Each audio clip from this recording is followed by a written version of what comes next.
I could tell within a moment you knew me well. I could see you gave me solace when I needed someone there. In the darkness I still see you like a golden arch, rising high above the sunset in every way you are. I know that everything's in focus now. I'm seeing clearly for the first time today. I woke up feeling more alive. Tomorrow everything will turn around.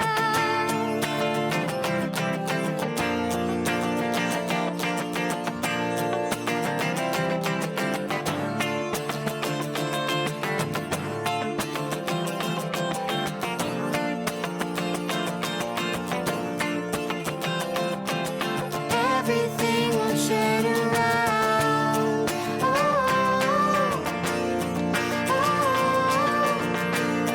Oh, everything will turn around.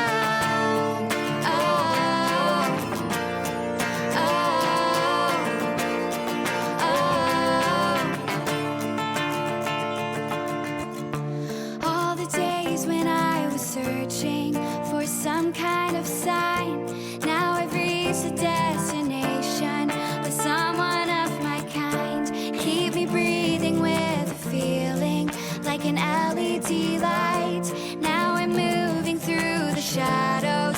You woke me up tonight. I know that everything's in focus now.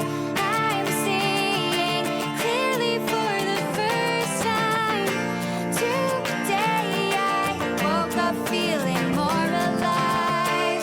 Tomorrow everything will turn around.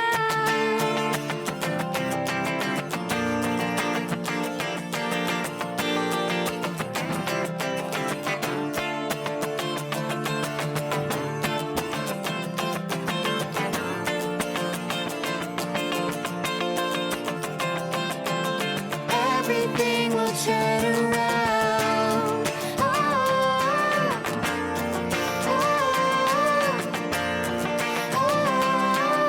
Everything will turn around.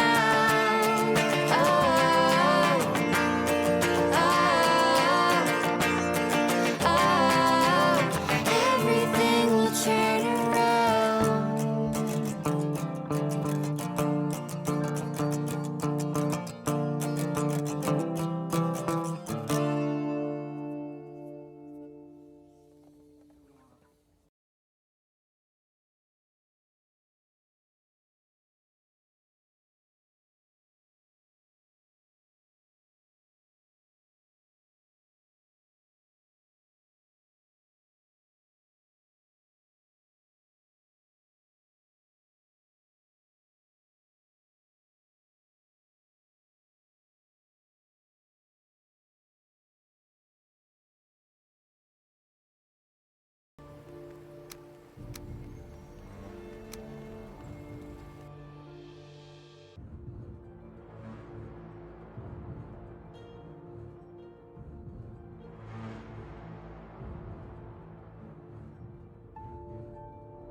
Hello everybody and welcome back to a little bit of cheeky Valheim. How are we all doing this morning? Lovely jubbly. Oh my lord, we got a lot to do today.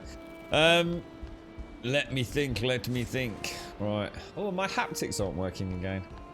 Strange. I think this Steam controller's I think she's on her way out. No, not like this. Let's so hang on, where were we? We were Didn't I have to rename a portal? I did, didn't I? Because that one up there is now Mother, isn't it? So if I go up there,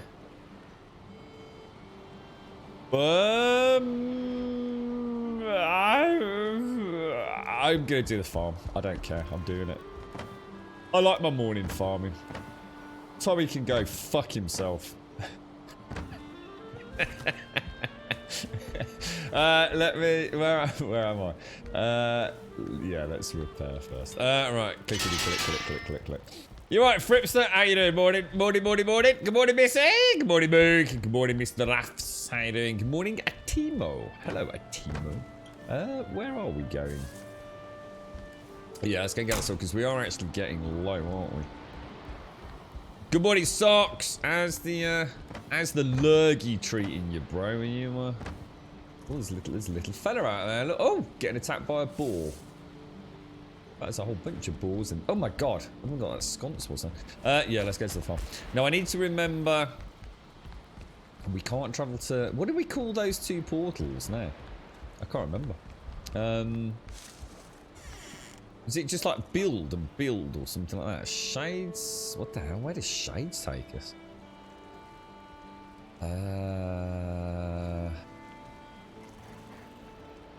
Oh my god. What?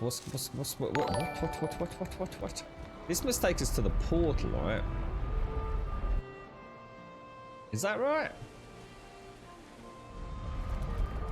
I know I had a bit of a boo-boo yesterday. It does, doesn't it? So, in theory, what we probably should do is rename that to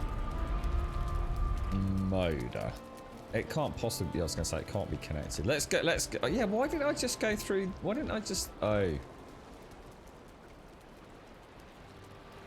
Because the one at home base is called Shades, isn't it? We've got a bit of a problem, haven't we? Oh gosh, yeah, of course. Yeah, okay, I see the problem now. You're right, Jonathan, how you doing? Good morning, Jan, how's things, sir? Day 68, real life or in-game? 68 in real life, days of streaming. So sort of back-to-back days of streaming. Well, not necessarily back-to-back, but yes, it's 68 live streams of 7 hours, I suppose. So, yeah. 68, I think we're on day, like, what is it? Like, 1,000 something, bro? Something like 1,000, oh my gosh. Goes to show, doesn't it, how much I don't have to compensate. A very for that. warm welcome to Gold Sub Shades. It's Shades and Mama. How we doing, Shades? How's things? Bottom stairs, what's that? Yeah, bottom stairs? I don't know what you mean, bro. Yeah, is it 1,060? It's a lot, isn't it? Yeah. I know I saw 1,054. I think. How are you doing, Shades?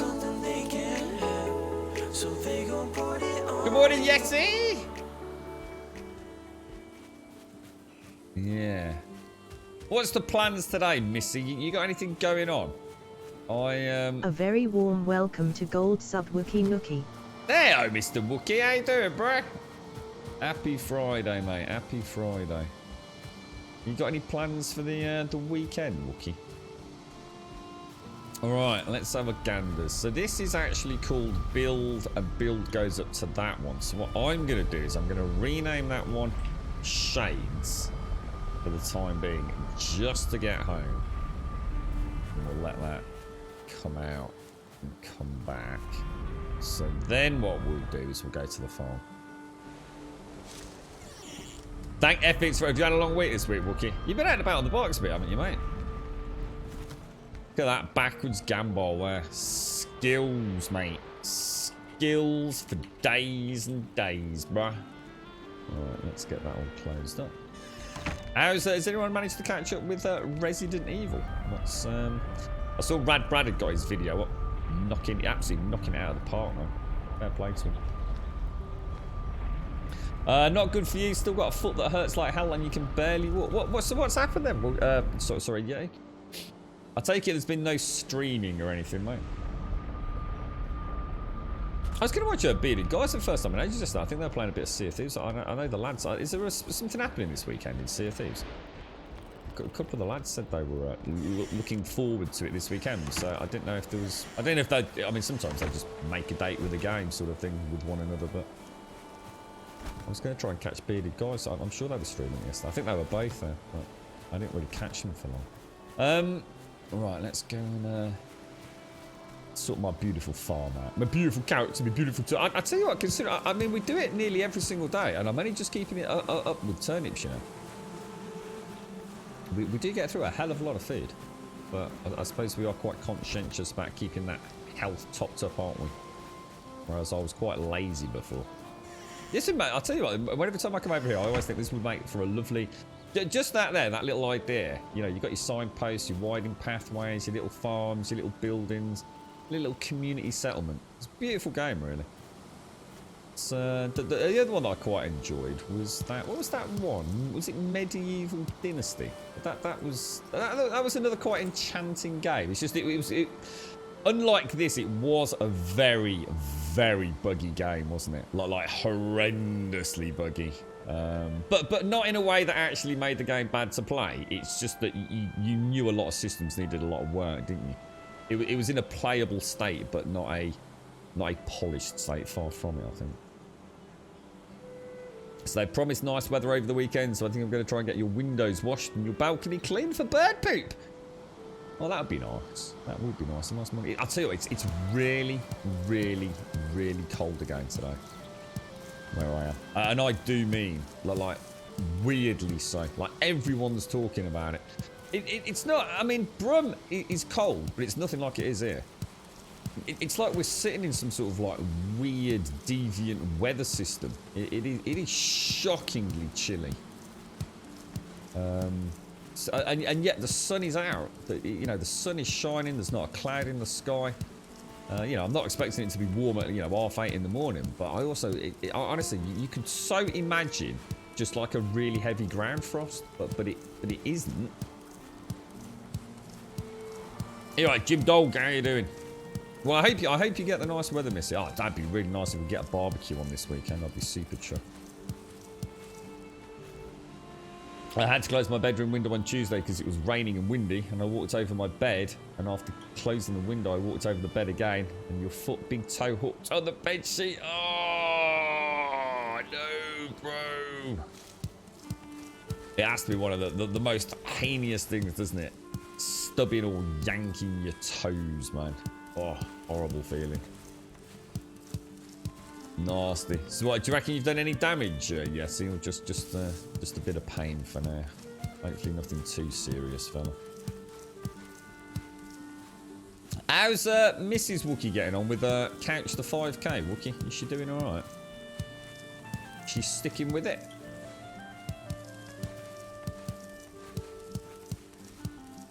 I'm not sure what to do this weekend, to be honest. I know I need to get some more of this coffee down. I don't think there's a lot I can do, to be honest. We've just got to wait for the weather to settle down, haven't we? Garden's looking alright there. I've done a lot of leg work, groundwork on it. It's 8 degrees and a blue sky. That seems pretty decent for this time of the morning. 8 degrees, yeah. That seems perfectly pleasant, doesn't it? It was sunny at about 3 degrees there, so I walked around in just a pair of shorts most ago. I walk around in shorts all the time, so even now, even though I'm sitting here saying it's chilly, it's only because I'm aware it's chilly, but I don't really like feel it like most people do. I never had an issue with the cold like that. I mean, obviously there are times when. It depends if I can move around. If I can move around, then I don't think I'd ever not wear shorts and t-shirt. I mean, like I said, even when it snows in the UK, which is obviously not super cold. You know, we're not talking like minus 10 degrees when it's cold here. Probably about minus 4, 5, I would have thought, at the worst most of the time. I'd still be on my mountain bike in my shorts and t-shirt. I certainly wouldn't dress up all fancy. The worst on a mountain bike when you've got that kind of needle-like drizzle. where it actually feels like you're driving through sort of like a mist of like little mini. Have you ever had that, Wookiee? You must have done. It actually feels like you're being sort of almost like constantly stabbed by really delicate little needles, and your skin's like bright red and super tingly.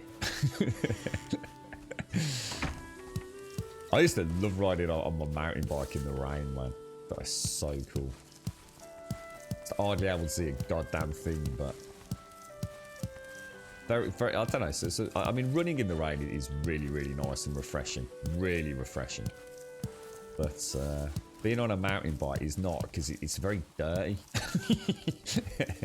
but it's something quite free about it, I think. I never quite put my finger on that one, but it is. It's a very liberating kind of feeling. Man and machine out in the elements. She's on week 3 and getting out 2 to 3 times a week. How long does it take? Because I know there's loads of different regimes and things. How long's hers before she'll be actually doing the distance and things, Wookie? Sounds like she's doing well, mate. Congrats to her. Yeah, I'm the same. Yeah, I wear shorts and t-shirt all year round, so it's in the UK. Very, very rare would I... yeah, outside of work purposes. Yeah, if I'm walking to the shops, I walk to the shops in the rain with shorts and t-shirt on. If it's snowing, gonna go to the shops, I go to the shops with my shorts and t-shirt on.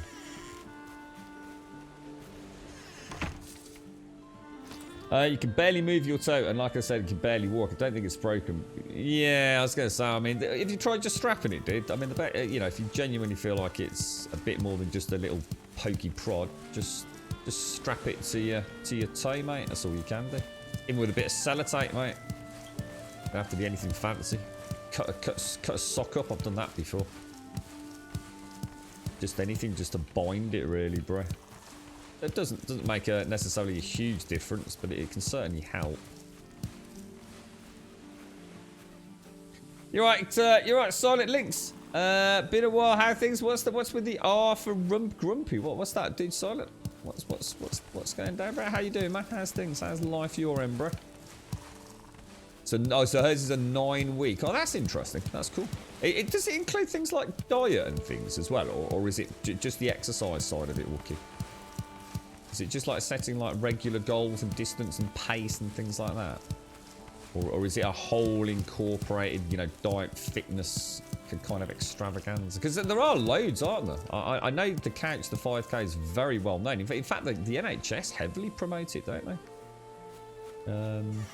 But yeah, obviously there's all sorts of, you know, depending on your physical condition and how long you want to train for, or if you want to just, you know, maybe just getting back into it after a little bit of quiet time before you even do it competitively again. It's quite fascinating, actually. That I was surprised at how easy it was to find a myriad of different documentation around. It's quite. It all started with one bloke, didn't it? A few years back, about 3 years ago. I don't know whether he wrote a book or something.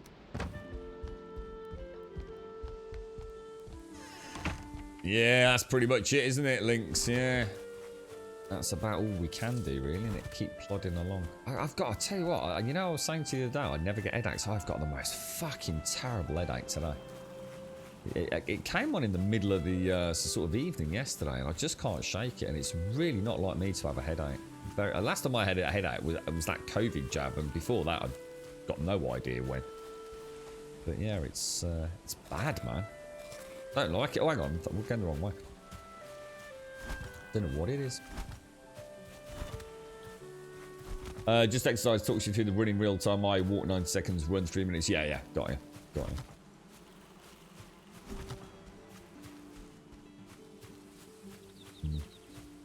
You alright, little Chris? How you doing, fella? How's you doing? Alright, so let us throw the carrots back in there and the turnips back in there. Just see where we stand with all of this. So I only have 100 carrot seeds, not 150. So I must have missed a small plot somewhere, I think. So if I take See, I'm only going to be able to take 150 turnips back over. We definitely get more carrots than what's it, even though we're trying really hard to balance the books, man. It's strange. In fact, you know what I'm going to do? I'm going to double up on turnips this time. So 50-50 for 150. We'll do 200 to 100 carrots, I think. Turnips to carrots. We just seem to always have more carrots, don't we? It's a strange one. And yeah, every I'm super conscious now, and I still say that every time I eat, I seem to eat a carrot and a soup and a stew pretty much at the same time. So, and they tend to sort of like tick twice. So it's a tick for the sausages and then a tick for the soup and the stews. It doesn't feel like I'm using more than I of one than the other, but I must be. One of those weird things. Did you were you waiting for your job news yesterday, Chris, or is that? Are we still waiting for the update on that, bro? I think Ploa said he'd got an interview today. My bro's still not managed to find anything. He's still actively looking. He had high hopes at one point, but I suppose the problem is a lot of companies are going back to work right now, so there's probably a lot of them just sort of gauging how things pan out over the next few weeks in case we suddenly get thrust into another lockdown, right? Not that I think that's going to happen over here, to be fair. Ooh. You're right, Tom. How you doing? Well, yeah, not in. Yeah, that. To be fair, that is days streamed, not. That's not in-game days, Tom. Just to clarify, I know some people think we're only on day 69. Well, we most certainly are not. Days live streamed this particular game, and the only reason I do that is weirdly enough, I never sort of realised people paid much attention to it, but. It's for my YouTube stuff. It just makes it so much easier to keep track of which videos are which, because sometimes Twitch does very strange things with my archive VOD footage. So yes. Yeah, it's a nice way for me to just keep things in order, really, for uploading to YouTube. Yeah, take care, Lynx. You look after yourself, Alan. Look after yourself. Have a nice weekend, sir. So you did your medical and physical test today and was really surprised with the results. What, all good were they? I know. So you actually got the results straight away, did you? That's brilliant news. So they didn't make you wait to find out if it was all going ahead. So does this mean you'll get a start date fairly soon then, Chris? The girlfriend's still not found out about hers yet. I'm trying to think what the hold-up was. It was nothing like unusual. It just meant things haven't quite panned out as quickly as they thought it would. But yeah, all the checks and the pre-employment stuff, which it's all kind of because she's just really transferring within the NHS. You see, it's essentially just another department, I guess, is the best way to look at it. Well, no, actually, it's not as simple as that, actually. But it's not like they don't already know her, you know. So it turns out you have a perfect vision and 0% hearing loss and all sorts of really good. Oh, well, congratulations, Chris. So there you go, a nice little Brucey bonus for you, mate. Not only have you got a nice new job, get a nice free medical checkup as well, mate. Find out everything's all working as expected, bro. Years left in you, mate. Years left. Oh, dear me. I had this really weird. I had a bit of a doze earlier. I got back and I thought I'd sit down. I got a cup of coffee in my hand. I sort of sat there and sort of like in and out of a strange slumber. And SCR had sent me this quite interesting video. It's a very young lad who I don't know if he live streams it or where he does it. Probably on YouTube, not on Twitch though. And he sort of plays with the stock market and Bitcoin, and He kind of live trades. Now I haven't had a chance to watch it all because none of it means anything to me. I don't really understand it. It's just a load of graphs and figures and weird things and sort of sexy sort of, I don't know, financial talk. I don't really get any of it.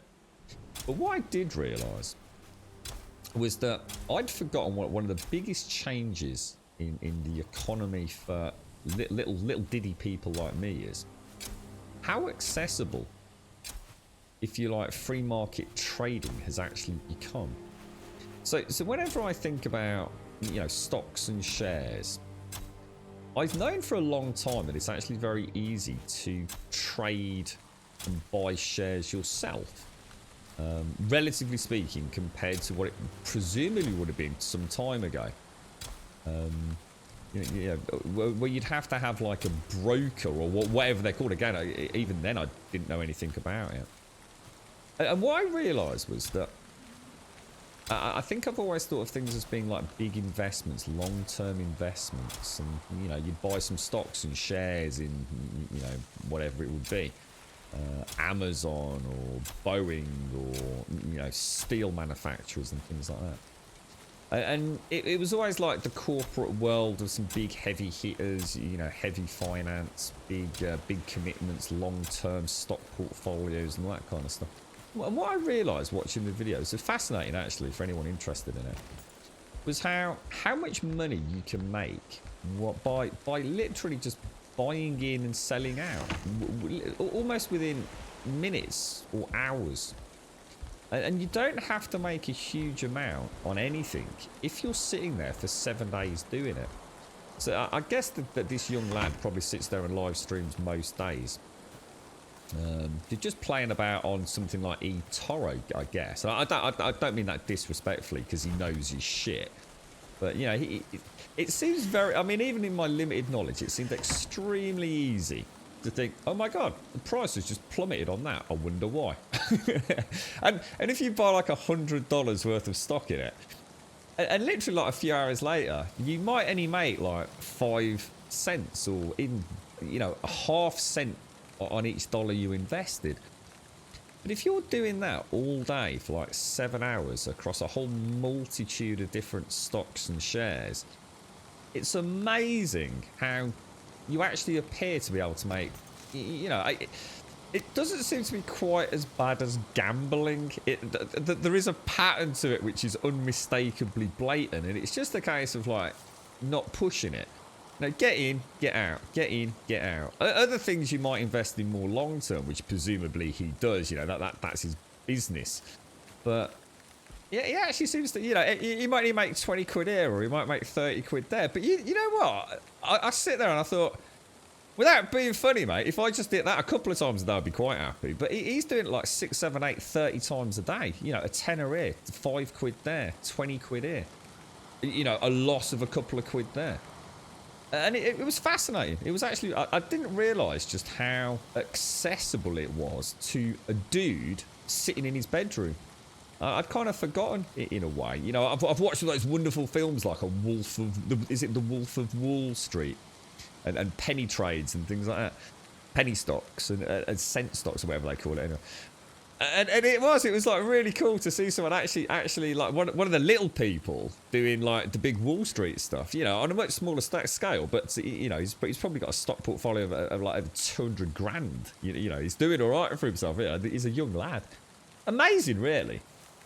It was quite interesting. I actually found it quite interesting to watch as well. I mean, obviously I didn't watch a lot of it because it's very dry and very dull. But yeah, I thought, you know, you quit school and you do your school hours, you know, 6 hours, 7 hours a day in front of a computer doing a little bit of trading. And I tell you what, it looks like you can make a pretty decent chunk of cash. I was actually quite surprised. And it wasn't, I mean, obviously he really knows his stuff and he's got all his systems set in place. You know, and he'll buy something, but then have it to automatically sell at a certain threshold and buy in at a certain threshold. And you know, it's almost like watching someone juggle plates. So it's nowhere near as simple as I'm saying. I mean, he's very skilled at what he does. So he's got 1,000 plates in the air and he's watching them, there's alerts going off and he's jumping in, jumping out as fast as he can. But he's always staying just that little bit ahead of the curve. But he's not trying to get so ahead of the curve that is making millions, but what he is doing, he's making millions over a long period of time. And tell you what, that beats a day job, right?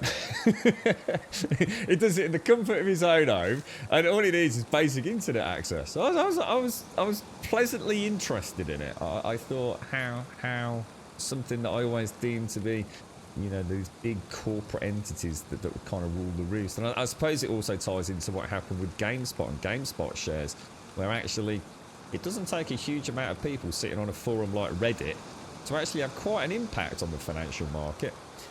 It's nowhere near as robust as one thought it was. But yeah. You're right, I suppose that you've got a decent shares portfolio. It's very easy to do. You need to understand tax implications though too. Yeah, I mean, obviously there's... I suppose if you were going to go into it more long term, you know, you'd sit down and you'd really think it through. But it wasn't so much... you know, how you do it, I suppose. It was the accessibility of it that I was very impressed with. You know, you really don't need to know that much to get started. And you don't even need a huge amount of capital. You know, if you're only looking at a percentage increase, rather than you're trying to turn... If you look at it from like you're trying to turn $50 into $5 million, then obviously, you know, it's never going to happen, is it? Or at least, well, don't say never, but you get my point. Whereas if you start with $50 and you're having a bit of a faff about at the weekend, and your $50 turns into $55, then, you know, you know, and then you extrapolate that to bigger and bigger investment, then yeah, it's you don't need a lot. You know, you don't need a degree, you don't need any specialist equipment, you don't need hundreds of thousands of, you know, dollars, you know, in investment startup fees or anything. It was pretty interesting, man. What's that, Jags? Your $50 invested in Doggy. It's dropped though, innit? What's Doggy now, mate? Doggy dropped from 69 to 59 recently. Let me have a quick look. I had this on my phone somewhere. Let's have a quick look. What's Doggy this morning, man? Oh, holding at 58 cents. Let's see, yeah. Oh no, she's bounced back to 63. Oh wow, she's back up to 63, dude. Nice. Yeah, she dropped from 69 to 58, didn't she? She's bouncing back, holding at 63 at the moment, 64, which is well, we'll see what happens over the weekend, won't we? I think there's a few people expecting or thinking it could hit $1. I don't know whether that'll happen, but yeah. 15 quid into 25. I mean, when you think about it, right, you've nearly doubled your money there, Jags. It's not bad, is it, mate, eh? When are you going to pull the trigger, though, Jags? Or are you just going to leave it in there? I mean, you know, if it hits $1, will you sell? The thing is with that, Jags, there is a limit, isn't there? I did notice on some of these sites, it only lets you sell when you've got a certain amount. So, like, if you've got, say, like, I don't know, like... Well, I don't know, because I don't know the numbers, because I can't access it at that level, but...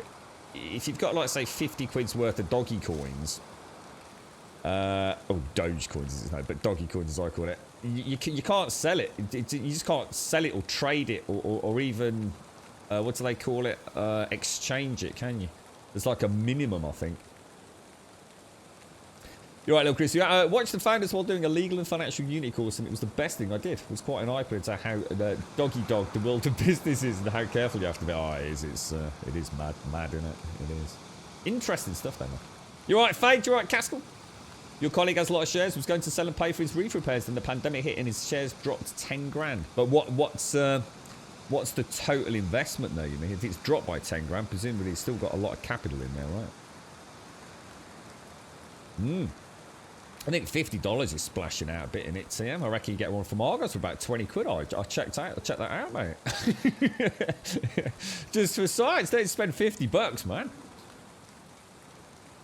Yeah, doggy coin, not Doge, doggy coin.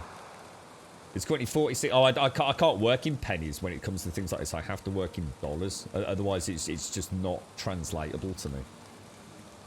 I set up an online trading account with a reputable company, needed 100 quid to get going. And what, so do they invest it for you? So you stand over some capital and they just like invest, and sometimes you win some, sometimes you lose some. There's a couple of gambling sites like that.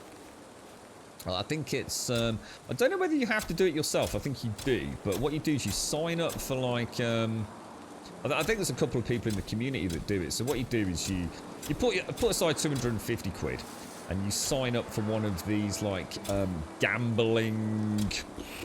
I don't know what they call it. It's not a course. Well, what it is, it's somebody that does it essentially as a living. And they tell you exactly what they're betting on, what to bet, how to bet, you know, the type of sweepstakes you need to put your cash on. And so you basically just copycat them. And they give you live feeds and all sorts. And there's other ones, I think there are ones where they actually do it for you on your behalf and take a commission cut on top of that. Instead of a flat rate, you know, come and watch us behind the scenes. But I don't know anything about that. I'm not really into the more gambly side of things. But I suppose the thing is, if you're not you know, if you're not doing it yourself, it's no difference to handing your cash over to a stockbroker, really, right? But yeah, it is. It's interesting. That the age-old adage, the money makes money. It's quite interesting, isn't it? That literally doing nothing with it, you're not actually doing anything with that cash. You're literally just moving it around, exchanging it from one cryptocurrency to another cryptocurrency, or investing in one asset over another asset, and just somehow that money magically creates more money. It's like it's like the magic of finance in a way, isn't it? Crazy, really. Interesting. You're going to forget about it for about 10... Is that the plan, Jags? I mean, I think back... I mean, I don't know what Bitcoin was when it first came out. And I also don't know how long ago it was when somebody somewhere could purchase the very first bit of Bitcoin. But I'm going to assume it was less than $1, right? And now one Bitcoin is worth like $64,000. So, I mean, for an investment of like, say, $100 right now in Dogecoin... You know, you could be looking at an insane amount of cash. But the thing is, Dogecoin is a bit of a joke currency. It was set up as a bit of a piss take, wasn't it? Isn't it all based on the Doge meme? So yeah, I mean, I don't think I'd be investing in that one, but yeah. It's pretty mad. I think it's fascinating. Yeah. Yeah, the problem is though, T, I mean, to do things like that, you sort of need access to it. If you've only got like a little bit of internet currency and PayPal and things, yeah, it's not as simple as people would make it out to be. Easy if you've got, you know, a proper normal bank account and a debit card and all that sort of stuff. But not everyone has. You're right, Future. There's a service online where you can play online brokering just using pretend. Oh yeah, they do it. A lot of them do it. Yeah, that's not uncommon at all, Future. Yeah, a lot of the sites that you sign up for. I think eToro and places like that, they actually give you like $100,000 of pretend money to invest, and you literally play with it just as if it's on you know, the market, if you like. So you can sort of have a practice go at it, to see, you know, learn the ropes, so you actually get some hands-on. Yeah, I think eToro do it, Coinbase do it. I don't know who else. I'm pretty sure those two do. Yeah, you can go into like a virtual world where obviously you're not actually directly investing, and therefore I suppose you could argue you're also therefore not manipulating or having an impact on said market, but that's why you don't, you know, get given $30 million to invest and completely throw the market out. But... You right, Avalanche? How are you doing? Fun around things. I've got a weird ringing in my ear, but it's not actually in my ear. It's actually my headphone. My headphone's got like a vibrational hum on it, as if there's a bit of plastic or something. Yeah. Your shares dropped 40% at the start of the pandemic, and now they're about 20% up on what they were before the drop. Yeah, I mean, that's it. Is. I mean, this is the whole point in it, Swazzer. You win some, you lose some, and sometimes it's just about playing the long game, no doubt. It's like I said, I can't remember who we were talking to, but it's like I said, if it was cryptocurrency, it's not something you want to be looking at every day. And unless you're doing it on a much grander, more exorbitant scale with exchanges from one currency type to another. I think it's the kind of thing that you say, you know, I've got 50 quid kicking about this month, I'm going to go and stick it in Bitcoin. And you leave it in there until the day you retire, and you plug it in, you think, holy shit, I lost all my money. Or you sit there going, hey, nice, mate, you know. It was $69,000 when I invested in it, and now it's like 6.9 million. You know, there's my retirement fund. But yeah, interesting stuff, man. Very interesting. The world of digital finance. But yeah, it was kind of nice to see like a young lad, you know, doing something that I've only ever thought of as being these high-profile financial analysts, you know, with a huge background and a Harvard finance degree and things like that. And he's just sitting there in his bedroom looking at charts and making a lot of money out of it. It's really cool, man. It's really cool. I like it when the little dog wins, you know. You're right. So it's like you've got 15,000 doggy coin. What's that? Hang on. You've got 15,000 doggy coin average cost. Well, I don't know what you mean. You mean you've got 15,000 doggy coins that on average cost you 12 cents per coin? And now it's risen up. So, I mean, what are we looking at? It's the company is sitting at, I mean, 12, 24, 36, 48, 60. I mean, if we look at like a 5 time. So you invested 15 grand and you've, like your money's 5 times worth what it was? Or do you mean you invested 3 grand and now you've got 15? Either way, so you actually put, worst case scenario, you put $3,000 into a joke cryptocurrency. Never gonna happen my end, mate. Never gonna happen. Bitcoin's a reward that can pop at any time. Worst thing in the mornings is market fluctuates the most. But yeah, but at the same time, you know, that's looking at it from the negative point of view. Anything could crash. The housing market could crash. Anything could crash, mate. So, you know, people could argue there's no difference. You know, when you've got people like Elon Musk and people like that, you know, leading the merry way and accepting Bitcoin currency for Tesla vehicles, you know you're in a world that no longer makes sense according to the way a lot of us were probably brought up. I mean, you know, I'm sitting there watching a young lad with probably no more than a few weeks or months out of school with probably more money than I will ever earn in my life from playing about on an eToro stock exchange, mate. Yeah. For me with shares, it's very much how often you look at it. Yeah. Oh yeah, well yeah, but what I'm saying is, that's what I was saying about Bitcoin. I think for most of us, so you've already got an investment portfolio, so you already take it seriously. So you got to keep it in context with what I'm saying. Is that if you've got 50 quid kicking about, there's no point constantly looking at it. Just lose the 50 quid, mate. Yeah, you're in a completely different world to what most people would be. You know, if I had 50 quid and I invested it in Bitcoin, I'm not going to sit there checking Bitcoin every day. There's no point. Just put the 50 quid in there and come back 10 years later and see what's happened.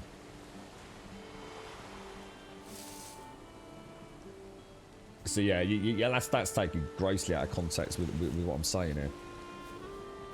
It's not 12 cents, 0.12. Oh, so you bought in at 0.12 cents. Oh, sorry, I was thinking $0.12. So you bought in 50. So you bought in 50. So you bought 15,000 doggy coins back when it was 0.12 cents purchase. What does that mean your doggy coins are worth now, Swissnat? And when are you going to sell them? Or are you not? Are you going to do what I'm saying and just keep them in?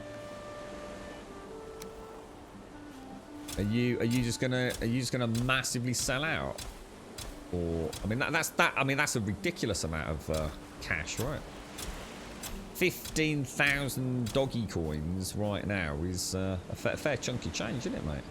Well, it's a nice chunk of change. I don't care who you are. So you've got what you got? So you've got 1,800. Where's the 1,800 coming from? Oh, you've got 1,800. Is now 9 grand's worth. I thought it'd be worth. Why is it only worth that? I thought it was sitting at. Didn't we just say 58 cents or something? So that's only looking at 50 cents. Or is it already dropped since I just looked at it? Right, what else are we planting? We want to plant some more turnips. I wonder if I've left a field somewhere.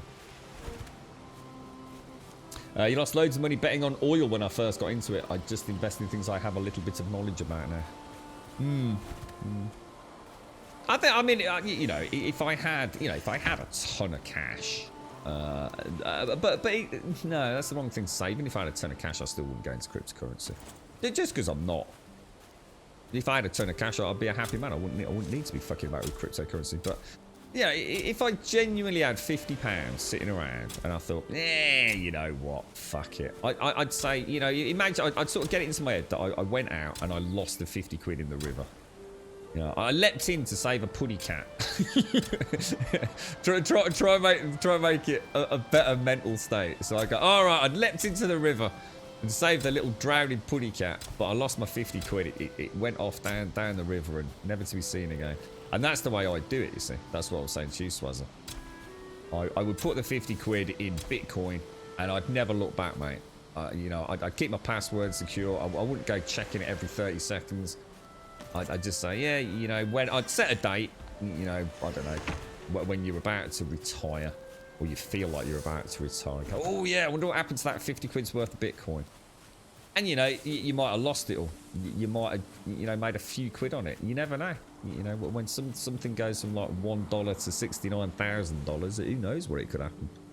But yeah.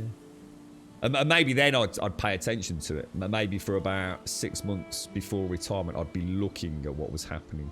See if there's any trends there. You know, do I want to sell now or hang on to it for 6 months? But for me, looking at a small investment like that, it's just pointless. It's just wasting my fucking day, man. Literal waste of my day.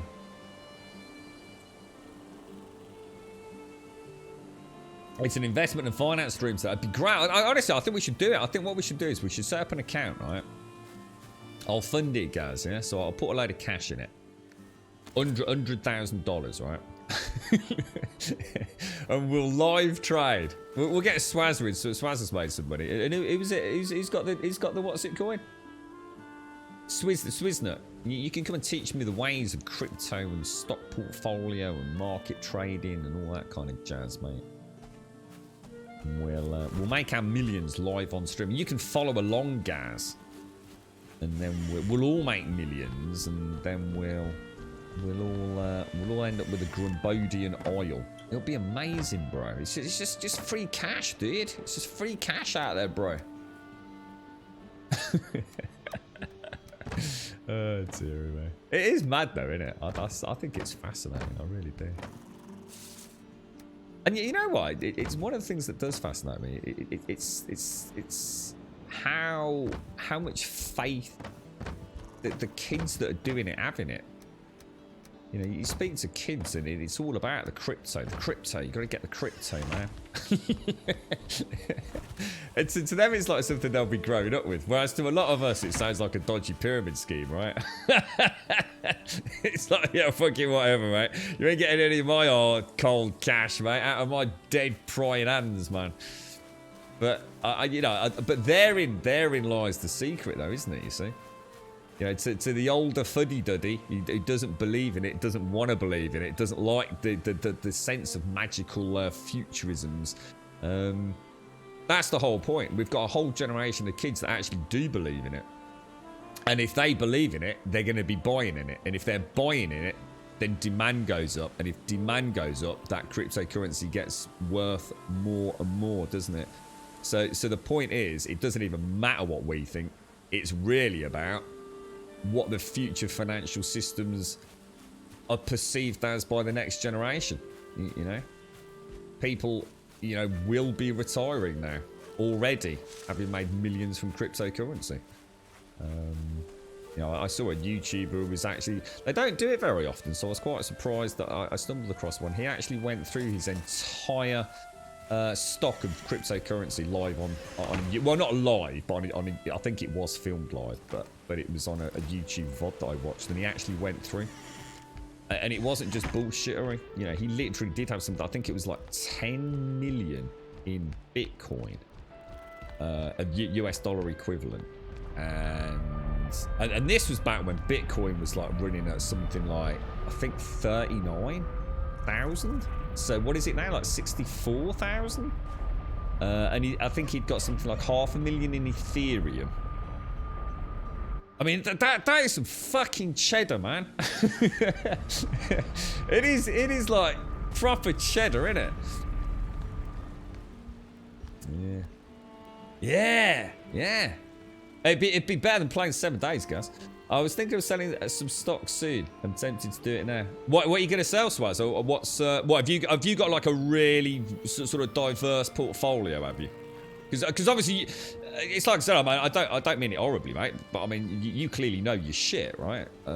So you know, it's very different for you. It's like I said, you'll be always watching it, looking for the next win, and you know, you'll have a good gauge on market against your stocks and bonds, and the ebb and flow of the market, and reading local and national news to see where you know danger sort of periods could be.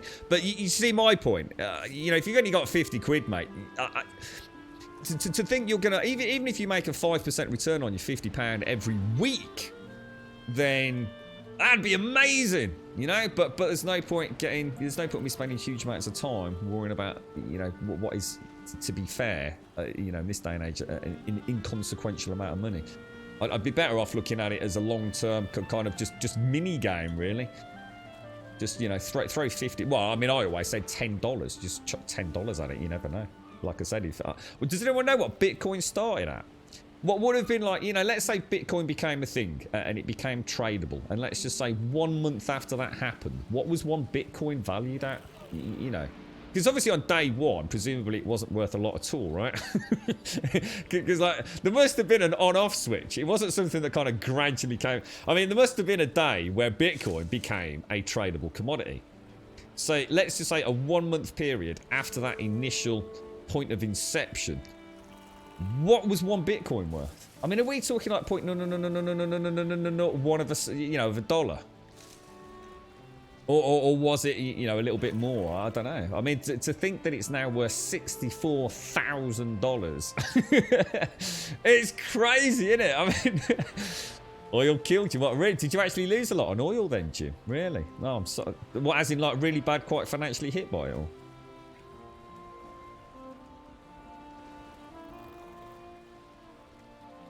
So you invested 20,000 and 5 years later it was down to £5,000. Bad investment then, yeah. In Germany, it's almost mandatory to carry cash because many places don't take credit cards at all. Americans find that baffling. See, that's wonderful news to my ear, Gaz. Actually, I really like to hear that, mate, because I am cash solely and exclusively, dude. Yeah, I am very much the abnormality in the UK. All my friends, they pay with their watches, their phones. I mean, there's contactless payment. You know, don't even need to put in a PIN number. I can't think of anyone, well, apart from Baz, who deals with cash. Yeah, we are very different to most of the UK guys. It's nice to know that Germany still, you know, has cash. But I suppose the thing is, with the pandemic, cash is now shunned. It's almost like the pandemic, you know, it's a conspiracy theorist out there probably has come to the conclusion that this is all deliberate to remove cash. I bet there's a conspiracy theory out there based on that, mate. I bet you. So you invested a lot of money in doggies, but most I got was vet bill. Oh yeah, but look, you got beautiful doggies. So it's not hugely diverse, but you've been pretty lucky, Swazan. Well, good luck, mate. Good luck with it, man. Good luck. Yeah, seriously. So even you only check it once a month. There you go, this one. So that's what I mean. You know, I mean, maybe I would. I mean, maybe once a month. Like I say, I can't imagine anyone's going to invest 50 quid in Bitcoin and not look after it or look at it for 10 or 20 years. So yeah, you know, once a month or a few times a year would make sense. Just to see, you know, purely out of curiosity.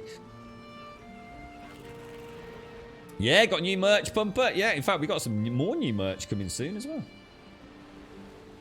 What's that? At 1 point, pizza will let you buy pizza, so like a few thousand bit. Yeah, well, you already can, mate. I think you can buy coffee. I'm sure there's a few coffee stores that you can actually buy your cup of coffee using Bitcoin now, dude.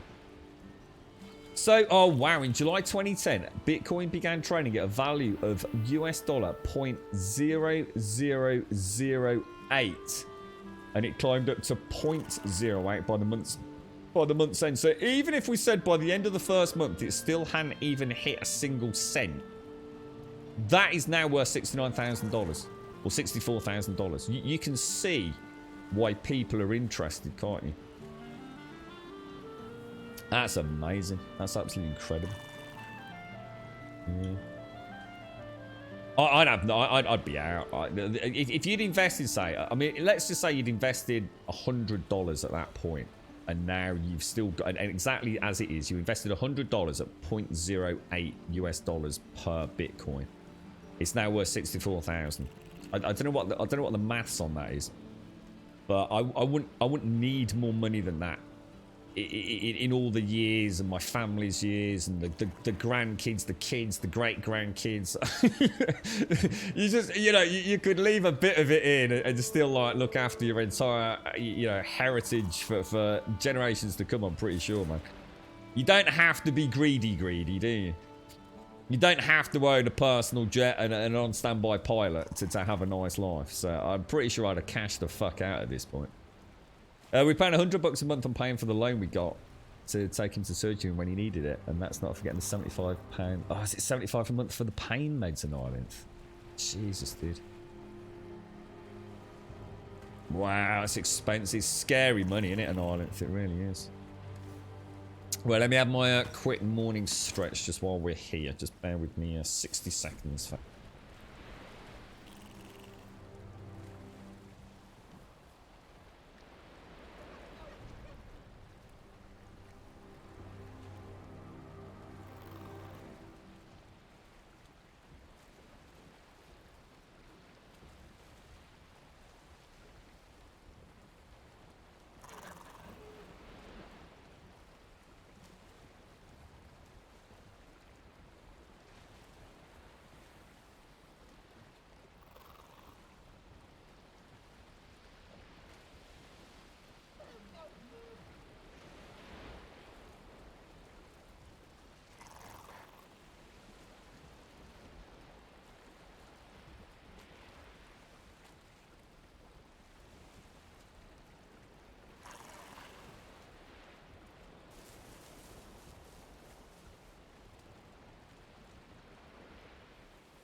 Thanks, Hells. I was going to say, I was almost tempted to do the maths on that. $100. Well, that was back in 2010. So you're only talking like a decade ago, right?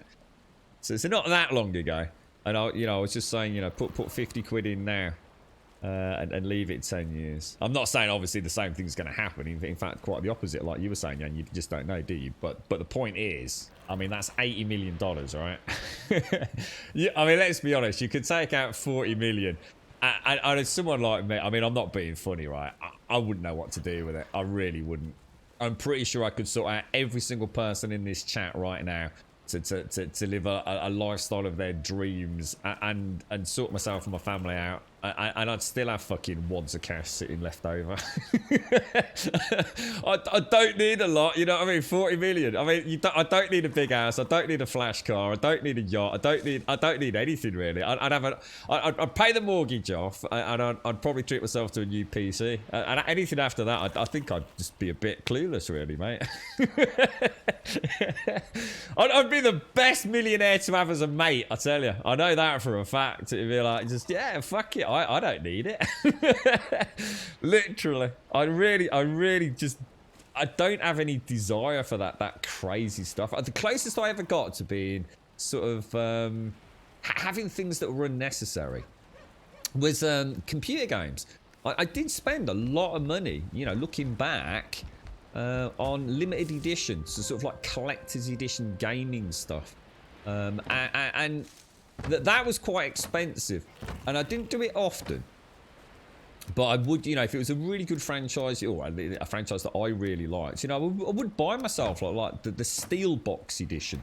You know, I've got some things like the Elder Scrolls Online box edition, you know, came with like a statuette and things like that, and they were probably my biggest extravagances, really.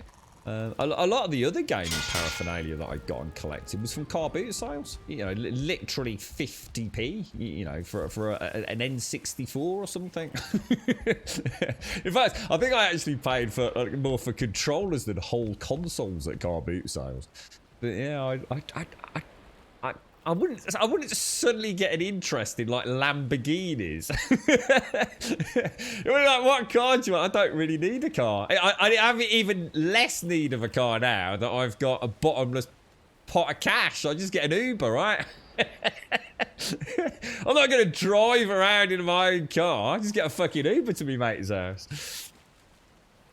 Yeah, I mean, the jets, I mean, yeah, that's the funny thing, you know. I mean, even sitting here now, maybe I'd buy a jet ski just for shits and giggles, but I wouldn't. I'd just hire one and take a picture and pretend. You can spend 40 million. What, really? Really? I mean, look, I know we could all spend 40 million, like, on charity. Yeah, we could just give it away in a heartbeat, couldn't we? Or give it away to a family friend or something. But could you honestly spend 40 million quid on yourself? Like, you know, I'm not having a pot. Like, I wouldn't. Why would you spend 40 million on yourself? Like, honestly. Even if I spent like 39.9 million on a house, what the fuck am I going to do with a house of that size? And it's going to be in a place where none of my mates live. So why would I want to buy it? You know, yeah, I could go and buy a house in like, I don't know, where would be a really expensive place to buy a house? London maybe, or why would I want to live in fucking shitty London? Beverly Hills, you know, I don't know if it's a nice place or not, probably just as shit, but the point is I don't know anyone there, so there'd be no point in me living there. I'd just be lonely and miserable. Yeah, I just don't know how I'd spend 40 million. I could spend a lot of money on a computer, but I'd spend it on parts and build it myself, and I'd go full custom with it. So I'd probably spend a lot of money buying like new Dremel bits and I don't know. I mean, it's only going to cost a lot, is it? Even if I magically double the cost, it's not going to cost me more than 10 grand for a computer, is it? I mean, that you know, I've got no desire to really have a car if I had that amount of cash. Like I said, I'd rather just get a taxi and be able to play on my phone while I travel. Oh look, they break a bloody sconce, the bastards. Yeah, I don't know. I just trying to think. There's got to be something, right? Well, I've got 40 million quid to spend and I can't think what to spend it on. I feel terrible. Give me ideas, Wookie. What would I spend it on? You start spending more than you else. On what? Like, seriously, on what, dude? Like legit. I mean, I really just don't know. I don't know what I would. Not on. Yeah, all right. I could. I'm sure any of us could blow like 50 grand in a heartbeat. But most of the stuff that I think of what my friends would buy, it's things that I'm not actually interested in, like cars and bikes these days. You know, that's the only big extravagance. You know, obviously, you know, repair the house or maybe move somewhere. I don't know. Would I go back to Birmingham? Maybe, probably. But yeah, I mean, even a flash house somewhere in Birmingham ain't going to cost me that much money. Not on the scale of 40 million, man. Yeah, that I mean, all jokes aside, Jim Dog, that's something that I would love to do. I'd have to sit down and think about that. I'd love to set up a streamer house. That's what I'd love to do. You know, for me to be able to have this time with no worries, so I wouldn't have to worry about work later and things. That'd be really nice. But I'd love to do it. I'd love to share it with someone. So a streamer house kind of style. So we kind of maybe had like a place of work, stroke co-op living, but you also had your own home. But you know, I could travel to work to the streamer house to stream. And have a bit of a chill out afterwards, play a couple of games of pool, have a pint of beer, or, you know, probably not beer for me, but, you know, you get my point. With somebody else that was maybe doing it, and, you know, they wouldn't have to pay rent and computer charges. I think that'd be really cool, you know. I know a fair few folks that would love to have a bash at it, to almost set up like a streaming hub. You could maybe have a couple around the world, you know. I could fly in on my helicopter. There you go, Wookie, I'll get a helicopter, mate. That's got to cost a few million. Build a big sextant. There you go, Trevor. Now you're thinking outside the box, mate. Yeah. I'll buy myself a new pair of trainers. Definitely get a new pair of trainers. Oh, I'll tell you what, a little extravagance. I'll get myself one of them fancy walking canes. What about that? I'll get myself a fancy walking cane with a blade in it.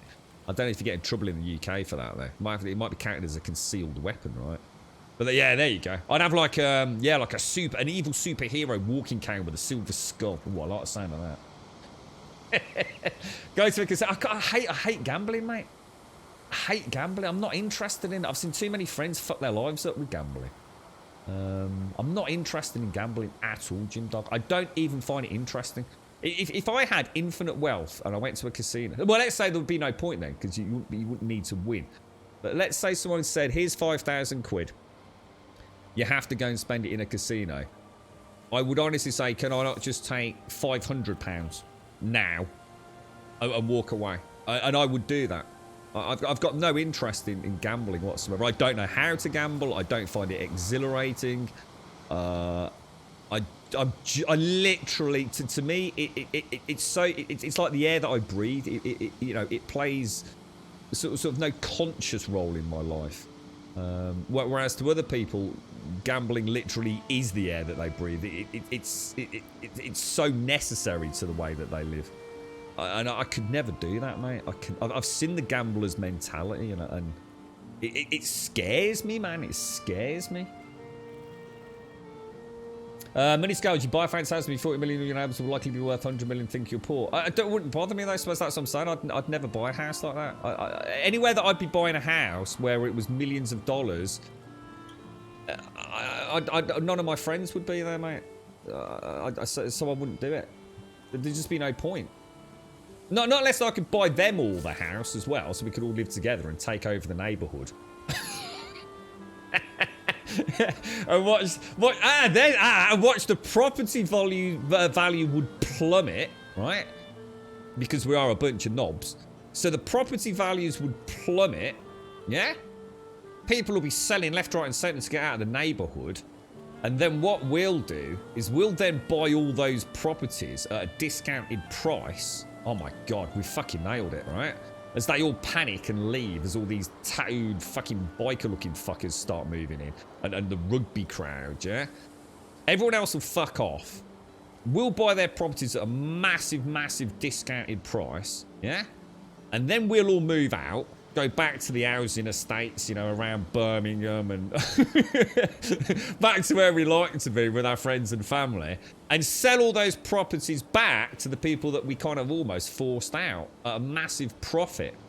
Turn the 40 million into 80 million, and now we're back where we started. We literally have fucking nothing to spend the money on. you see the pointlessness of it. Yeah, that's it. I would travel, guys. I'm saying to Wookie, I'm trying to think of things. I would love to travel. I'd love to travel. That'd be really cool. If anyone out here in chat would have me for a week or 2 weeks, and I'll pay, you know, just shower you with gold bullion. Yeah, grummy bullion. Yeah, that'd be great, mate. You know, as a thank you for letting me stay, and you know, introduce me to your families, and I'd go hunting with you and fishing with you and things like that. So you could, you know, book a bit of time off work, not have to worry about the bills. That'd be nice. That'd be really cool. That would be really nice. Put some faces to the names in chat. Trump, can I just say really quickly, mate, because I know you're in chat. I know you sent me the Monster Cat thing for the tune, yeah. Of all the we've got hundreds of thousands of tracks that we can use on Monster Cat because we have a creator's license for it. But there is about 600 tracks that aren't covered by the creator's license, Trump. And unfortunately, sod's law, the one track you've chosen is one of the ones I can't play on stream, dude. Otherwise, I get a DMCA strike, or potentially we get a DMCA strike. So I sent you that picture. So if you find a song on Monster Cat, it does very clearly say not available for content creation license. So if you see that, I can't use it, Trump. So I'm really sorry, bro. It's not me saying I don't like the song, or you know, I don't want to have it on. The song's actually really cool. I just can't use it, dude. I would buy a helicopter. I wouldn't know, Wookie. That's what I'm saying. Honestly, you know what I'd see? Buying a helicopter. A massive, massive waste of fucking time, dude. Helicopters are fucking nightmares, bro. The upkeep on a private helicopter would be ridiculous. And how often would I get to use it? I just fucking wouldn't, dude. I might as well literally just throw the money into a fire having a helicopter. I would feel such a fucking cunt flying around in a helicopter, mate. I'd just get a fucking Uber, dude. I'd just get an Uber. It's simple. I could read. You got any idea how fucking noisy and hellachish it is in a helicopter with a bad back? Ain't no one want to be in a helicopter. ever, dude. It sounds wonderful. Oh, helicopters are cool. No, they're not. Helicopters are not cool at fucking all. They are literal fucking death traps waiting to happen. They are a fucking nightmare. Maintenance is hellishly expensive. No, no matter how rich you are, just don't bother with a helicopter, mate. It just ain't worth the hassle, mate. It just ain't worth it. If you go to a casino with 100 quid and go and spend 6 hours there, eat, drink, etc., and sometimes you'd walk out with $0, and other times I'd walk out the same as I'd walked in, occasionally I'd be up. The worst idea is to go to a casino with the mentality of going to win. It doesn't matter to me in Ireland. It doesn't matter whether I win or lose. I just have no interest in gambling. I don't find it interesting. It's the same way I have a piss every morning. I just have a piss. You know, I don't sit there thinking, oh, that feels great, or that feels painful, or anything other than I just do it. You know, it's like I breathe air. I just do it. A casino doesn't even enter into the realms of like... I would never go to a casino, mate. I've got no interest in it. I find them dark, gloomy, fucking noisy. There's too many fucking people stressed out. I find them smelly, and I don't like casinos. They fucking hate them, in fact. I'd rather, you know what I'd rather do than go to a casino? Give me £5 right? You know what I'd rather do? You say, give me here's £5, you can take it to the casino, and any money you make out of it, you can have. I'd say, no. Can I go and sit in a park with the 5,000 quid and give it to passers-by as they walk past with their dogs? I'd rather do that than go to a casino, mate. I've got no interest. I cannot even begin to explain to you how little interest I've got in the casino and gambling. None whatsoever. They might as well not exist. I do get it, though. Don't get me wrong. I'm not saying I don't understand why people love gambling. I totally do. I've got too many friends over the years that I've had friends that I think it's heartbreaking when it becomes all-consuming. But I've got you know, there's lads like, you know, there's one lad on the rugby team. He actually makes well, he actually had a really nice windfall on the was it the World Cup? It was, wasn't it? You know, he gambles quite a lot on football, not in casinos. But again, to me, it's an irrelevancy. For all intents and purposes, gambling may just as well not exist in my universe. Yeah, I don't like. Again, people say, "Oh, but you can have a drink in it." No, I can't. I can't have a drink and a chat in a fucking casino because everyone's too busy playing fucking cards or watching the roulette wheel. I'd rather go to a fucking nightclub, mate. I'd rather go to a nightclub and have a fucking dance and some nice food and some caviar and fucking shit like that if I was going to like go all pimp action on it. Fucking can't stand casinos. Biggest waste of fucking night out I've ever had, mate. Pointless. You're not even allowed... yeah, exactly. Yeah, you can't just land in people's back gardens with a helicopter. You know what I mean? You can't just get dropped off in the local park with a helicopter. There are... There's a very strict legislature about what you can and can't do in airspace in any given country. Yeah, you can't just have a helicopter in your back garden to fly down to ranches and hover over ranch and get out in your little rope. You drop down and get your bottle of, you know, sugar-free tonic water and then fly home. Ain't happening, mate. Yeah. You got yourself in a lot of trouble because of online poker about 12 years ago. Scared myself as to how much money I'd actually lost. Really? Yeah. I knew a lad from a very early age. We always knew he was going to have a problem. And I remember being on a ferry from Calais, and he'd put everything, every single penny he'd got for the trip into the one-armed bandits, the slot machines on the ferry, and we nearly couldn't get him off in time. He was so determined to just keep putting money in. He was so desperate to get his money back. You know, I saw the panic. You know, because he was on the clock. You see, I'd never seen someone on the clock on a one-armed bandit really before. Horrible, horrible. I remember your second stepdad loved the casino until he took all your mum's savings for Christmas and lost them on the spin of the wheel. She repeatedly stabbed him with a toasting fork and hung him by the ankles out of the 3rd floor bedroom window. Oh, dearie, man. Oh, no. See, there's, I mean, you know, all jokes aside and all giggles aside, you know, yeah, like if you like going to the casino, like, be my guest, mate. You know, some of the lads love to go to the casino. You know, their dream is to get together and head off to Las Vegas, you know, with a couple of grand each and just go and hit the tables. You know, they're always talking about that kind of stuff back before the pandemic. You know, the dream of the high-profile gambling life, even if it's just for a weekend. And I get it, and they're passionate about it, and you can sort of, you know, they're excited to, oh, wouldn't it be so cool? Imagine you playing blackjack or whatever it is, or, you know, hundreds of pounds, you know, on chips on the roulette wheel. And, you know, I get it. I totally get it. I do, but I would never do it. It just doesn't. I don't like the culture in a casino. I don't like the ambience in a casino.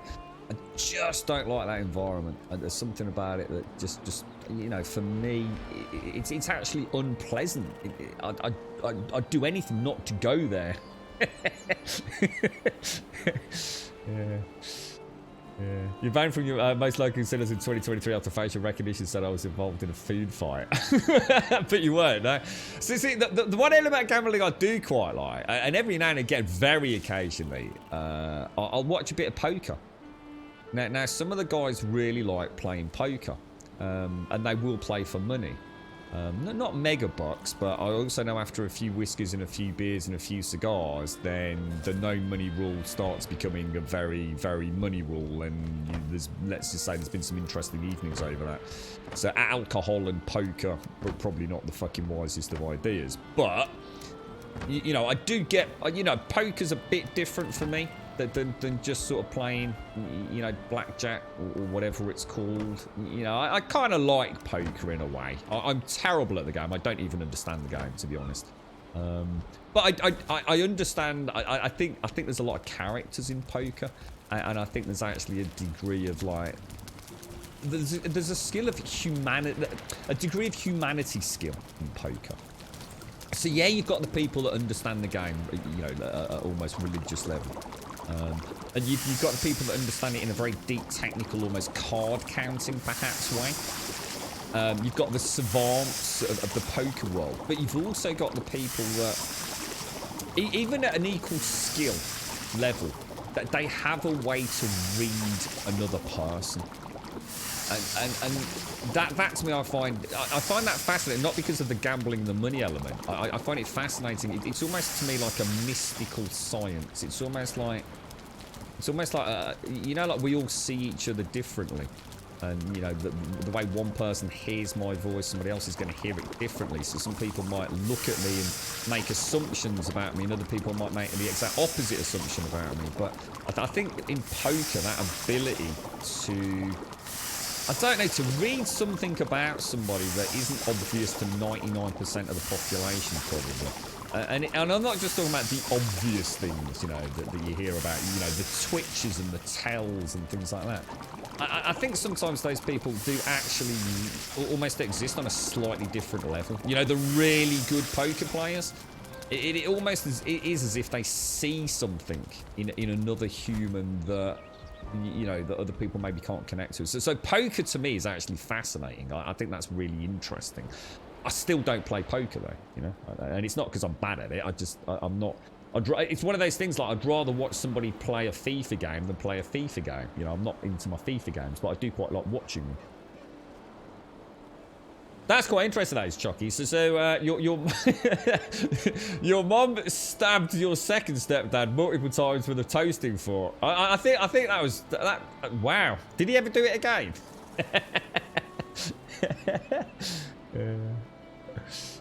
You know, what's that, Trump? You know your LSs can be one and only Trump Sexy King? No, we haven't got this after 68 days. 68 days of streaming, mate. I do apologise. Yeah, a lot of people make that assumption. Sorry, mate. If you can read people, you're usually good at poker. Yeah, but I think isn't there something else? Even yeah, I mean, you've got the people that can sort of, yeah, you see in the silly sort of Hollywood representation of poker, don't you? Where he always scratches his ear or puts his finger to his ear when he's got a winning hand and things like that. You know, I think there's more. You know, body language is a hugely important thing, isn't it? I remember my dad used to talk about body language a lot because he was a policeman, and they had a lot of training on that. A lot of training around body language. So he was always an interesting one to have a natter with when he'd had a few beers and he got home on a late night shift and we'd had a few smokes and he used to sit there, take his shoes off, God blimey, with a stinky feet because he'd been out all day. Tell us if he nicked that night. Yeah. She threw him out after that. Well, I can't say I blame her. I mean, that's fucking ridiculous. And it's spending the kids' Christmas money and the family's Christmas money on fucking gambling on the event. See, this is it, you see. To a gambler, they see a £10 note. Or to me, I see a £10 note, I see a £10 note. And I can translate that to something in the real world that I'm interested in. And even if I had a £10 note right here, right now, I'd probably thinking, oh, yeah, I can get a couple of bottles of tonic water tonight. And everything else just sits there. I don't need anything else today. But to a gambler, they'll see that £10 note and they'll see the potential for £50, won't they? Or even £100. Yeah, I can convert that. Go to the pub, convert. Well, obviously not COVID times, but go to the pub, convert that to pound coins, put them in the one-on bandit. That £10 can quite easily become 25 quid or even 50 quid. My brain don't work like that at all. It's just not wired that way. But yeah, it's gambling's a thing, and a lot of people no doubt make a lot of money from it. And more importantly, I'd like to think that even if they don't, maybe as long as it's done safely and with moderation, like all things, hopefully have some fun doing it. I mean, we sit here playing computer games. They cost us cash. We're definitely not going to get any return on our investment sitting there playing Dark Souls, are you? But hopefully you get some. And so that's what I was saying about casinos. I get it. I do understand the buzz. I get the buzz of putting some chips down on a table. I'm not saying that I don't understand it. Or have any empathy for people that enjoy that thrill of the chase of cash and I should imagine even the noise of the ball rattling around in the roulette wheel. Even I find that fascinating. If it's in a Hollywood film or if I actually am on a rare occasion I've been to a casino, I get it. It is. It's like, oh shit, oh God, come on, oh no, just missed. Oh, God, if it had been a couple of rolls to the left. I do get it. I just would never participate in it. Yeah. And maybe that's a good thing. Maybe that's a really good thing. Maybe in an alternate reality, that there's a version of me that actually got smitten by that. And I think I'd be in a very, very bad situation if that was the case. In fact, I have no doubt about it. We've got quite an addictive personality about things like that, if that's the correct expression.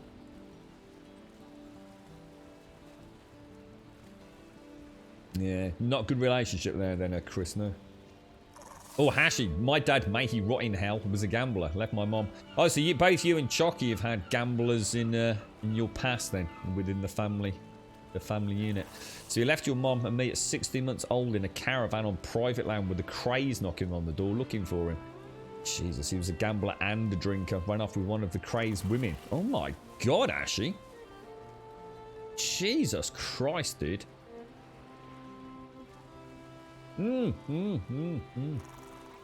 And like I said, maybe in another reality, actually, that there's a version of you that you hear it all the time, don't you? It can go both ways, can't it? A child can be influenced to not do something because a mum or maternal or paternal figure did something, and on the flip side, they may chase that to try and understand it better, or refrain from chasing it because they saw the heartache. Not everyone is. Not everyone can necessarily turn the bad into something good, can they? It is scary, man. It's scary times. Right, we are going back to the main build. Should we take some stone with us then? I think everything's done. I don't know what have I been doing. We did the farm. What have we done since the farm? I actually have no idea. Have I just been wandering around? Stone. Grab that. Grab that. Oh, I know what I was doing. I was going to go and replace that bloody sconce, but you know what? I'm going to scrap it. Yeah, it's mad, isn't it? It is crazy. I still think, going back to the original conversation about crypto coin there, we talk about like kids growing up, and what did they used to call them? When you were at school, you used to have like was it like a careers advice? It was that I used to call them something like that, wasn't it? You'd get like a careers advisor or something. And, oh, what do you want to be? Oh, I want to be a doctor. I want to be a lawyer. I want to be a plumber, or whatever it be. And makes me wonder how many kids are actually growing up already making a lot more cash than their families ever would have dreamed of. More than their mom and dad have ever made. We were talking the other day, weren't we, about what's that young YouTuber? Call Me Tommy or Tommy In It or something like that. Young lad, and one of many. YouTube talents, content creators that make unimaginable amounts of wealth on something that, you know, mom and dads probably don't even get their head around. You know, how's that even possible? You know, I think there will be a generation of kids that are taking their little bit of pocket money, getting an app on their mobile phone and investing in a bit of Bitcoin. You know, but by the time they're, you know, 21, they might have 30 grand sitting in their bank account, or God forbid more. I think it's fascinating. Absolutely fascinating. Right, so if we've got that called shades, if we click on, if we change that to build, isn't it? Is it build? Is it build? Steps. Was it steps? It's still saying it's connected. Build. It is build. And what a strange thing to have called it. Have we taken all the stone up though? So we've got a little bit already here, haven't we? Yeah, I suppose to them that to them it's going to be I don't know. Maybe yeah. I suppose that they will have grown up, won't they? A lot of kids without really using cash. You know, it's even now, you know, I think kids can, like, you know, if you go like to a school canteen in the UK, you can actually have, in fact, oh god, I read about this actually really recently. Oh, it is, isn't it? Oh, it is. Oh gosh, we didn't talk about this. I'm trying to think which bank's doing it. It was doing the rounds on Twitter, and exactly what we were just saying about how the pandemic, you know, some conspiracy theorists might be talking, you know, for whatever reason. Let's not go there today, but people don't like using cash. You know, cash is one of those things now. You know, it's dirty. You know, you're touching it. You know, why not have contactless payment? And there's now an actual, one of the banks or one of the credit card companies, you can actually now get like a debit credit card for a child, can't you? And I'm sure you've been able to do it for a long time, but what they've done is they're branding it quite cool for a younger persona. So it's a bit cool to have one. So a child will go to school and actually pay on the bus with almost like a debit card, a contactless debit card. Pay for their school meal using a contactless debit card. And I think you can actually have your name on it. You know, you can, or even like your gamer handle on it. So each card's kind of personalised for you. So you can sort of, you know, already, you know, cash is becoming a thing that they just won't grow up with. No doubt expedited due to, you know, the pandemic. But they'll be that much more open and susceptible to seeing money in a different way, you know. And is that a good thing? Yeah, I think it is actually. You know, and that maybe it'll ask more questions of how it all works. You know, I certainly don't have a bigger understanding of, you know, the global economy. See you in a bit, Pumper. See ya. Have a nice one, dude. So while you hated him, he taught me what not to do, and therefore in a way made your life better. I'd still not piss on him if he was burning. Yeah. I mean, you know, that's a good outcome, right, Hashi? Yeah. I keep going back to chat and seeing Chucky saying she threw him out after that, so don't know, don't care. I'm just not sure whether she actually threw him out of the window, you see. While he was dangling by his ankles and landing on his head or something. I was thinking maybe I shouldn't ask that question.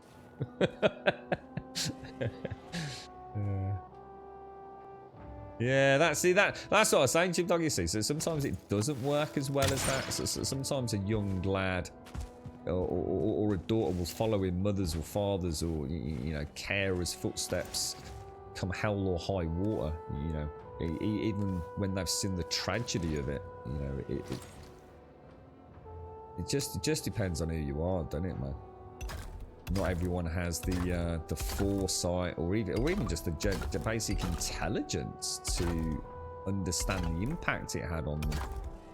Some people can just grow up very angry at the world, can't they? Just very angry. And you know, I'm certainly not here to say that they shouldn't. You know, so some of the backgrounds some people have had, you know, it's a miracle they even exist in modern day society as well as they do. You know, the amount of heartache and just terror in some young kids' lives is enough to bring a grown man to tears, isn't it? But I need to go and get a little bit of wood. Yeah, so sometimes it's not always a happy tale, is it? Scary, man. So your work's just completely stopped using cash? Yeah, I think a lot of places will be over time. I will boycott them until the day I die, though. I like my cash, you see. I actually... I understand it's keeping people safe, so this time around, now at least I have an understanding of why it's better to not have cash. Whereas before, like I said, you know, I would have boycotted anywhere that wouldn't accept cash. But yeah, I get it now. And I suppose if there was a supermarket that says, no, we only accept contactless, you know, I'd have to adapt, wouldn't I? Because it's right, you know, it is. It's better for it's better for the staff that work there. It's better for me. It's better for everyone, isn't it? So. Whereas before it made no sense to me. You know, money's money at the end of the day. I like being in control of it. I don't like a bunch of digital figures sitting in a bank, not knowing what the bank's fiddling about with. Got a little bit of cash. I know where I stand with that for a few days, right? I finally turned 50 today, but for a vampire, that's rookie numbers, so I'm still kind of a young... Is it your birthday today, guys? Happy birthday, bro! Is it really, dude? Not just, Holy shit! Holy shit, you're way older than I thought, bro. Happy birthday, guys. Happy birthday, man. Guys, excuse me, I've got a tickle in my throat. From the very first money I ever earned, I had to pay 50% of it at home. Not really to teach me about money, tax, and expenses, but because they needed the cash. But it taught me that you can't just spend all that you have. Yeah, I had to move back to my dad's for a short while, some years ago. Long story, but it was he murdered me on rent. My dad made me pay rent. It's going back, I'd say, a few years, a long time ago. But yeah, he made me pay rent when I moved back in with him. It was only for a short period, but fuck me. I mean, it was basically him saying, like, you know, don't think you're just getting a free ride here for a little while. But yes, it was... he's always been quite serious with cash, my dad. But the thing is, that's because he grew up with a child who he saw at weekends. And he never really had any other commitments, my dad. You know, he was very much a Jack the lad, you know, and he did do very well for himself in many ways. You know, he ended up owning his own company, accountancy company and things like that. It wasn't a big one, but big enough for him to have, you know, an entourage of staff and things like that. And he had his own premises, albeit rented, but... yeah, you know, I suppose he grew up with a pretty disposable income, I guess. So, but very easy for him to, like I said, very easy for him to save. Whereas not everyone can. You know, every penny can get accounted for, can't it? It's hard to save when you haven't got any left over to put in the piggy bank. But yeah. Yeah, congratulations, guys. Happy birthday, bro. Let's get you the birthday screen up, mate. Happy birthday, fella. Happy birthday, guys. What are you doing to celebrate, fella? You up to anything? You going to treat yourself any new gaming equipment or anything nice, bro? Happy birthday, man.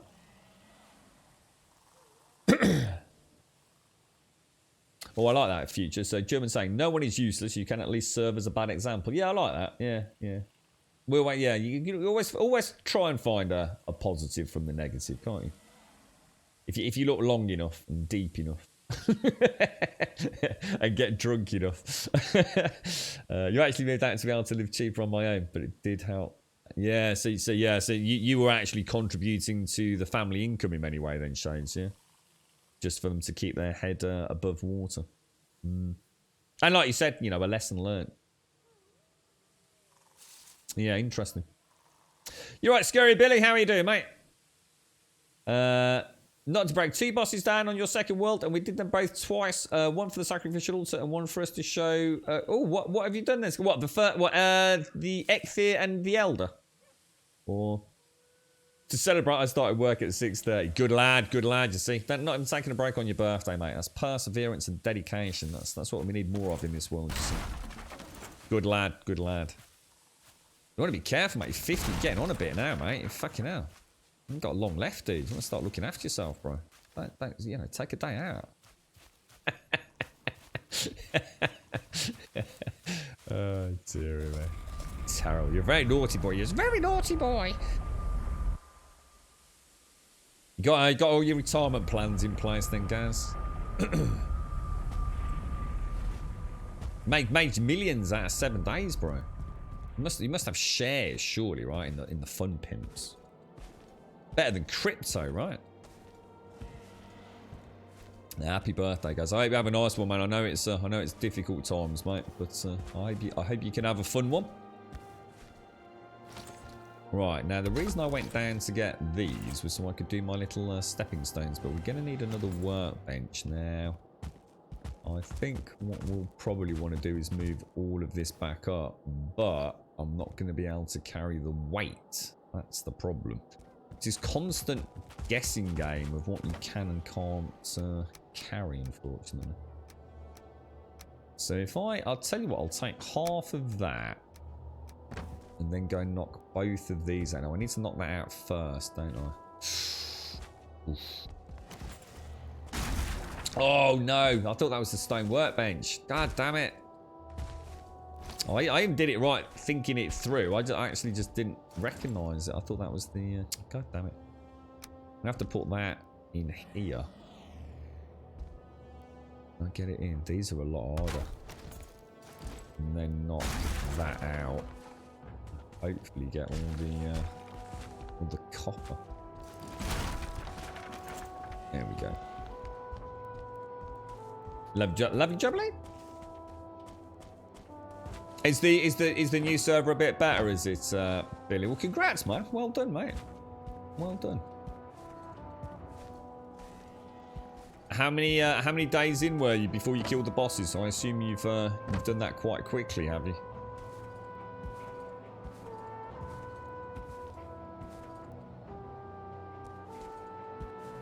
You having a nice bit of cake later, Gaz? I've not had cake for ages. I should sort that out, really, shouldn't I? Not a nice slice of cake. Oh, hang on a minute. Can you? Oh, look at that. Oh, no, I didn't know you could do that. Ah, humdinger, humdinger. Can you put a workbench on top of a workbench?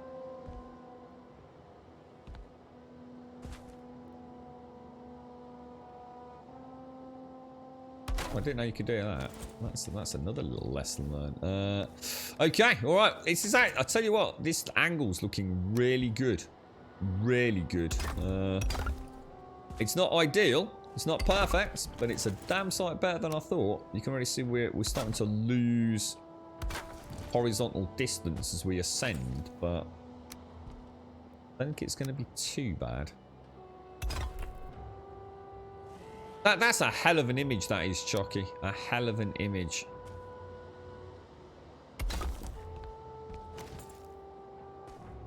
Right, grab. Get on in. Lovely jubbler. Now, we do need to be careful, because obviously we have got a... There is a spawn just up here, isn't there? On that sort of hilltop castle. And we're getting dangerously close to where the wolves can get us as well.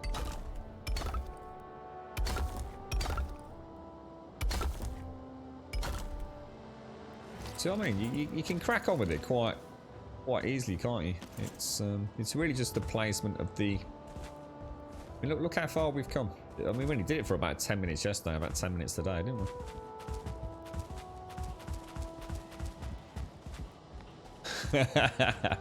Yeah, don't need to grow up. Hey, Gaz, you'll never grow up, mate. You're a games developer, mate. It's literally, you can actually argue that if you grow up, you'd be worse at your job, dude. You've got the perfect excuse, mate. Eternally younger game developer, bro. Don't you reckon? Is that really fast, is it, Billy? I mean, were you actually trying to do it quick, or was that just having fun playing the game? I don't know if you aggressively tried to speedrun it or not.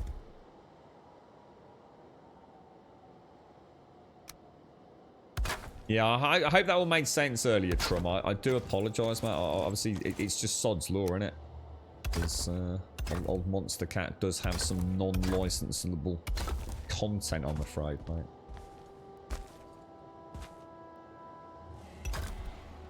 If you're not sure about what I was trying to explain, let us know. Good morning, Advina. How are you doing? How's things?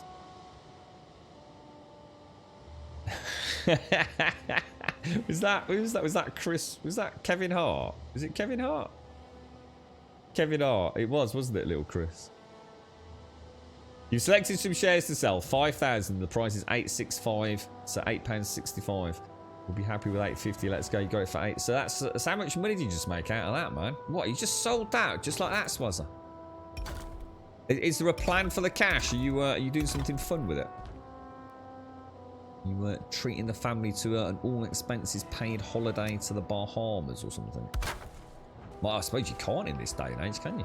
Going on holidays. The airport's open. Can you get on planes again now?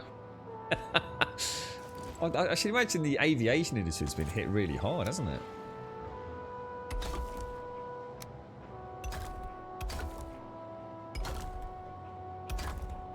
Oh, actually, I've just thought of an extravagance, actually. If you're out there, Wookie. I've just thought of something. So something I would really love to have. Yeah. I've finally thought of something, dude. It would be like a... I don't know which one I'd go for. I suppose if money was no objective, you could probably do both. But I think I'd probably sort of go all in on one. I'd probably get a really cool racing setup, dude. Oh, yeah. So that'd add a massive amount of cash, mate. Well, not a massive amount. I mean, it still ain't going to cost that much. But it would definitely be a lovely extravagance. So, yeah, like a proper... I mean, I was thinking about actually having a fully decked out, legit replicant of like... a small prop plane or something. You know, like they use actually for training programs and things like that. But I'm not sure I would. You know, I think I might go for something a bit more space focused and general flying. I don't know. So sorry, not flying. Did I just say flying? Car. I meant. So like a proper real customized force feedback cockpit racing setup. I think I might go for that because I like my music with that. I can race to cool funky music. The problem is my leg. So as much as I'm saying this, I don't think it would work out because I can't race because I can't use the accelerator and everything properly. So maybe I'd have to go for the aviation variant. I'd still have to use the rudders, but I could probably do that. And it wouldn't be competitive flying, whereas racing would be, so... Yeah, cool. I felt like I'd let myself down there, man. I came up with something in the end. There you go. You see? Well, what the hell was that? Wow, did you see that huge horseshoe thing there, then? I wonder what that was. Now, this is where we've got a problem, because I'm going to have to drop that in order to put this stone bench down, aren't I? Oh, it's so annoying. It is so annoying. And I'm not going to be able to get up there now.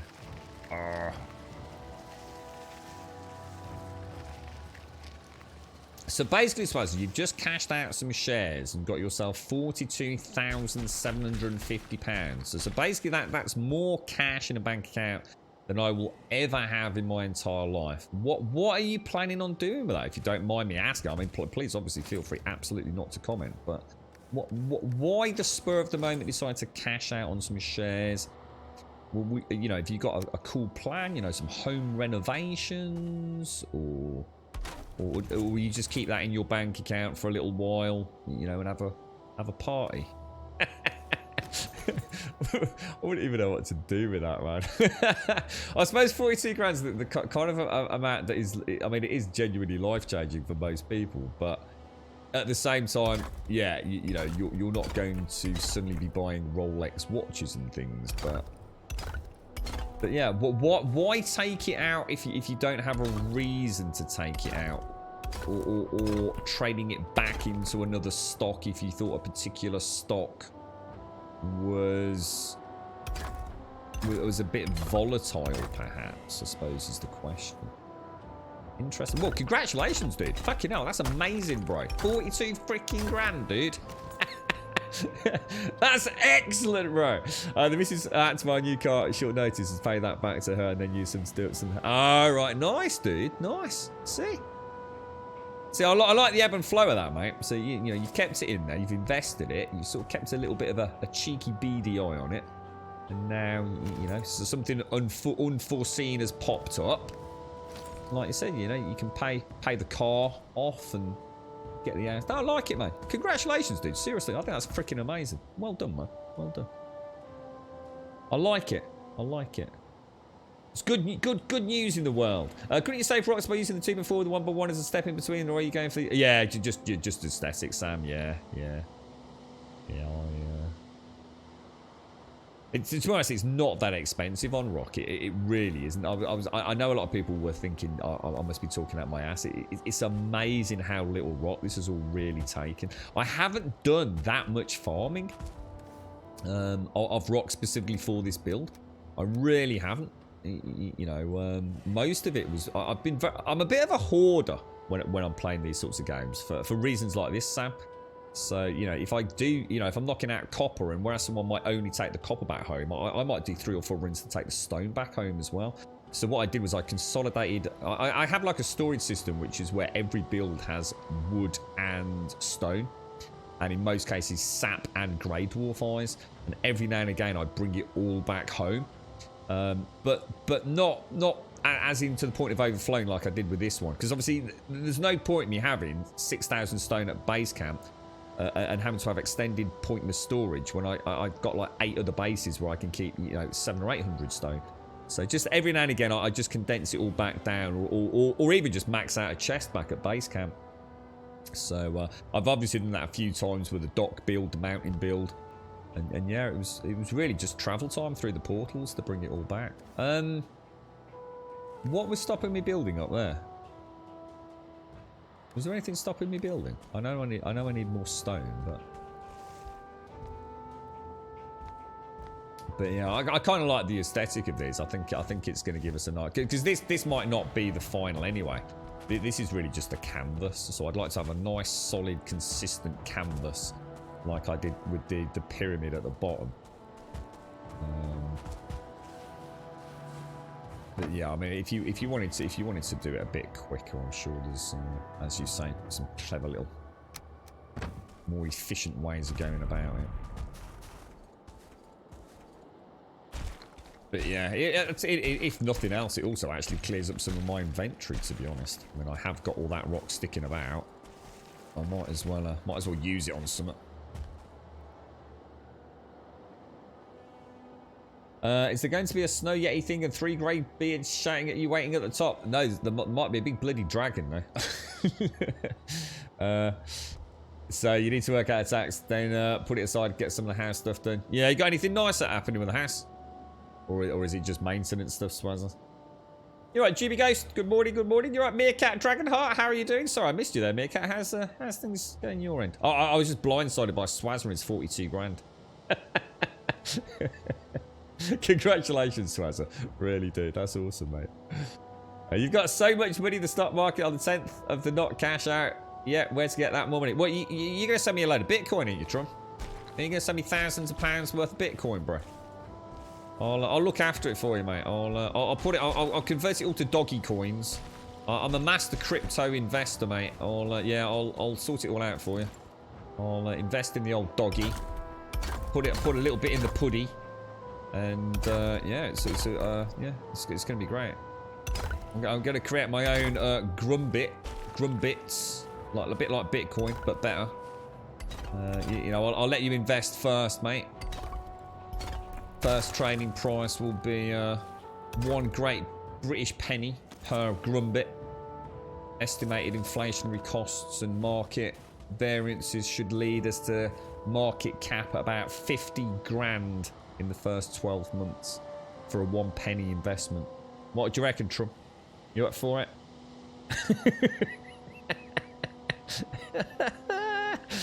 Oh, that'd be freaking the bit groin.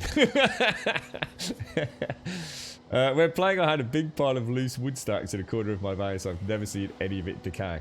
The loose wood stacks. You mean these? Yeah, I don't think. Do they decay? Well, we can have a look down there, guys. Yeah, I don't think I've seen them decay. You mean take on like the green sheen? Happy birthday, bro. Happy birthday, man. Gazzy's birthday, everyone. And it's a big one for him as well. He's what are you, 25, guys? Right, 20, shh, 25. You can pretend you're hip and cool then, mate. All that chat yesterday, guys, about you choosing comfortable shoes, it all makes sense now, mate. But you know what, guys? I thought you were. I don't know if it makes any fucking difference, mate. But I honestly thought you were like, I don't know, like probably. You know, if you said you weren't in your 30s yet, I wouldn't have been surprised, mate. Yeah, just goes to show, doesn't it? Interesting. Drop wood from the inventory. Oh, that. Oh, yeah, that won't decay. Well, not if it's near a workbench. Yeah, not if it's near a workbench. If it's not near a workbench, it will disappear. Well, or at least mine has, anyway. Did this start as a doorstep to a small cabin? This is a small cabin. Yeah. You had the garden done already. Now the boy needs his bedroom doing as he's starting to grow out of his kid's room. Oh, right. Go get rid of the more child-focused wallpapers and things. Yeah, that's it. Yeah, that's it. So it'll need some purple pillows mixed in with some black pillows. Yeah, and some joss sticks in there, mate. Yeah, a small pentagram. That's what the kids are into, right, Swazza? Yeah, we need a pentagram to sit in while he's trading his cryptocurrency to protect him from the dastardly devils of the real corporate banking world. I think that's how they look at the world these days. You got a grand's worth of Bitcoin. Nice, Trump. What's it in? Bitcoin specifically, or have you got it scattered across a load of cryptos? You logged into your game last night to your Black Forest outpost half destroyed. But, oh, what happened, GB? What, was that because of a glitch in the save game file, or? Oh dear. Oh, I'm sorry to hear that, mate. What? Any idea what happened, so we can try and protect ourselves from it, or? How old am I? Not as fucking old as Gaz. Jesus Christ. Honestly, I'm really surprised by that, Gaz. Honestly, legit, mate. Legit. I am actually quite surprised. But pleasantly so. Actually, very pleasantly so, to be honest, mate. I feel like I've given you a hard time now, dude. You know what I mean? I sort of, you know, I always think like, oh, he's a young lad. He'll get it. I didn't realise you were like old, mate.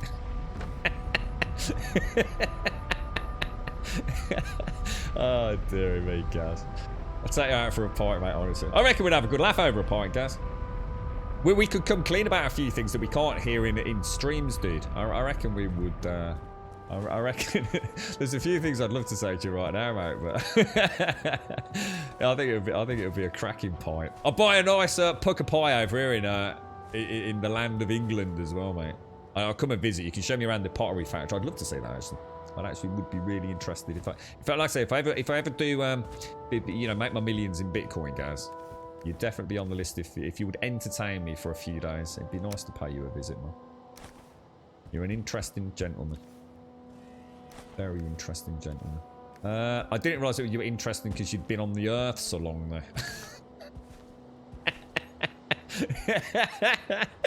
Oh, shut the fuck up, Gruff. So it was a troll attack. They always attack him. I didn't realise you'd seen the war and things, guys. Back in the old days with the wind-up tellies and things. Yeah. So you're an introvert engineer, so he doesn't have a problem with people. Yeah, people, guys. Bloody people. Bastards, all of them. So you're having fun, Billy, but we've learned loads from our first world, and we have even found Haldor earlier, and also we've seen that the little sod's serpents got away. Oh, yeah, I missed one the other day, actually. I forgot to bring the harpoon, Billy. So, that's bad, that is, mate. So, a good hour repairing the whole base, was it? Skeleton spawn to right. I think there's one there, dude. On our left. There's There's definitely a spawn of something. I can't remember. I don't think we've ever actually been in there. It's one of those purple spawns. I don't know if I can show you actually. Yeah, down there. So last night we got 4 trolls. It was due to when we killed our first pair of those in just a few seconds. Yeah, to be honest, the trolls I love. Because of the potential damage to a base. It's very reminiscent of like the 7 days kind of stuff. Oh gosh, the 7 days shenanigans with the Horde Knights, isn't it? Oh my god, dude, really? Keep going up and down without bringing what I need. I do apologise. I need to get a coffee. My head's pounding today, like proper pounding. Have we got any wood in the chest down here? I suppose I could knock some of these out. I don't actually need them. Oh, now I'm carrying too much. For God's sake. Pain in the bum bum.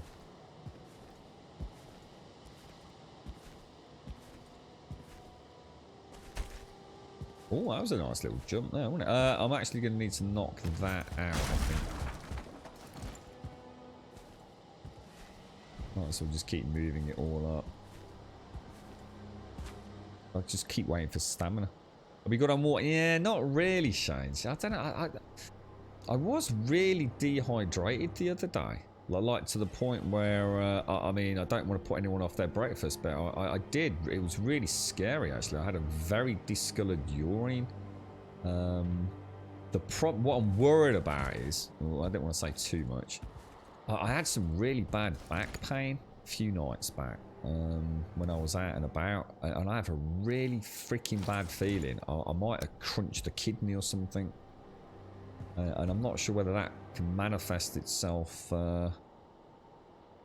with a bit of discoloured urine, can't it? So it might have actually been blood or something that had discoloured it, but yeah, it might be indicative of a kidney not working too well at the moment. But yeah, fucking pain, man. Like, proper pain. But yeah, it's not like me to have a headache. It really isn't. I just don't have headaches. I really don't. Not these days. But yeah, I'm trying to drink as much as I can, but it don't seem to be affect anything. It's like a girlfriend says, we need to get a urine check done, really. Just make sure there's nothing sitting in there that shouldn't be. But I suppose that's my own fault for working, but I ain't got any fucking choice, so... we shall see. Tell you what, last resort, I'm just going to drink a bottle of Jack Daniels tonight. You're up for a bottle of Jack Daniels tonight, Trump? we'll play the cryptocurrency market. We'll start off ever so well. Do a little bit of funky trading, a bit of doggy coin. We'll start, you know, make a few pennies, and then as we get slowly more and more drunk, God knows what'll happen, mate. We'll probably get Elon Musk on the blower later on, mate. Have a chinwag with him in terms to stop all this silly shenanigans. So you're taking a piss now, Elon. Oh, you're not drunk again, are you, Grum? Shut up, Elon. Just tell you, mate, you're causing chaos out there, man. It's just not a done thing. Stick to the space rockets, bro. I need to get a workbench here somewhere.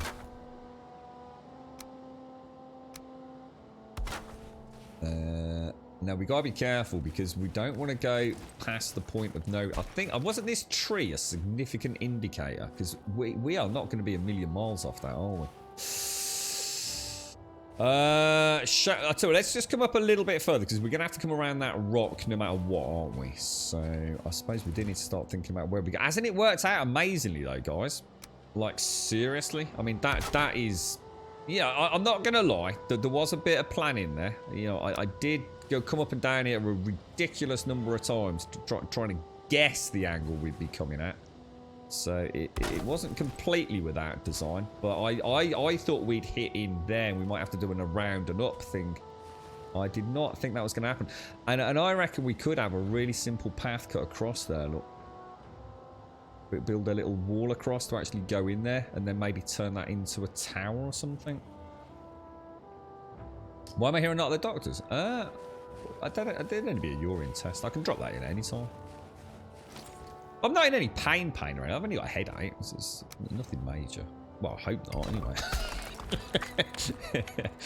I've definitely crunched the kidney. I know that. I know I did. I know that pain, man. But... Okay. Looking good, looking good. Have you tried getting in a freaking doctor's, Advina? It's all telephone convos these days, isn't it? I don't think you can even get. Can you even see a doctor in these days? If it's not at the hospital. I think most of them are. They just call you, don't they? Right, we want to get rid of that. Should we get rid of that rock if we do it very carefully? Or... I don't know. Oh, actually, you know what? I think I'm going to leave the rock. I think I'll leave it.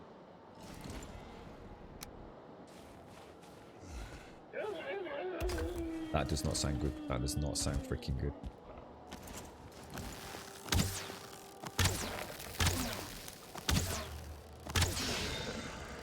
Holy balls. That actually surprised me. I just didn't recognize the noise. Jesus, they're loud, aren't they? Yeah, it is. It's a skelly spawn, not you were right.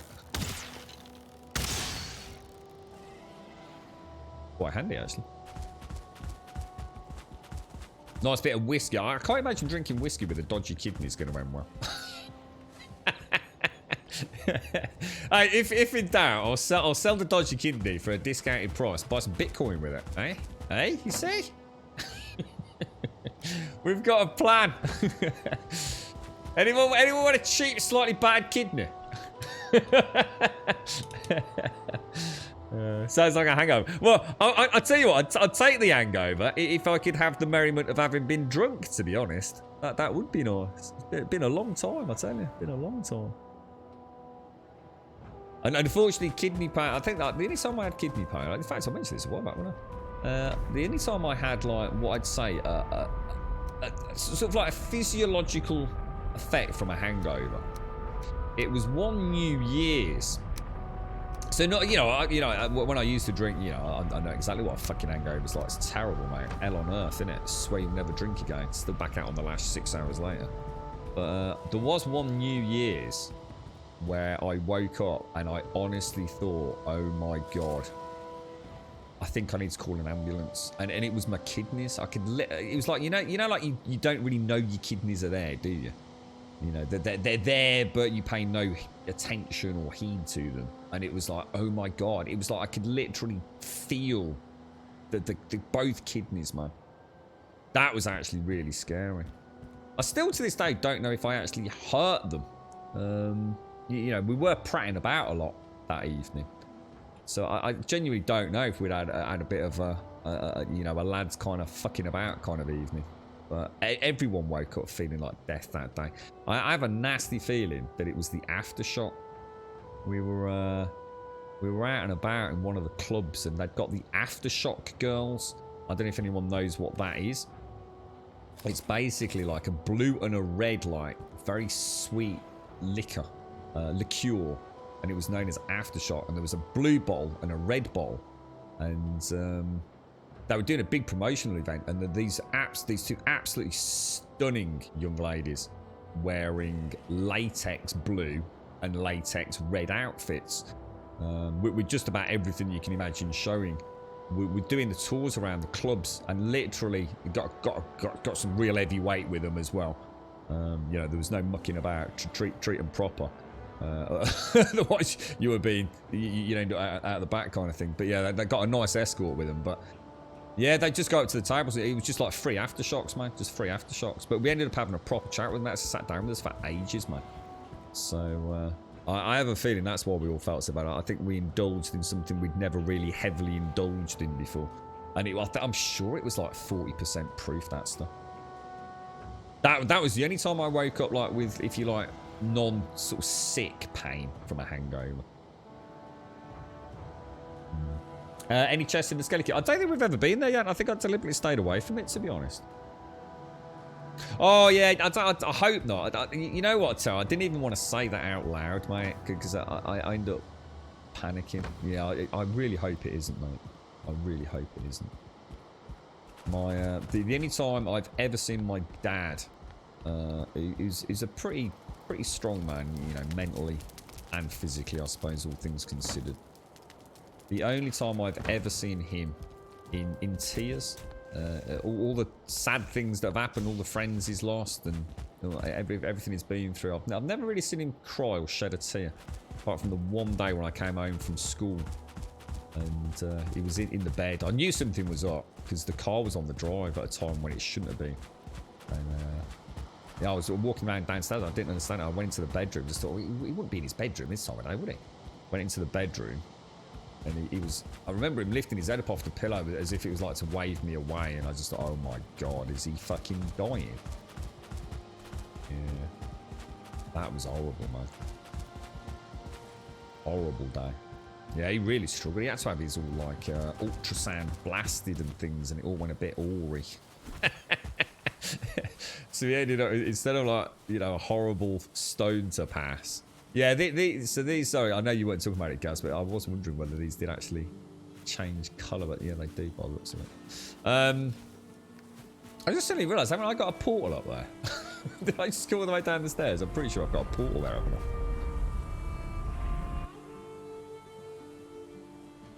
Yeah, I really hope it isn't that, Stephen, I'll tell you. Or Terra. Yeah. Are you going to make that ramp stairs that you can actually walk up? Yeah. It's, I hope so, dude. If we can figure it out. That's what that little design was. Unfortunately, at this point in the game, we don't seem to have... we don't have any, like, 45-degree stairs. We've only got 26-degree stairs, you see. So there could be a way to sort of play about with it.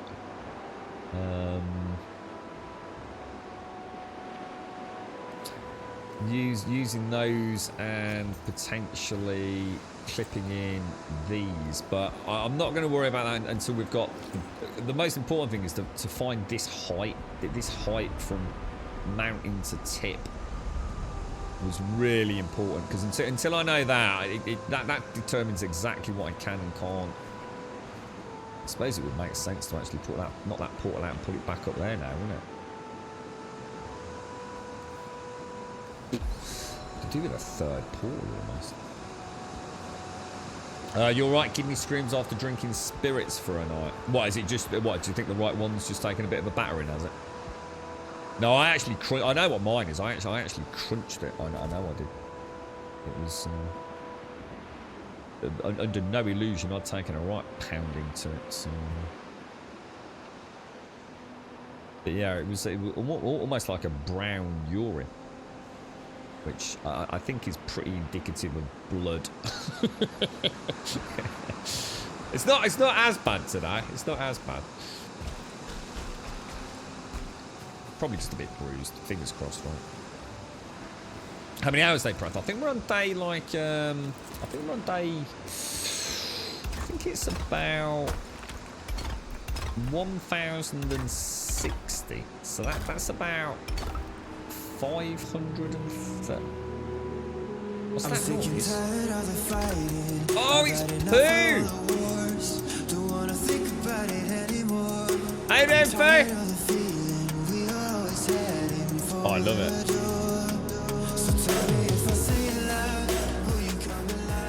Oh, I really like that, Poo. Oh, I really like that, mate. I'm going to add that. I've actually had to get rid of one of the playlist for the intros and outros, Poo, so I'm going to replace it with that one. Oh, that sounds really cool, man. Nice one. I'm glad it's working, dude. You too, Poo. Good morning, sir. Yeah, to be honest, Jim Dog, I've heard a few people say that actually getting a high jump skill actually works against you later in the game, you know. It can start flinging you off things that you actually don't want to be flinging off as well. So I'm not sure whether getting a high jump skill actually is a good thing or not. Someone was in chat the other day saying that they definitely had the same issue where it felt like you were sort of being rocketed into the air at times when you didn't really want to be. So, but yes, I mean, let's have a quick look. Well, we'll have a look at the end. We'll have a look at the end. That's like, so. Don't want to tap my little superstitious fate thing.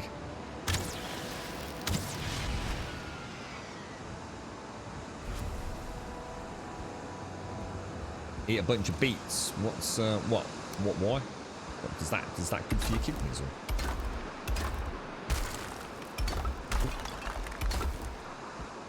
Good morning, Mr. P. Good morning, sir. I think I've almost finished Witcher 3 in the week. Is that good considering I spent 90% of the game time playing Gwent? Oh, I was the same, Chris. Honestly, the first time I played Witcher 3, I had a right old rant about it. I really missed my poker dice. I hated Gwent. I was like, why would I want to play a stupid ass card game? You know, goddamn role playing. What a bunch of knob pants. Second time I played it, mate. Oh my god, I spent more time playing Gwent than I did playing the game. No doubt about it, mate. And I don't like card games, dude. I really don't. Never had a huge appeal to me. They do in terms of like the real world, because I definitely like the. I suppose the tangible nature, and more importantly, the really good artwork you can get on trading and playing cards like Magic the Gathering. That's the kind of thing I probably could have got into, but it wasn't my bag at the time, so I never really paid any interest to it. So playing a virtual card game, where I can't even own the cards or anything, if you like, in my hand and look at all the wonderful artwork up close and personal, was, yeah, I just never liked it. And then one day it just clicked. I couldn't get enough of it, mate. But you know what? I would never play Gwent outside of The Witcher, though. It was kind of weird. I did play it very much as a role-playing element of the game. It just added to my stops in the taverns. You know, normally in an RPG, you go to a tavern and you just get some quests or buy yourself some food and off you go. I kind of liked it. I kind of liked what it represented in. It kind of gave Geralt a life outside. You know, a day-to-day life, a day-to-day hobby and interest kind of thing. So I suppose that's why I kind of got into it. But I actually found the game pretty good fun.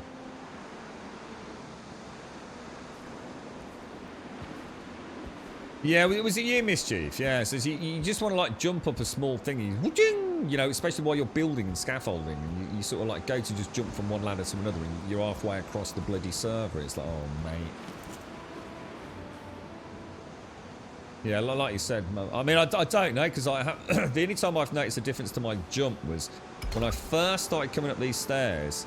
I couldn't jump the 2. It was like 1, 1, 1, 1, and now I think it is 2, 2, 2, 2, isn't it?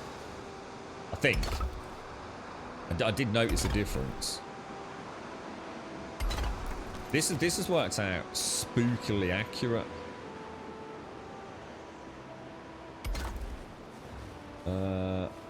In fact, it's worked out like really well.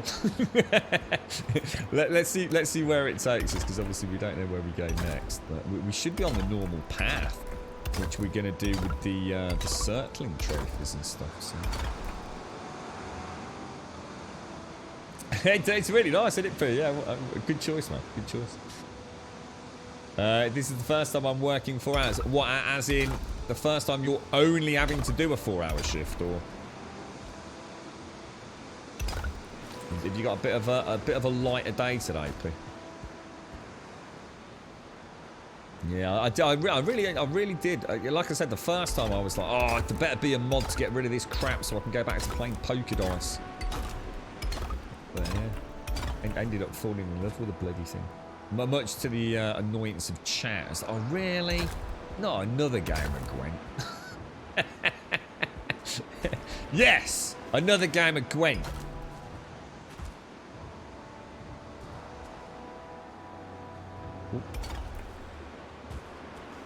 Used to play Magic the Gathering. Yeah, I don't know what it was. I didn't really have a huge circle of friends that liked Magic the Gathering. We just spent a lot more time playing like AD&D and a lot of the board games that were coming out, I suppose. Even some of the really old ones that, you know, we hadn't, I suppose. Well, I suppose things like Talisman. It was like Talisman was actually apparently a really old game. And I don't know whether they did a reboot of it or something with Games Workshop or something. But yeah, most of us owned a set of bloody Talisman at some point. I think it was called Talisman, so something like that. Anyway.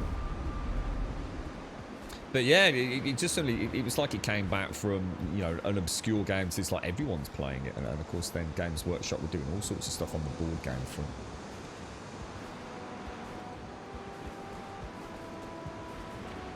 You right, Mario? How you doing, sir?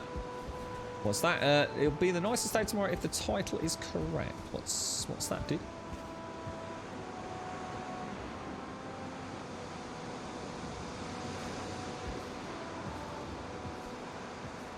So not used to being able to and sleeping on a normal Friday. You have you got a nice weekend planned then, Pooh?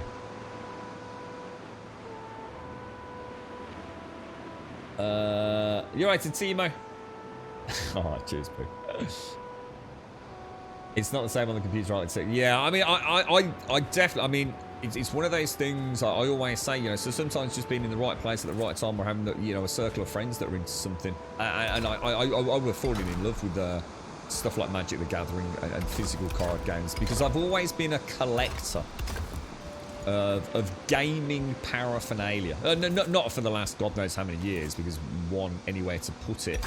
And two, I just don't have time to enjoy it, and I really hate the thought of having all this wonderful nostalgic gear that sits there in a box. I always collected because I enjoyed it.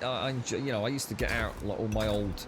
I used to sit aside on a Sunday afternoon, and to just get like really old role-playing books out, things like Dragon Warriors, and you know, so some of the early like even second edition. I think I even had some first edition rule sets for D&D in pretty much mint condition, and it was just great just flicking through it, nostalgia, you know, have a couple of beers or something and just like flick through it all, go back through the miniature collection. So it always felt like it was kind of relevant that I was using it, and then over time, you know, time gets difficult. And but yeah, so something, anything with nice artwork, and I bet I bet even, I know it sounds silly, but even things like the smell, you know. I should imagine opening a brand new pack of Magic the Gatherings, sort of glossy cards. It's probably like crack cocaine, right? Yeah, I could definitely understand, or could see myself having an obsession with something like that, 100%. But yeah, like I said, it never happened. It's the same with Pokemon. I know nothing about Pokemon, to be honest. I really don't. Yeah, I don't know what anybody knows that's got even a passing interest in, say, video games, which is, I kind of know Ash, I think that's his name, and Pikachu. And other than that, I don't really know much. You know, like, I've never really played Pokemon. Or, you know, I played a little bit of, what was it, Pokemon Go, and actually quite enjoyed that, to be honest. But yeah, we all just loved AD&D or anything. I mean, we made our own games up, our own sets of rules and things. So we were really into it at a pretty crazy level. That's nice. Now that the storm stopped. I don't think I'm going to go much further now. I think we can sort of almost consider the primary stairwell done. And now it's just a case of figuring out where we actually go from here. Oh, what? 4 stones short of the last block. You couldn't make out up with 3 stones short of the last block. God damn it. Oh, dear me. 68 to 69. Really, Mario? Really? Really? Really? Oh, look at the shadow there. You see the shadow? Look at that. Isn't that gorgeous? I can actually see my character. Oh no, yeah, I'll show you the ramp that does work, Gas. It's actually really cool. I've already got a basic design. I wanted to go with something that would work, even if it wasn't aesthetically pleasing and or. I mean, obviously coming down is fine, but no, I've already got a partial build as a proof of concept, just to make sure it wasn't this. And it's these, look. I mean, you literally can just overlay staircases. The problem is these staircases are still a bit bouncy. You know, it's still got a bit of a bedoing to them. So we can easily inlay those. And what I did over here was just try and snazz it up a little bit, so you can sort of see here that will possibly. The beauty of it is, if I come out at the right angle, look, he actually slides all the way down. Look. So, and I thought using the mushrooms because they're pretty cheap, we create this kind of stairwell-esque visual. It's just unfortunately he still does have to sort of do that. If I run up it though, so if you run up it, look, it looks fine. So yeah, well we have got a solution, and then coming down is going to be great fun. Look. But yeah, the reason I haven't finished it, one, because it's too high up to be playing about, but I did want to have an idea of how we'd get to the door, which is why I did this section. But what I'm thinking is, what I'd like to be able to do, we'll go and build it down there. And what I'm thinking is, if we could get a hybrid build like this that we can put a cart in, I would actually really like to see if we can put a cart on this and have it slide down. And especially if we could jump on the cart while it does it. I know people do it with boats and things, but... So, yeah. That's probably the next little bit of a play. But, kind of like the idea of the lights with the mushroom poles. That would be pretty cheap. And obviously, I probably wouldn't do it every single step. That's going to be overkill for brass nails. But could do it like every other one, and have them on both sides. Or, but yeah, we got options. We got options. Your plans are to just sleep and get back into Valheim. It's been a few weeks now, and I look forward to a fresh seed or start another huge project on your old one. Yeah, I like. See, that's one of the things I like about this game. I like the idea of being able to start with a brand new character and just have that character go and essentially play the same seed, but doing new content in different areas. Yeah, maybe with a mod added. And then all the builds from the previous character are still there if you want to visit it, but you don't. You know, you're not forced to take advantage of it if you like. Yeah, that's it. Kart surfing. That's it. Yeah, we'll have a go. That was the plan. That's why I didn't do more of the floor, because I thought, is there a way to get that cart wedged in there? So like the ramp sides hold it in place. It might not work. So I can't believe you made a joke about 69, Mario. God blimey, dude. Did I check your Discord DMs this morning, Grum? I don't think so. Or at least not a lot of them. No, I'm horribly behind. Do you want me to check in a minute, Adrina?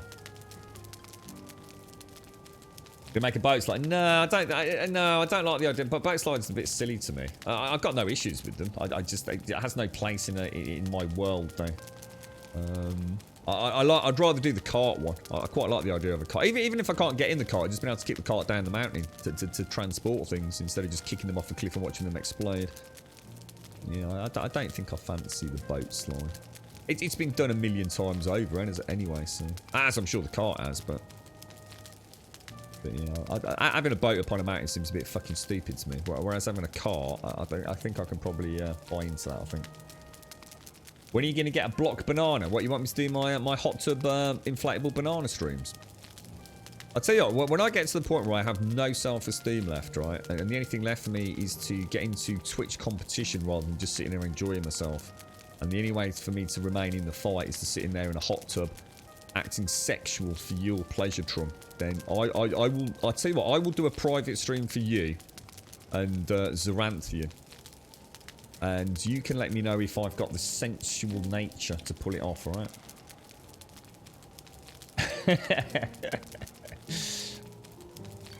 I haven't sucked that low, mate. I haven't run out of commentary yet, Trump. I did get sent some more things. Actually, I must have checked my Discord at some point yesterday, because I know someone had sent me. Well, in fact, 3 people had sent me new just chatting snaps. You lot are hungry, man. You lot are hungry for just chatting. I'll tell you.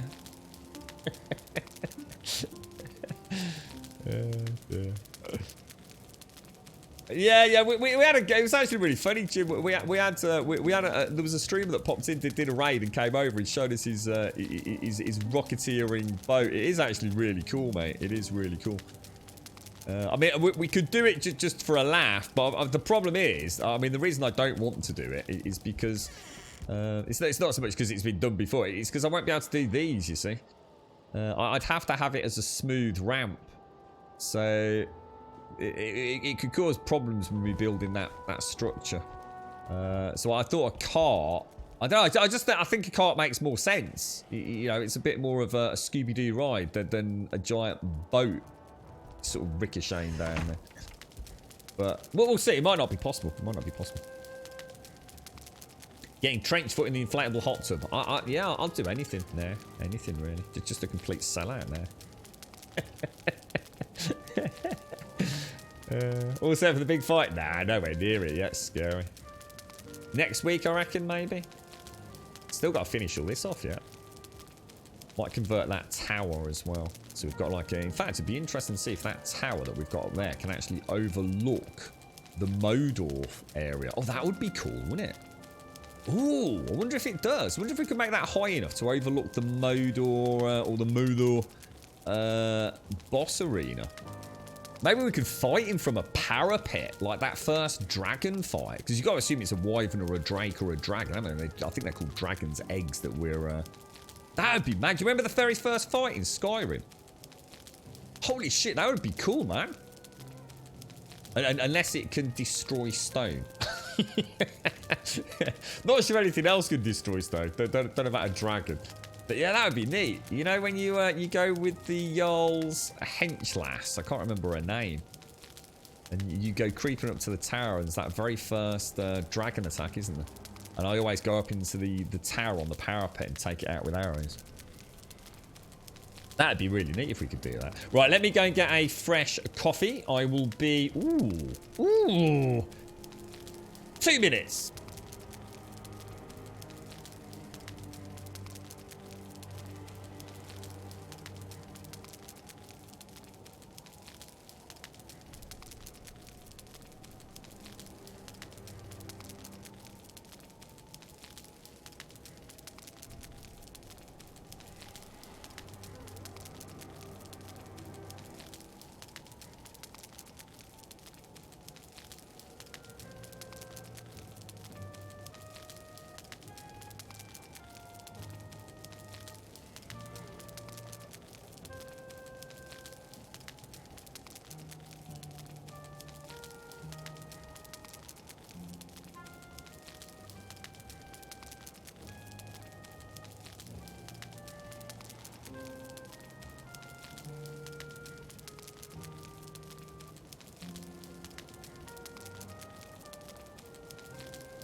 Right, back.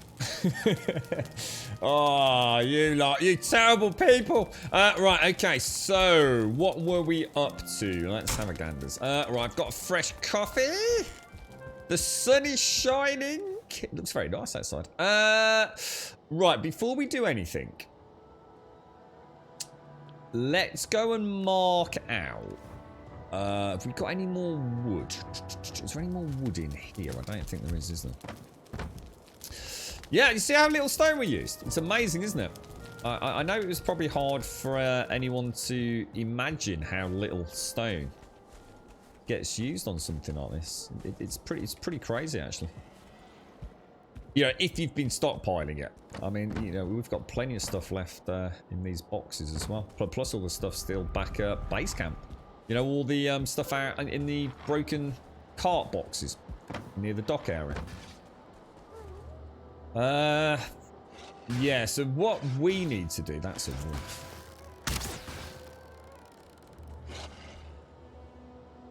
In fact, that's a pack of 3 wolves. So high hitting when they're directly below you. You have to aim above, don't you, I think. Wow, that's a big pack of wolves, man.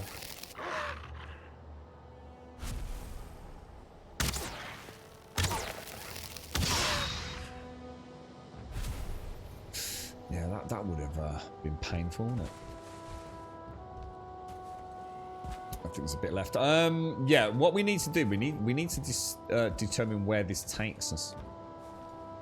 Yeah, it's almost like I reckon I could, at some point I'll be able to take 3 steps at a time. What's that, Trum? Is that a hot tub, is it, bro? Oh my god, what the hell, 2.5 grand? A bathtub, spa, whirlpool, shower. 2.5 grand, 10 left in stock. Where the hell would that even go? What is that? Oh my god, that looks ridiculous. It looks horrible. It looks scary. I don't think I'd want to put my genitalia in something like that. It looks like it might rub it all off.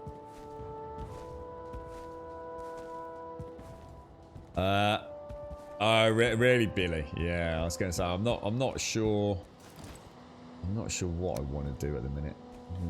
We'll get there. We'll get there.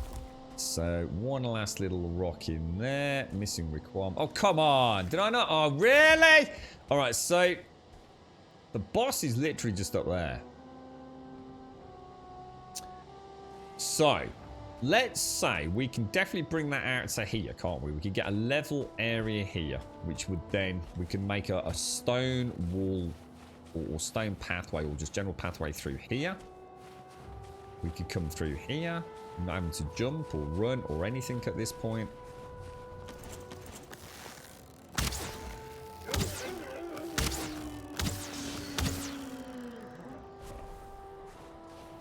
Around we come. We might have to do a little bit of flattening there, but it doesn't look like it would only be cosmetic.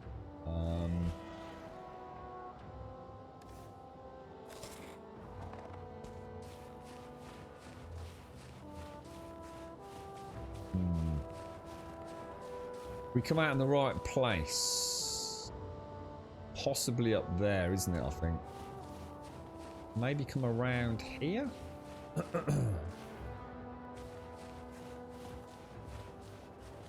Right. There's the stone. There's the stone there. We always said this path, didn't we? We might have to put another stone staircase in there. I think that's the only way to do it. And then that leads us in and around above the boss, doesn't it? And this, I think this is a normal walk. You can either come up and around here. And then there's the rock that you can stand on just there. Which literally overlooks the boss. So we could maybe create a little stone platform here. Just to sort of sit and rest and plan the attack. I don't think there were any alternatives, were there?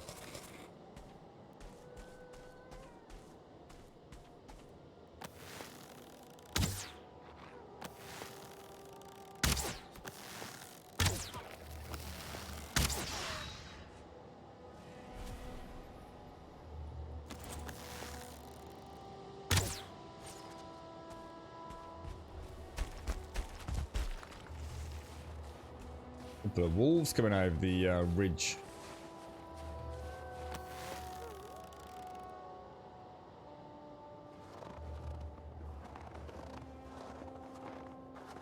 Where have you gone?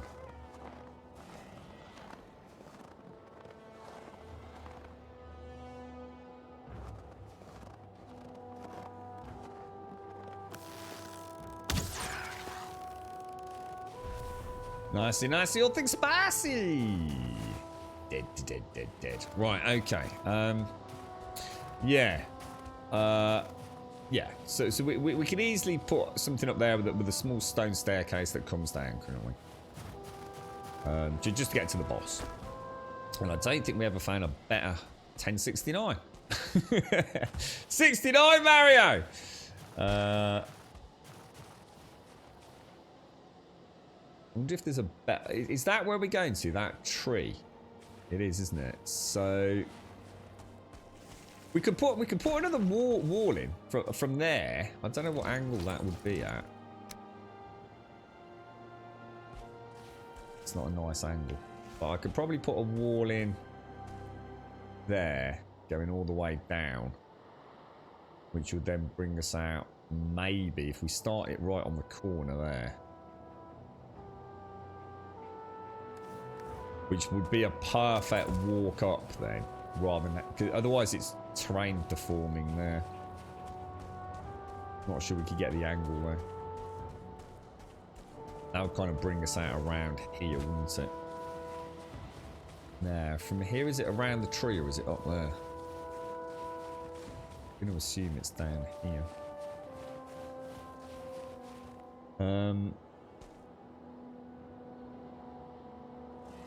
Let's have a quick look.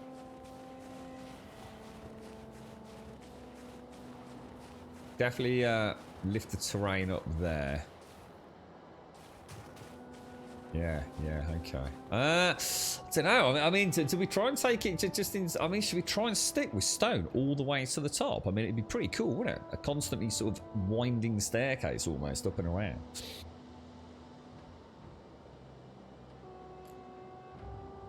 You know someone who owns something similar. It was in the house when he bought it.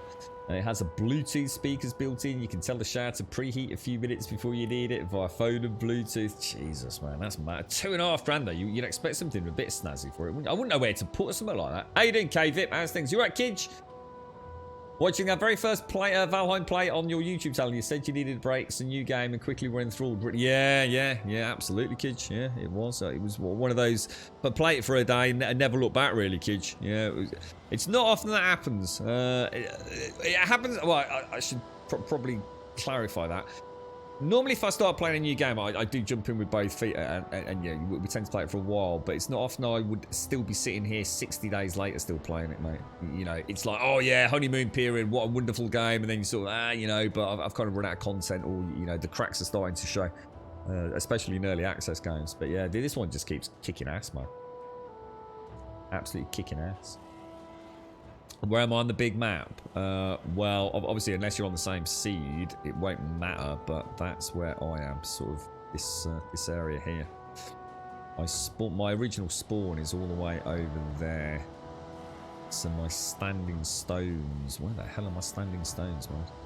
Here, look.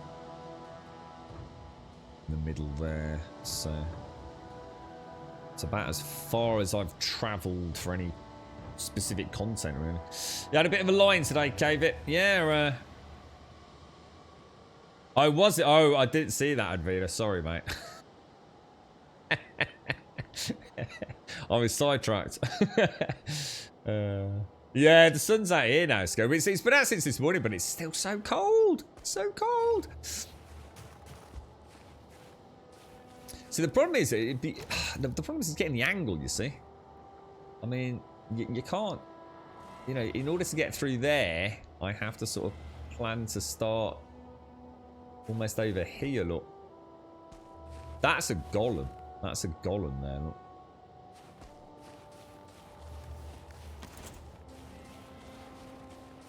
So I don't know whether to do a path. I don't know how to actually do like a little... What do you think? Do we try and do it with stone? I mean, it could be done. Path through to about there, and then we'd be turning,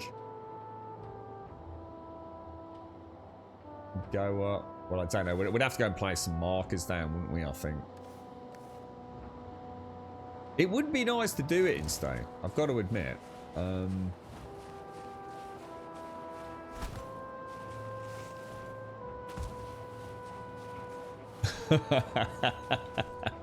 Just flip-flops over. Flat earth. Flat earth scales of balance tipped in the wrong direction. Wow, that's high, man. It's kind of interesting because I always thought this was going to be like quite a shallow. So not shallow. Quite a short ascent. I think this is actually possibly bigger than the main ascent down there.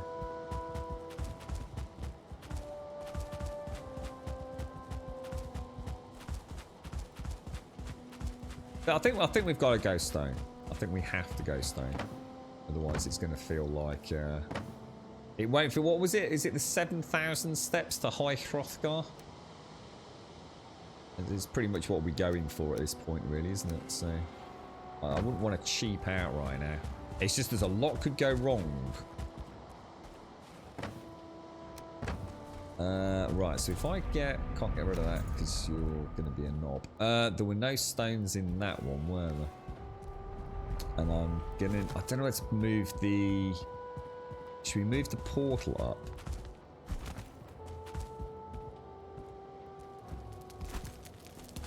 It'd be nice to have this one pimped out as a little halfway house. This is kind of like a little, like Everest base camp kind of thing here. Damn, that headache is a bitch today. Fucking hell.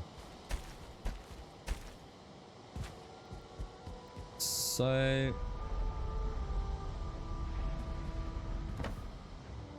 let's pop that in there. I'm gonna have to build a portal workbench.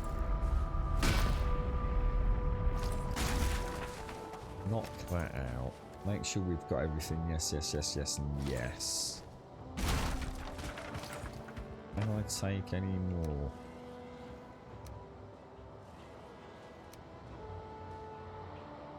Not really. That'll do us, won't it? So last main ascent. Don't like the cold weather, scary Billy. It's just been mad. I keep saying it's like I've travelled a little bit this week, and it just seems like where I live at the moment is in this like densely sort of focused little cold spitball of weather. It's really strange. I mean, I've been in Birmingham a couple of times, and well, 3 times, and yeah, I mean it's been chilly, but nothing like it is here, man. It really is. It's like the sun just doesn't permeate. So even on a relatively clear day, it just doesn't seem to be having an impact. It's ever so weird. It's probably global warming, Billy. There's probably something in the atmosphere here. It's rejecting all those beautiful solar rays. Yeah, a little bit of it. Yeah, just yeah. I had a bit of a knock to a kidney this week, and I have a horrible feeling I'm not as hydrated as I should be, dude. I know it's something like that. One because obviously the weird coloured urine, but also energy, man. It's just not there. Even the reserves are not there. It's and then that's nearly always hydration for me. Let us pop a portal. I suppose we could put it there, couldn't we? Depends if you want to... no, hang on. It depends if you want to build that up, though. Let's pop it... Has anyone placed a portal right on the edge of a cliff? So all their mates go through it, and it sort of just drops them off a sheer mountain. There's got to be a way to do that, right? In fact, there's got to be, right? There's got to be a way to suspend a portal in midair. In fact, I think of 3 ways of doing it now I've said it. Because you could build it and strip it out so the supports weren't where you came out. How does one knock a kidney? Yeah, well, a lot easier than you'd think. It was my naked hot tub jelly wrestling on the other channel, Advina. Is it still a bit warmer your end than here, Grum? What is it? What's it like there then, Shades? Is it proper chilly there, is it? Alright, alright. let's. How can we do this without committing? We know we've got to go through here, don't we? This is a definite path through, right? So let's start there. Let's imagine we're... I kind of like the idea of more 90-degree turns than... Gotta be careful here. It won't let me place a block on there for some reason.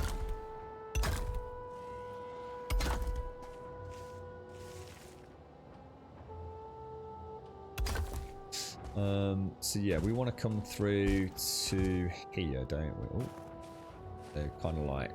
I'll just put that there as a guide. Because what I'd love to do is have little watchtowers later on, scattered around on this.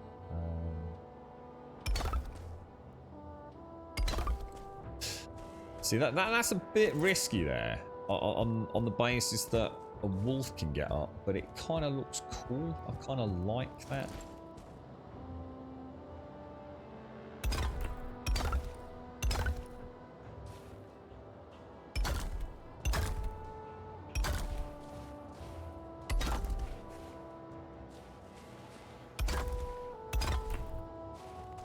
Yeah, I think we're going to have to go up one. I think we definitely need to go up one. And then we'll come out a little bit higher over that crest. I just don't know the idea of wolves being able to get up here and then straight onto my main path. So I think that would be a bad idea anyway. Let's go and grab, and obviously we'll build that up so it's flat with that, so it doesn't look like we're constantly going up, down, up, down, up, down. We need, so basically we need to get a load more stone, don't we? That will take us back down to the floor, won't it? So it's 6 degrees, feels like 3. Honestly, it feels cold. Honestly, it really does feel like Sub-Zero here. It really does. It's horrible. It's not what I expected this time of year at all. So we've only got 50 stone here. So let's Jesus, let's pop all that in there then. We'll take that and that and that back. I rename that, is it Shades?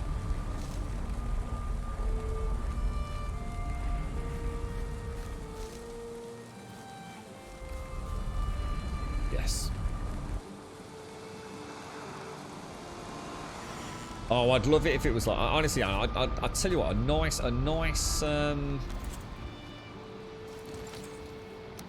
nice weekend to get the barbecue out, bro. That would be like freaking awesome, man.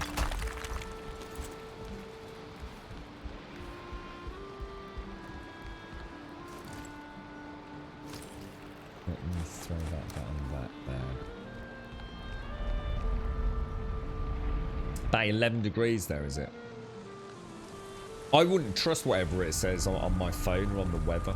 I know for a fact, like a couple of times this week, I've looked and it's claimed it's like 8 or 9 degrees. It freaking ain't. Not even close, bro. Yeah. Like I said, it does feel like we're in this like little anomalous bubble of erratic and extreme chilly weather. Very strange. And I know it's not just me. I actually genuinely did think, oh, maybe I'm just feeling it, but it's not. Everyone's saying the same.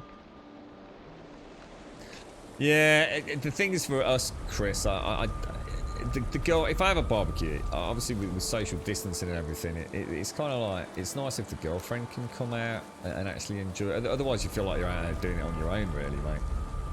It's, but she does suffer with the cold quite a lot, so it needs to be at least half decent.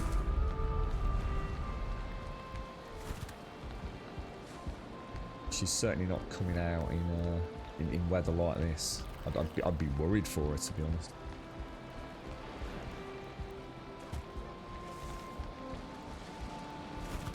So are you taking on the third boss today then, Billy, or?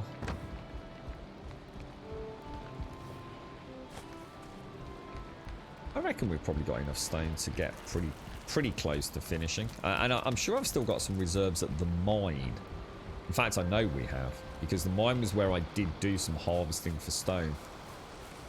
I did a bit of back terrain channeling and going the wrong way, bro. Oh, hang on, sugar. Leave a rock in there.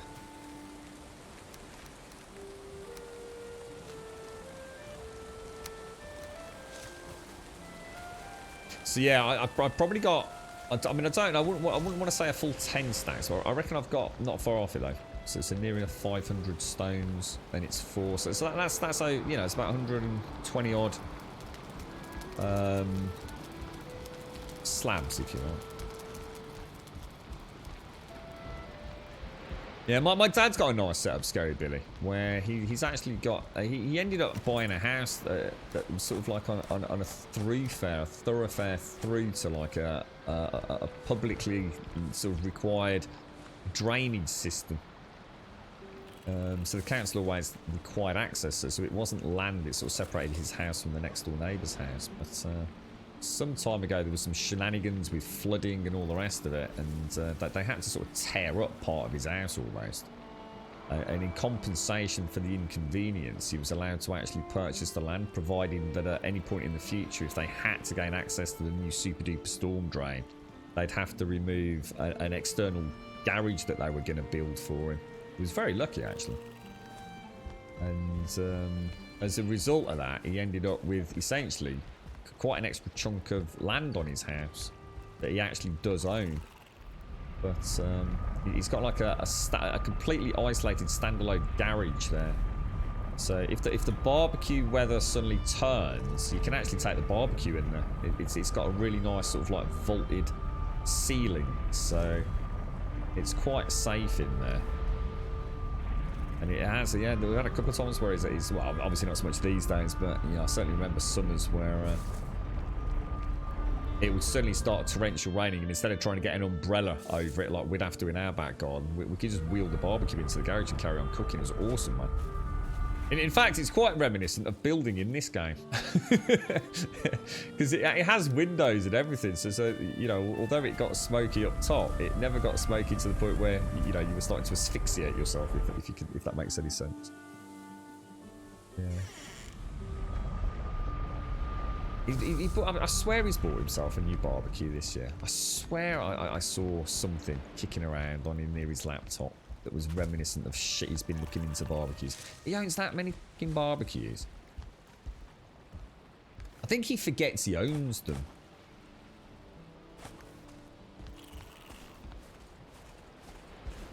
Gotta know your barbecue be with the barbecue and think, what would I do if I was a barbecue? What?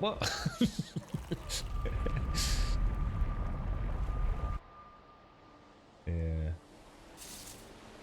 You're gonna go for what was it like with the other two with 2-player then, Billy? Was it Trixie or?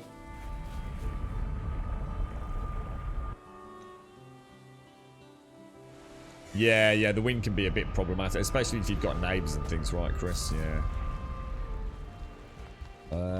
Where's the stone? It's all downstairs, isn't it?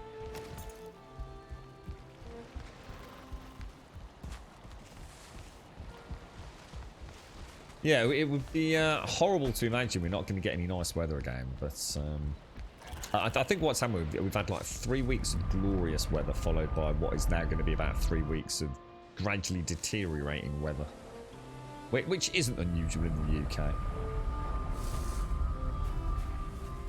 Let's just hope we get a really nice June. So if I change that back to build, then I can take some of this up. Let's take a little bit of wood as well for the first run. Well, actually, I can just overload, can't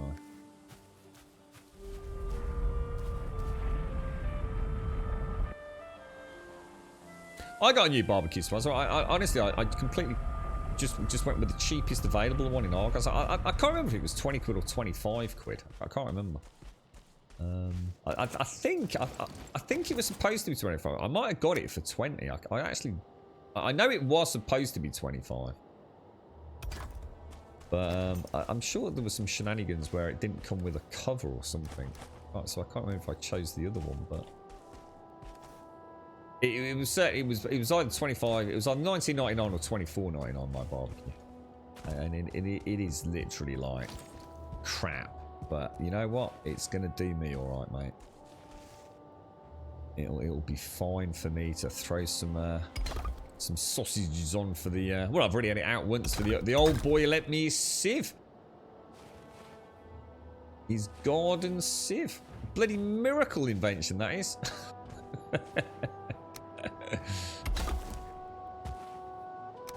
You think that's in line with that? It's not a million. I don't know, should I bring it across one?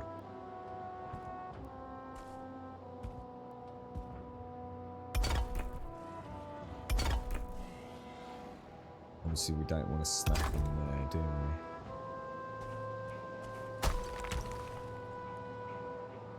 Need to go back underneath there.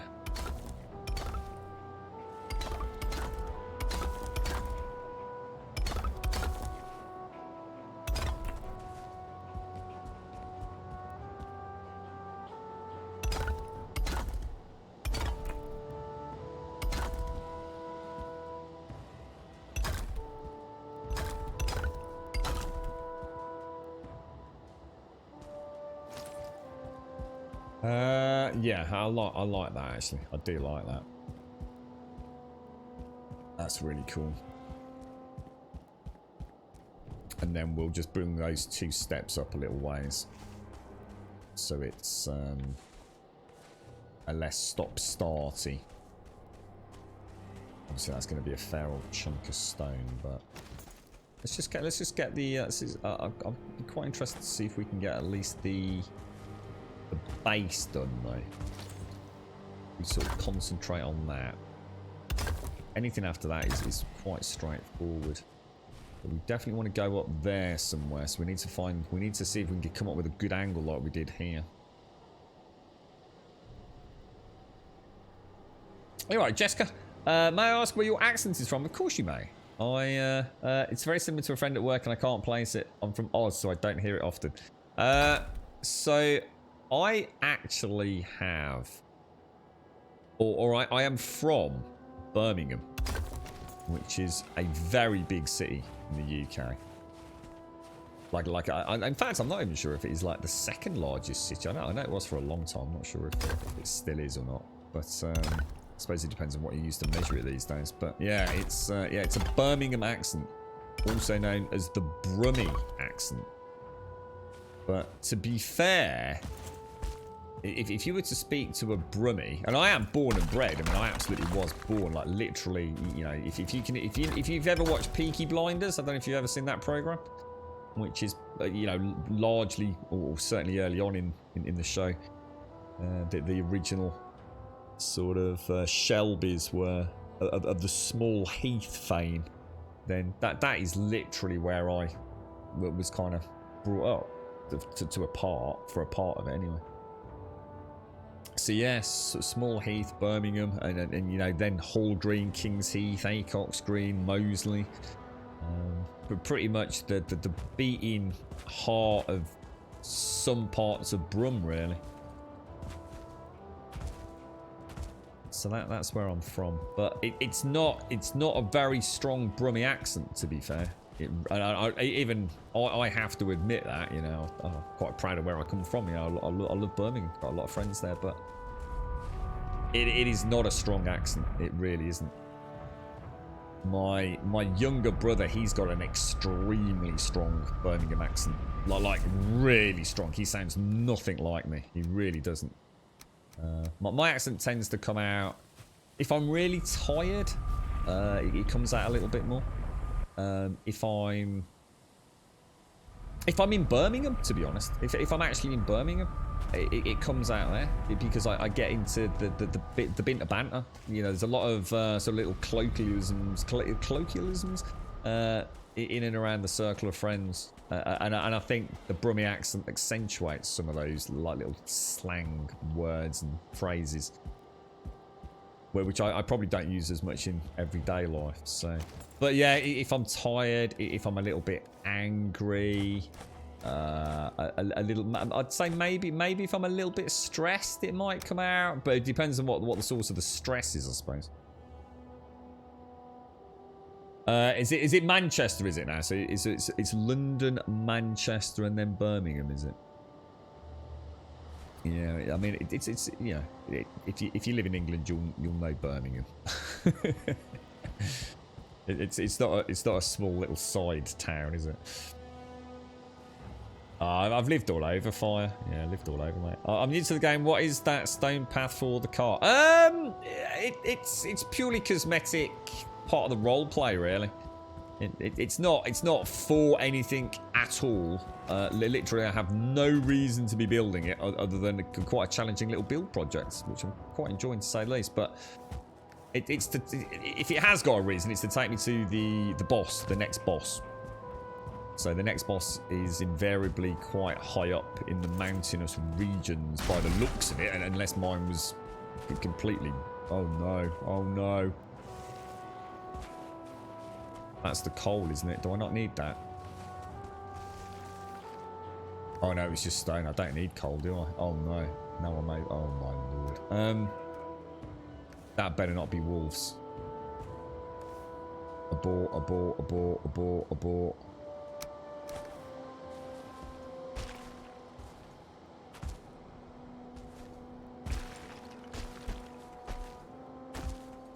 Come on, you gotta let me get up there, bro. Come on.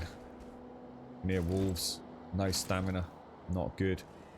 Oh, Jesus, that's very not good. Get stamina back, get stamina back. Don't panic. Make him come to you, bro.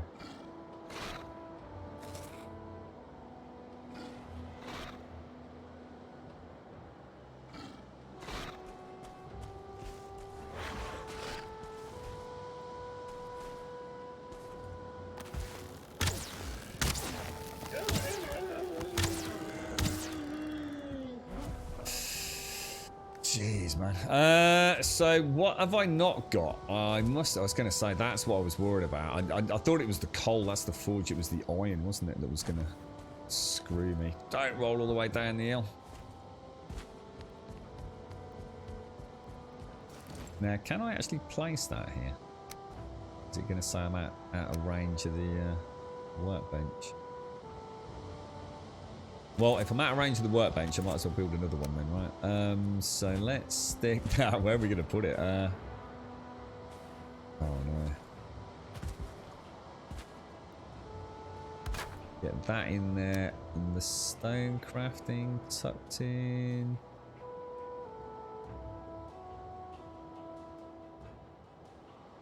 Come on, my little cheeky stone cutting bench.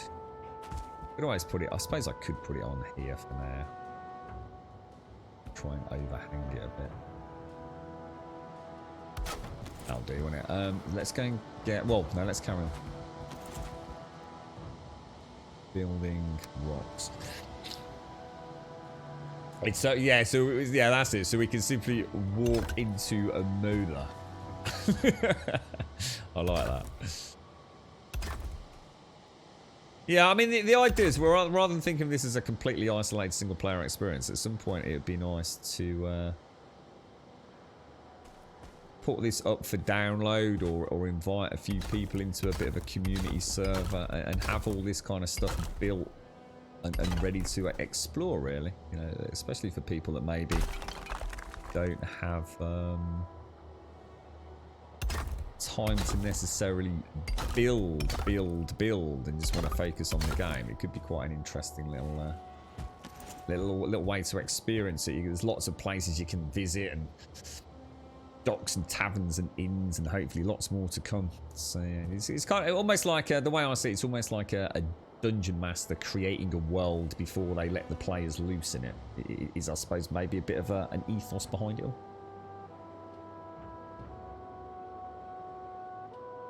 Anyway, Jessica, that's cool. It's like a bit posh, but not snobby, especially compared to the Bogan accent. Yeah, I mean the Brummie accent is terrible, and it's the exact opposite of posh. It's the exact opposite of intelligent. It's an accent that I think a lot of people in sort of more serious occupations probably wish they didn't have the Birmingham accent, but. Yes, I don't think it's a highly sought after one. It's not deemed to be particularly enigmatic or sexual or. I think it's pretty much bottom of the list. Of, you know, apart from the, you know, you've got the obvious really strong accents, haven't you? So you've got stuff that almost can be difficult to understand, like a really deep Irish or a heavy Scottish, even Mancunian and the Scouse. You know, they. You know, you could argue that it's, yeah, that it doesn't emanate stupidity, which is what the thick Brummie accent sounds. Because it's quite, it's probably comparable to a particular accent, no doubt, in America. What that would be, I don't know, but yeah. So. Let's go and see where we need to go. Have I got some wood with me just to make a little bench? It's almost like I was thinking that tree there.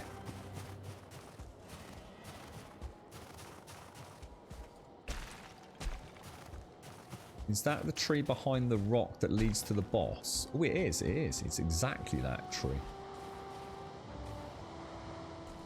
So if I mean. If I was to pop a bench here, right? And what's the biggest thing? I mean, ideally speaking, if we were to bring that... I should have brought some mushrooms with me.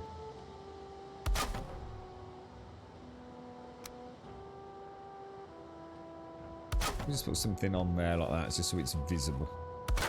I mean, if we were to come out there, we'd be laughing, wouldn't we? I mean, that would be perfect. And then we're literally overlooking the boss build. Almost like you're creeping up on the boss, yeah?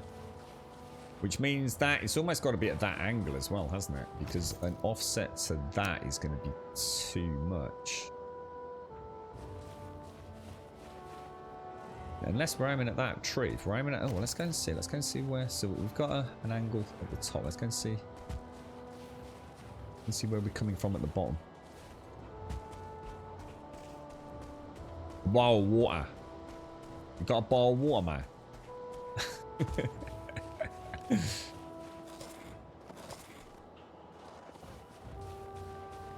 Just through there. I can see a bench just through there.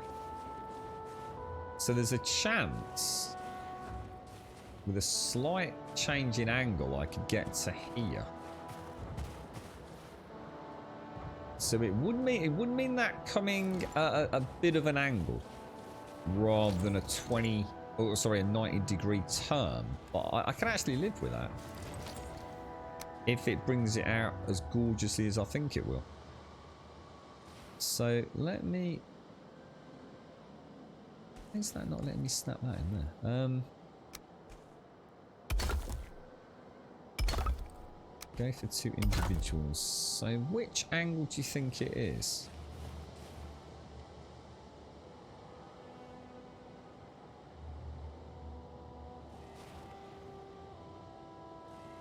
Awful, isn't it? Because I can't help but feel that that is going to be coming out right up there. But doing it that way...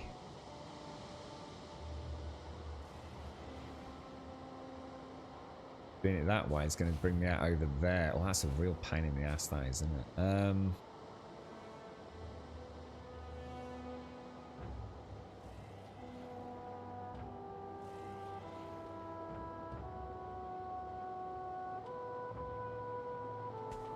Yeah, I mean, there. It's probably going to bring me out more up there, isn't it? Is that a problem there?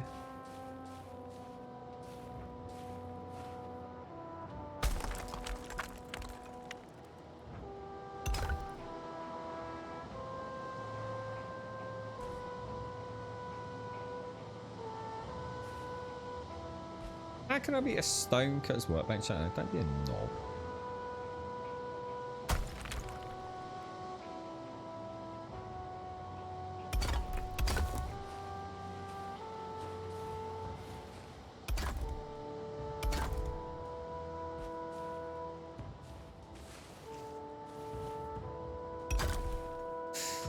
Where would that be taking me? It's taking me sort of there, I reckon. It's kind of weird. It looks like proper curling, doesn't it? Jesus, man. What the hell, bro? That's madness. This game is crazy. Yeah, there's no such thing as a 26-degree angle there. Yeah, I don't know what you mean by that. How you doing, Gary? Yeah, when's the new Dark Alliance due out, Mario? Didn't they just do a big reveal or something? Was it scheduled for this week? Like some new gameplay content? Be interesting to see if anybody's interested in that. I actually liked Baldur's Gate Dark Alliance. I think it was back on. Was it on one of the PlayStation consoles? Back when that came out. But the thing is, it was a success because there was nothing else quite like it. You know, there really wasn't anything out in the I suppose in the gaming world quite like it. Well, in the console world, shall I say.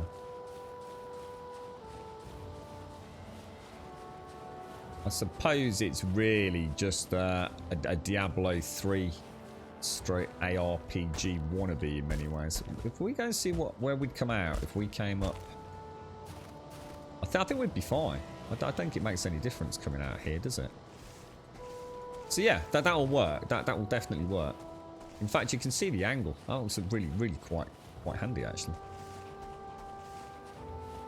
That can be done. We can finish this.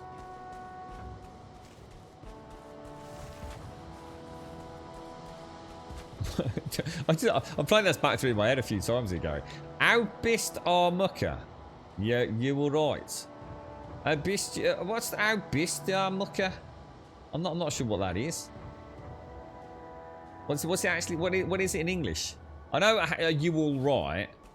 You're right, me old mucker. How you doing, me old mucker? That's what we're going. What's the how bist bit? what's the non-translation or the non-Brummy translation of that, mate? Ow bist.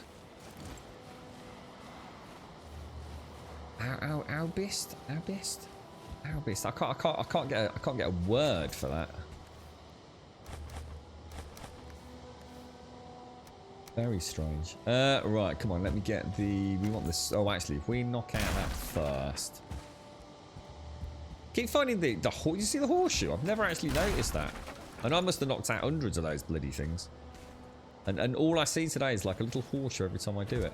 We will come back and tidy up these. Don't worry about that. I just want to see if we can get the angle first.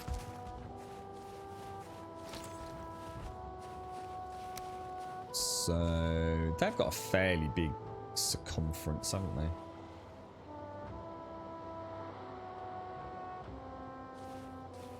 Yeah, we'll have to start putting these in again, but you need a workbench to get them in, don't you? Ooh, you bugger. You absolute bugger.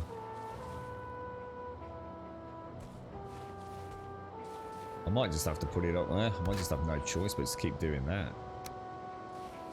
And once we've got that, we can put these down, can't we? What's the we can get that all the way up to there, look. That's not too bad actually.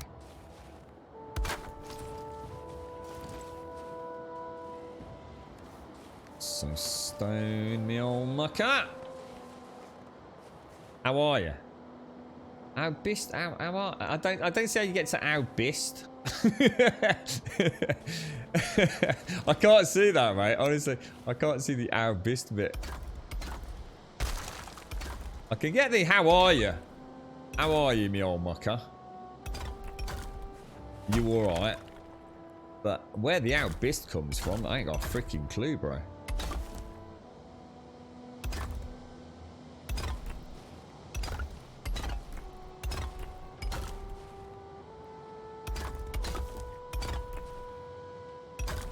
think the trick with one of these is to only ever go up when you absolutely have to. And then from there, you can sort of walk back and hope that you can plan in the ascent angle, which works out very nicely on that last ascent, not gonna lie. Whether or not we can pull it off here as well. It's not that far, is it?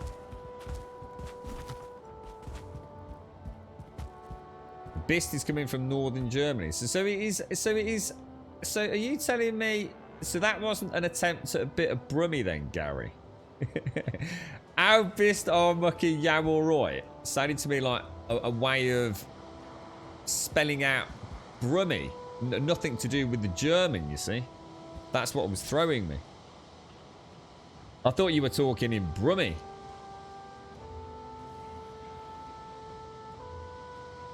It's only a little bit different from a Dutch regional language accent. Really? God, that's mad to think that the Brummy accent has some sort of weird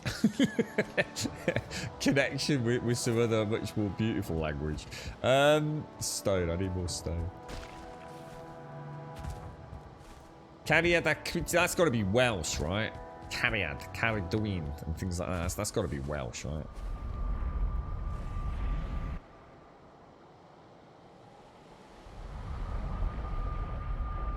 More a Shropshire. Yeah, you see, I was gonna say I didn't think it was German or anything. Yeah.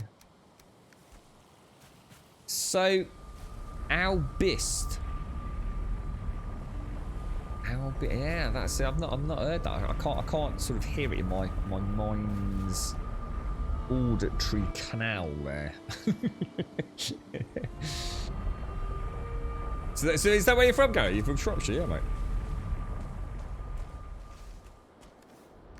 Or at least spent time Shropshire way, have you? You're right, Doc. Good morning. Good morning.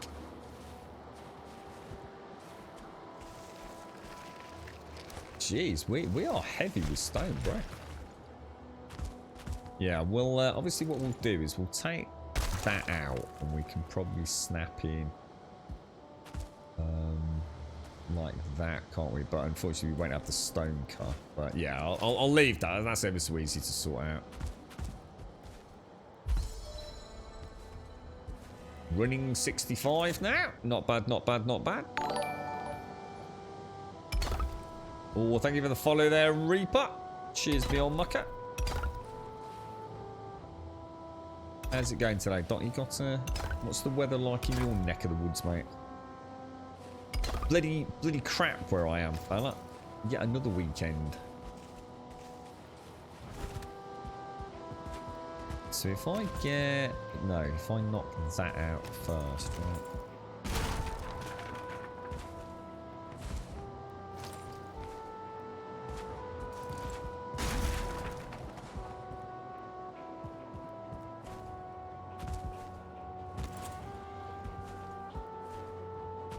So this is the downside, because this is why you've seen so many of those platforms back on the other stretch. It's because of constantly having to rebuild workstations and things.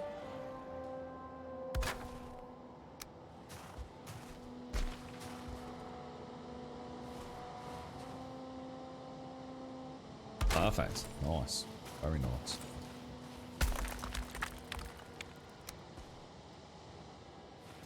I wonder how much stone I've got buried in my stairwell. That was another thing I had a problem with when I was trying to find good angles.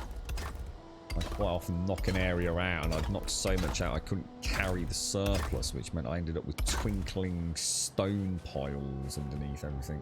We might have to get rid of that rock, which wouldn't be a bad thing because we can use the stone from it, but...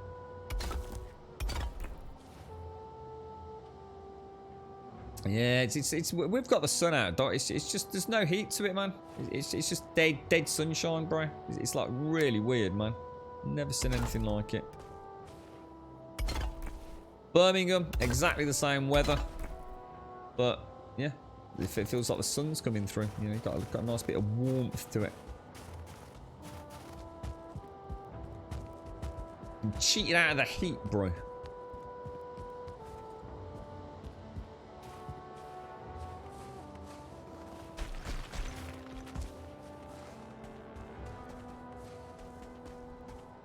damn it.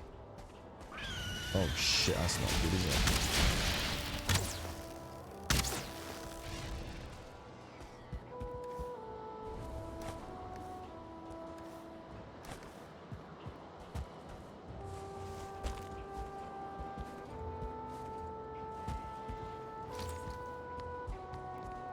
Getting there, I'm getting there. We've got a nice little golem as well.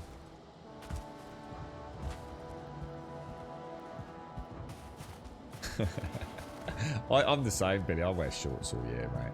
Makes no difference to me. Do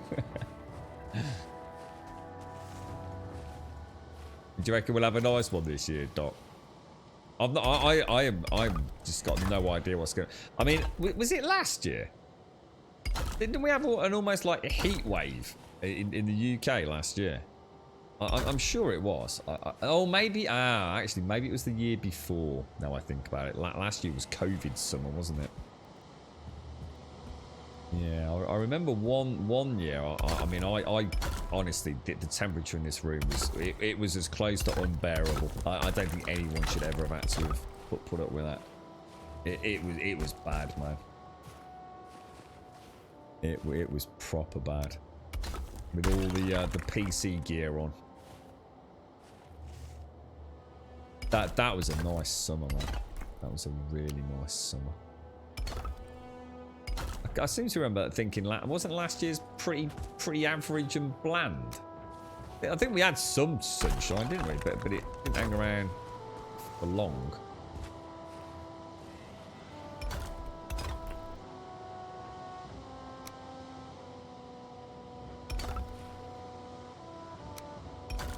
Unfortunately, we just an angle just a little bit the other way. We probably wouldn't have had to have worried about using as much stone there, but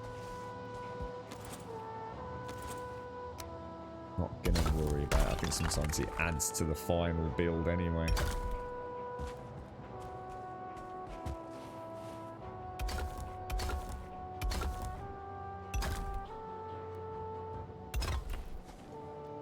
Yeah, so, I mean, obviously we know we've got to come out. It's just how far we decide to come out. Wow, we're actually really close to the top, man. Like, really close to the top. Oh, can he actually, do you reckon, I didn't think of that, T-Barton. Can that golem completely destroy stone, can he? I never actually thought about that, mate. Yeah, I saw the grave. Yeah, I did. It was right. Yeah, I just went over it, didn't I? Or was it here somewhere? Yeah, I saw like a little bit sticking out. Like an elliptical stone somewhere, yeah.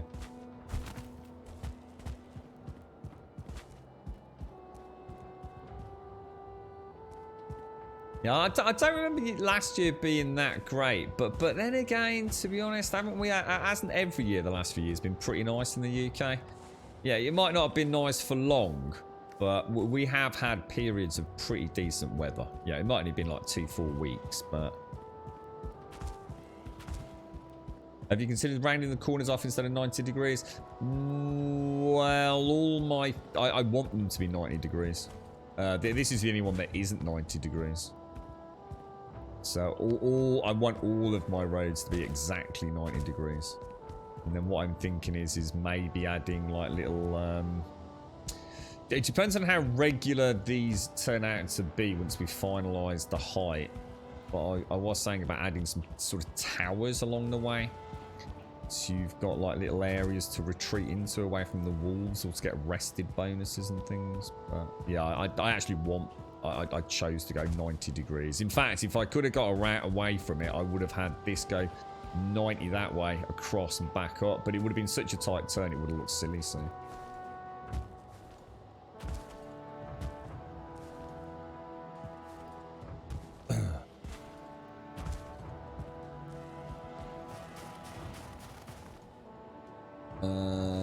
Where are we?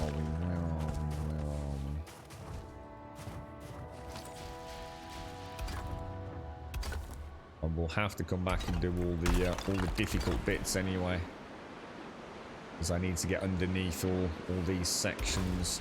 So there's quite a lot of cosmetic work even after I've finalise the angle that will start coming up.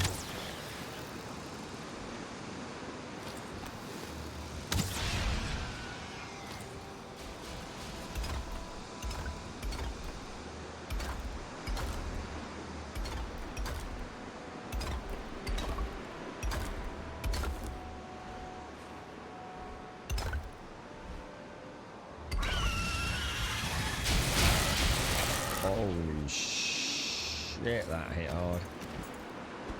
No! God, if I'd put a hole in that, I'd have been pissed.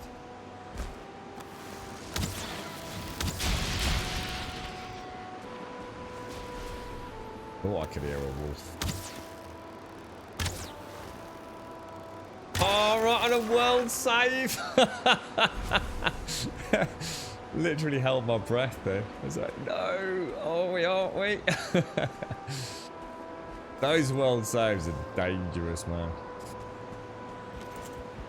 Oh. Oh gosh, bless me. Jesus. Wow, that came out of nowhere. I hope I'm muted in time.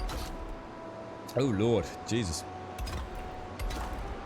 That was a right explosion in the old nasal pathways there. God blimey. Deep and hearty indeed.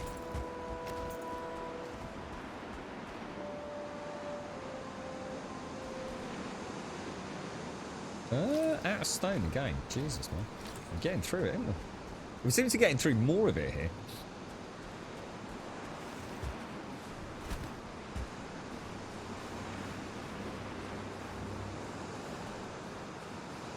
Yeah, I've never understood the strategy of pickaxing a golem, personally. It doesn't seem to do that much more damage than a good weapon. And I'd much rather have my shield available against the golem than sitting there trying to pickaxe it. And especially if you miss and decide to put a big hole in the floor as well. I think I'll stick to the mason board or sword and board or hammer and board strategy myself.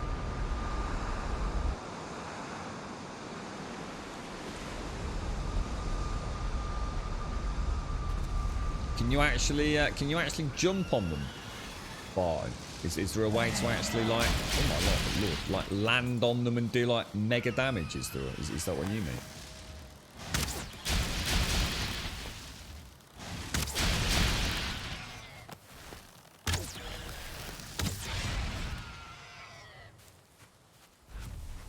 I know we practiced jumping off things and swinging mid-air, so I know you can like jump and attack, can't you? So if you can get above a golem, jump and like whack him as you that's why you jump on top of it so he can't hit you and lodge as just pickaxe straight in his head.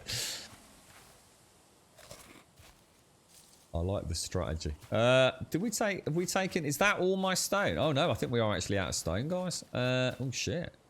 Or at least out of the primary and more obvious stone. I'm just trying to think whether to go and farm some and use the last bit we've got in reserve. Where would be a good place to go and get a stone right now? I could go back to the mine and do it there.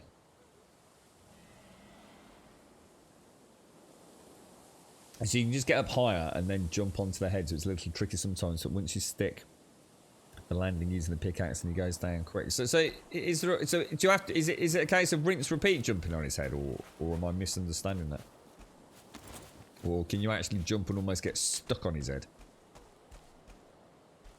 I've always said one of the greatest things I'd like to see in video games like this, when we have, especially when you start getting those ridiculously large beasts, and it's a game that I'd love to see, you know, the idea incorporated into other games. And I suppose in a way Shadow of the Colossus was the first one that I saw do it, and then later on Dragon's Dogma, and I love that. I love the idea of,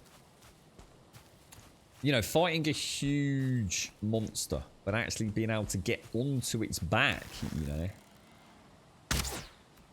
I remember there was a Dragon's Dogma It was a demo of the game that I think it was Capcom that they did before it released, and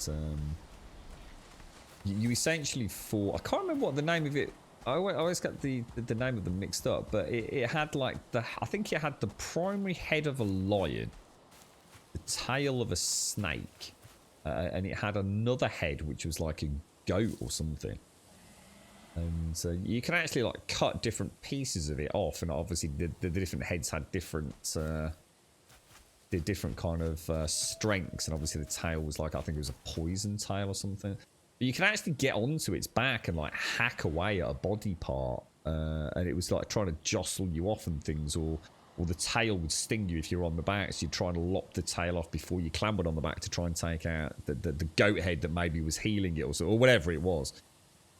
But yeah, or being able to clamber up onto up the legs of a huge ogre, get on his back and start backstabbing him in the neck because he's sort of thrashing around trying to throw you off. I just thought that was just so cool. You just don't see it in video games, really, do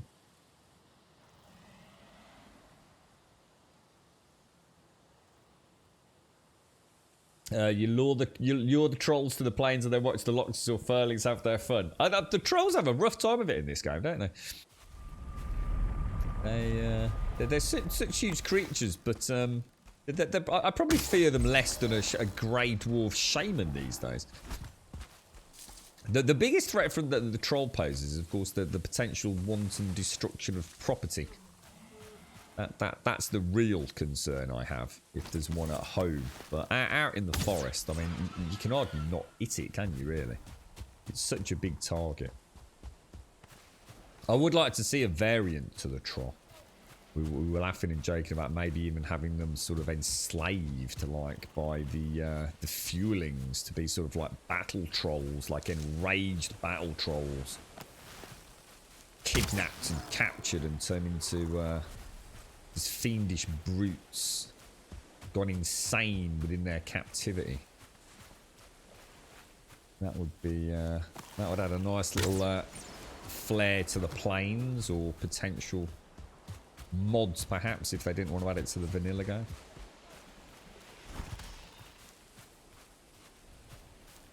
Is it a chimera? I was going to say, I couldn't quite remember. Maybe they called it a chimera in the game as well. I think, didn't they stay fairly true to sort of generally perceived mythology? I think the ogre was more of a cyclops, wasn't it? It's a single eye entity. I'm not sure if they called it a cyclops or an ogre. So yeah, chimera would make a sense with the lion, the goat, and the snake, wouldn't it? It was a good game. Dragon's Dogma actually was a really good game. I never played it on PC. I played it on PlayStation 3 and still thought it was an excellent game. I'm not sure yet. I'm sure I've got some stone left at the... I'm sure we've got stone left at the mine, so I think we need to go there. But yeah, I'm not sure. Let me just see. Let me go and have a quick look, because we've actually got like a free portal here, haven't we? So if we go back to, it might even be some in the car.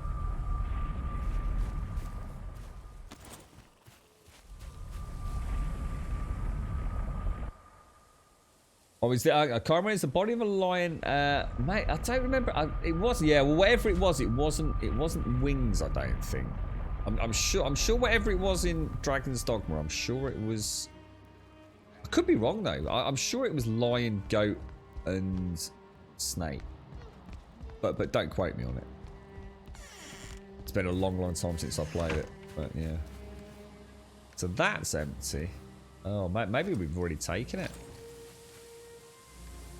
So I did a lot of rock farming. I think we did. I think we did it on that first stream, didn't we? There's a little bit still kicking about. Oh, we got a bit. How are we gonna do this? Because you can't get upstairs if you're overloaded, can you? Yeah.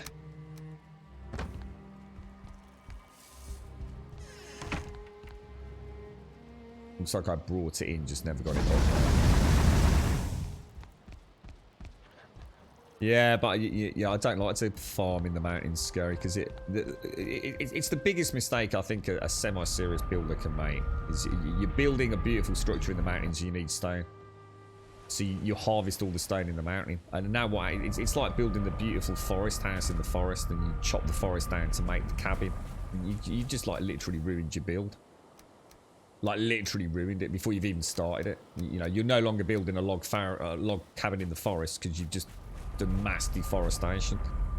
You know, you start ruining the mountain with nasty, jagged holes in the big rocks that don't deform how you'd probably want them to, or get rid of all the obsidian and smaller stones, and you lose what little environmental details there in an already barren land, you see. So you'll notice every time I build, I nearly always travel significant distance, even to harvest something as simple as a single tree, to put a workbench down.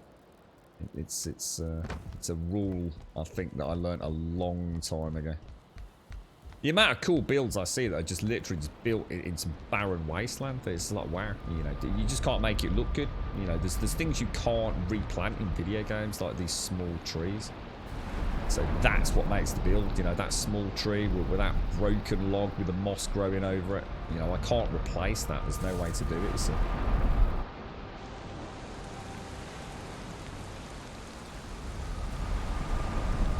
Well, Chimera wasn't that? Didn't that play a role in one of the Mission Impossible games as well? Not games.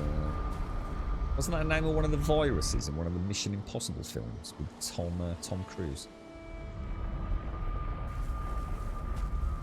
You can't see Sin because they're physics enabled, aren't they? Those ones, whereas those ones aren't. So they're quite often submerged in the ground.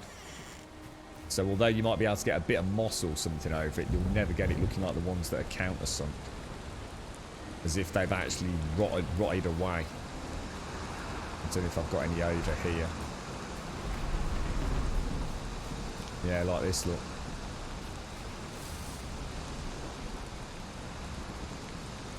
See, these are not physics enabled. And they clip into the ground. I mean, these aren't a particularly good example, but you see how it's kind of clipped in? If it's a normal log, you can tell the difference.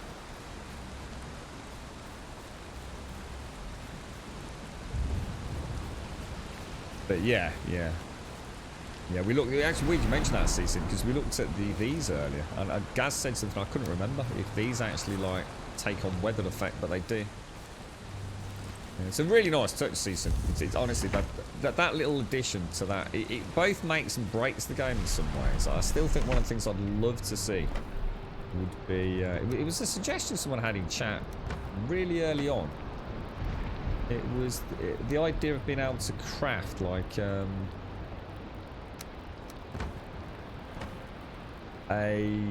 was it? Like a preservative for wood. So if you wanted to have a dock that didn't look weathered, you could actually treat it with like a paste. So something you could manufacture in the game. I'd love to see that. I don't know if anyone's been able to. It sounds like something you could probably mod in, but I don't know how easy it would be. Yeah, Wintex. Mission Impossible 2 was it? Yeah, the Chimera virus. Ever since to see if the Meadows boulders respawn or not? I don't know, dude. Got no idea. I've gathered a lot of rock from boulders, yeah. So there's areas I could probably go back to and give a rough estimate if they respawn. But it's one of the. I think Shades and I had mentioned it on one of the streams where we were just trying to find a good source of stone early on, you know, before you get access to all the other biomes. And I did find an area. It's a whole like field that was just full of average-sized rocks, and I filled up a cart so quickly. It was like really strange. You know? I seem to be getting a really good return for my time spent, and yet when I tried it when we started building this on that little bit of time I did off stream, it's like it just didn't care. It's like I wasn't even putting a dent in it. I could do with making maybe a box down here. Yeah, these seasons, yeah. They even take on that wet kind of vibe, don't they? Yeah, they have. They've done a really good job with all that.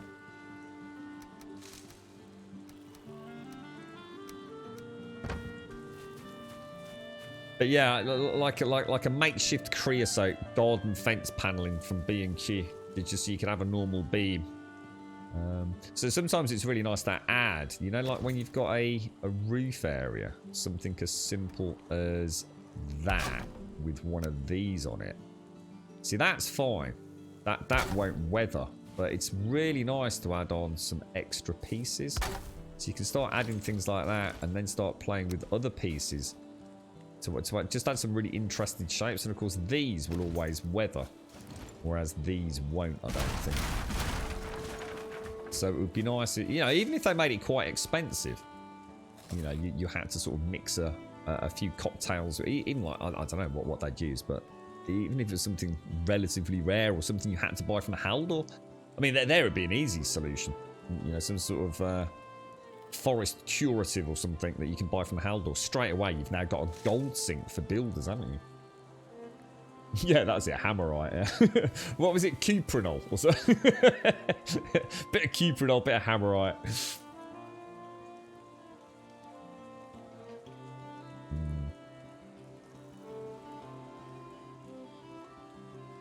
You've been having a little play with Epic Loot. Your favourite thing in, is it the bounties from the trader? Is that the quest thing? Is it, Grant?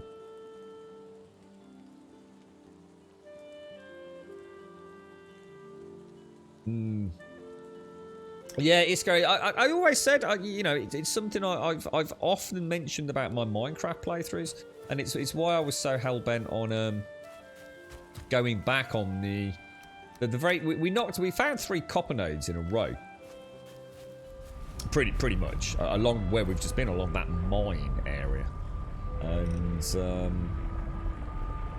I wanted to, but on the first node we only mined the surface copper, and I wanted to see, you know, how bad it left the terrain looking, and it wasn't too bad. It was still pretty legit looking. The second one we completely excavated, and it left a gaping hole in the side of the river. So we actually terraformed it all back in. It took a long time. It would take even longer now because of the change with the op terrain patch. Oh no, that's not good. We're wet from the rain. But yeah, it's actually really nice, you know, knocking a big hole in the earth and then seeing if you actually can go back and make it look as pleasant as when you discovered it.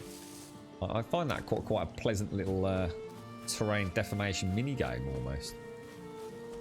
The last like sort of more vanilla Minecraft sort of streams that we did exactly that. We just moved like a whole cliff edge a little bit further away, and it was so cool getting like a waterfall back in there. And oh, I got some stone in.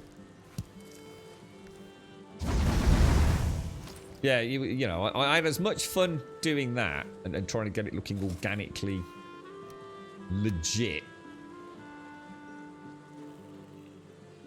as I did actually building the rest of it, really. Is it actually... Oh, is it actually raining? Oh, it's actually raining, that's why. I didn't realise. Just a light drizzle. Well, I could go up the steps to that one. Or we could build a little reef over it, couldn't we?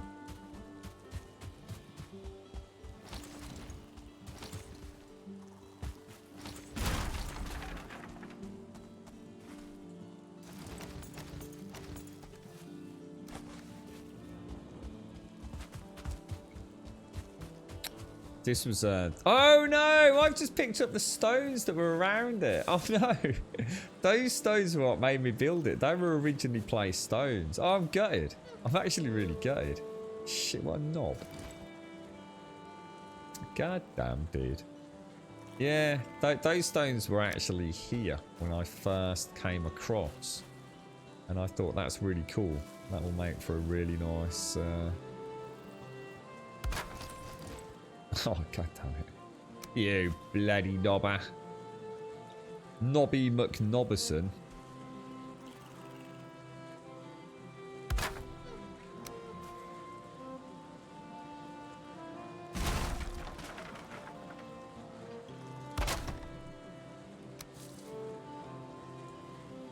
theory, if you actually do a little roof, obviously you wouldn't want to build it as close as that, but if you just did that and literally put a single,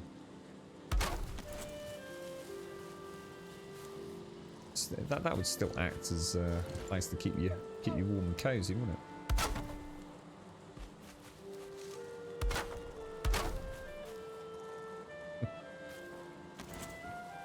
Put a little seat down here. If we had any fine wood as well. So what happens if you're out in the rain and the fireplace is roaring? What happens? So that's presumably oxygen starved, isn't it? But how long I mean, I've already got the rested buff. I'm not going to get the dry buff while I'm actually sitting in the rain though, am I?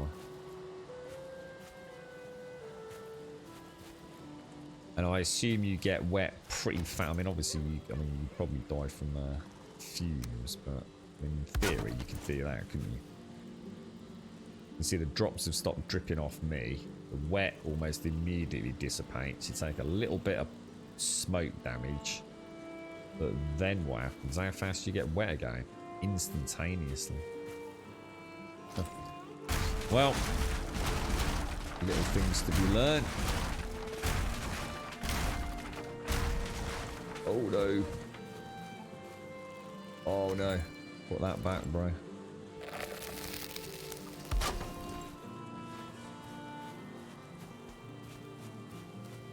There we go. That's got to be the rain stopping, right? Cool stuff. I think someone said there's a mod, isn't there, where you can roll your cape up and things, and then I don't know. It helps keep you dry for a short while, yeah?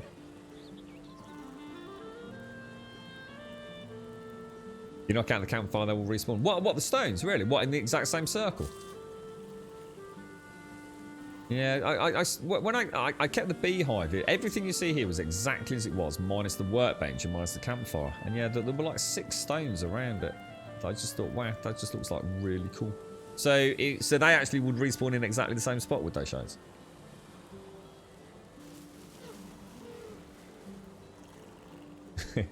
We're going to fight the second boss and instead started a small portal next to it, which is expanded into an idea for a portal build with a viewing platform and side towers.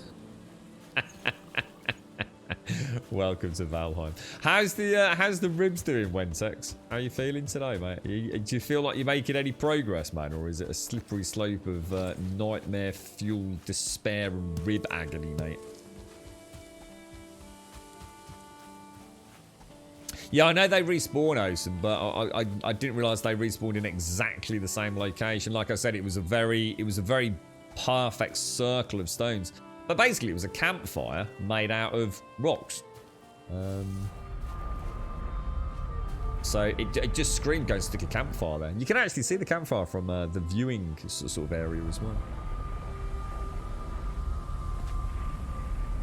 Only a microfracture, 9 days of pain and then suddenly nothing. Oh, congratulations, Wintex. Oh, nice one, dude.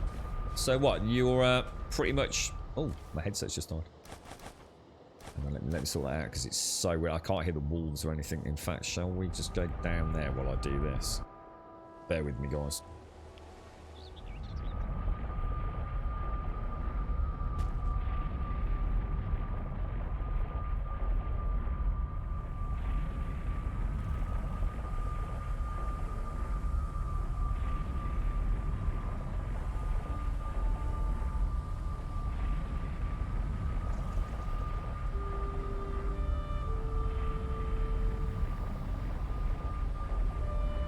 Oh, that's nice. Guys, so, this game is so weird without sound. That music in the background is just like freaking glorious, man. How you doing, Osen? How's things?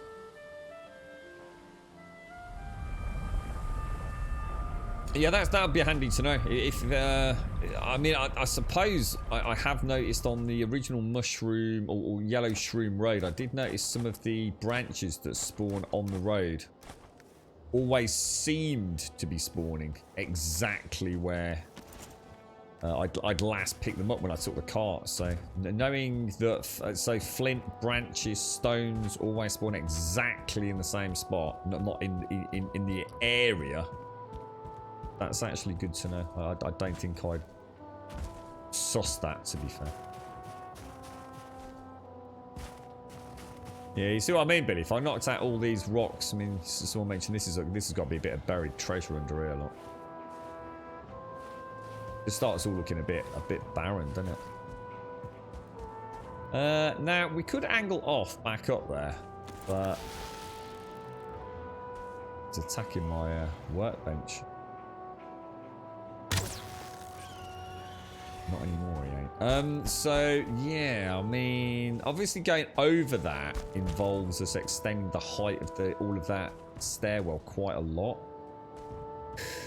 So let's just see. Let's see what the angle would be.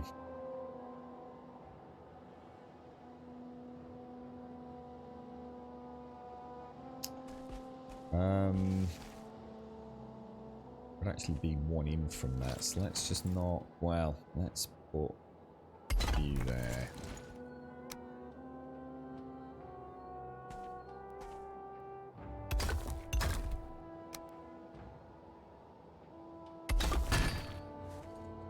Oh, you gotta be kidding me. Yeah, it's just too sharp an angle, isn't it? Maybe one back the other way. Should be about right. I can't believe I've just mullered me bloody... Oh my lord.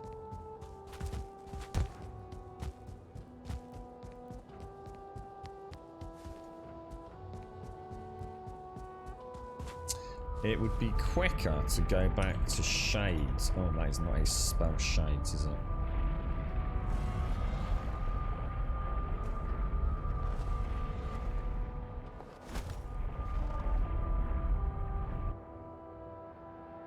You're right, Aizen. Could be worse, I guess. Woke up last week and I was nearsighted on one eye and the oh gosh, dude. What? Really badly so, mate? Or what? Had you got perfect eyesight up until then, or?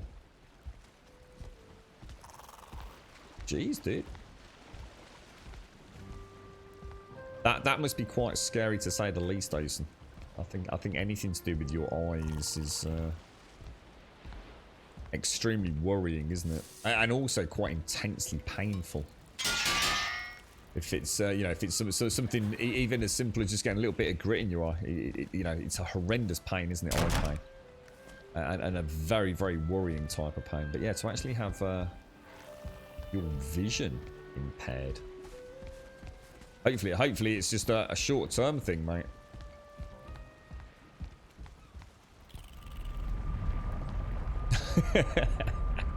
I bet you can dance, Wentex. I reckon you're alright, cheeky boogier. After a couple of pints of Guinness, anyone can dance. Was it both eyes that you said? Was it just, oh, you said one eye, didn't you? Perfect sight. Suddenly quite a bit near some. Wow, isn't that bizarre, dude? Isn't that truly bizarre? Fingers crossed, man. I mean, obviously, I'll be asking questions, or I'm not going to ask, or should I say, I'm not going to ask questions. I'm going to try and diagnose you, Mason.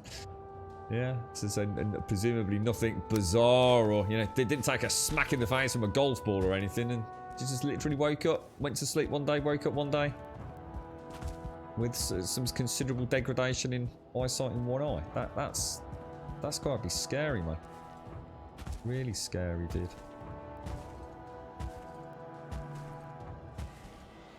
I've had all sorts of horrible things in my eyes, little bits of metal and all sorts, mate. And oh Jesus, the pain with eye pain it's just awful. Because you know every freaking molecule in your body wants to rub it, don't they? You know, oh, just give it a quick rub. It hurts so much, but you just can't risk it, can you?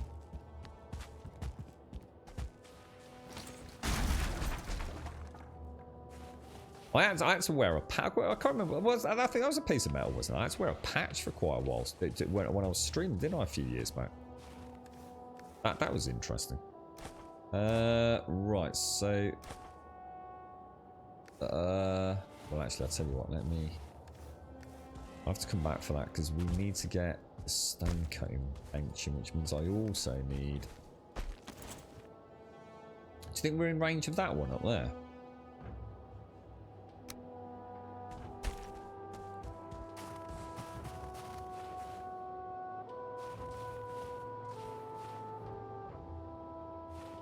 on, come on, come on. Give me a spot, bro. Give me a spot.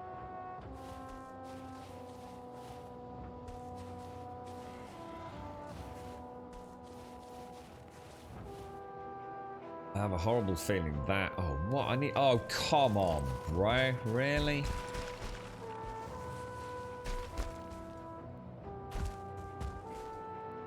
Honestly, the amount of times I did that when I started this this build off.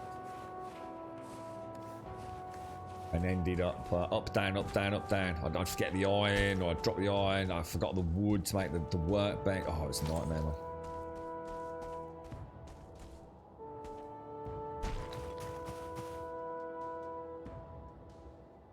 There we go. Right. So... Definitely don't want that angle. That's not even close to being right, is it? Let's see if we can... Oh, what, are we out of range? Oh, come on. I'm gonna say, dude.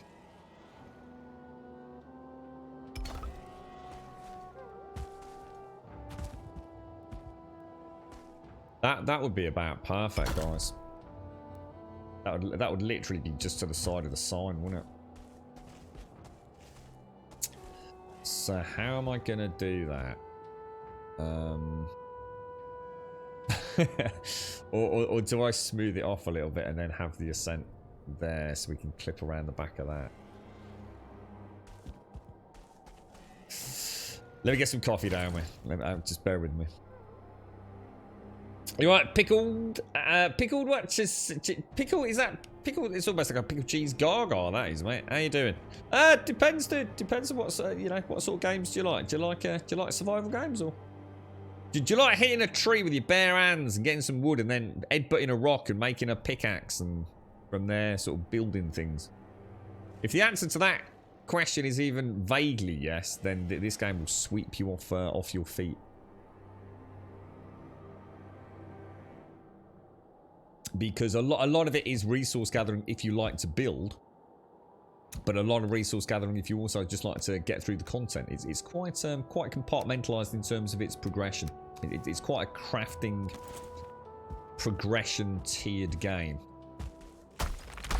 but in a very fun way, in my opinion. Yeah, how are we gonna do these corners? Suppose.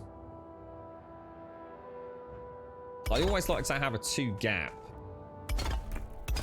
So the problem is if that isn't the point of turn, and that's what worries me for to down there, then this goes completely to shit. So we might have to backtrack here. So I can't keep raising this up. I need to find out I now need to raise that up, and that is a wolf.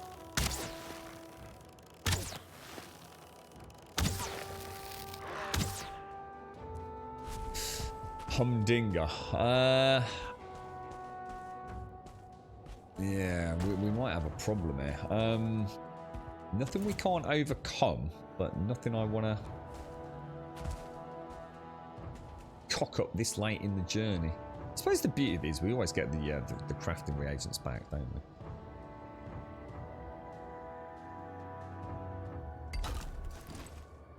I quite like that. I quite like the angle there. I think that's going to work all right. We should be able to snap another one in. Like, well, actually, we could probably do a half one or something, couldn't we?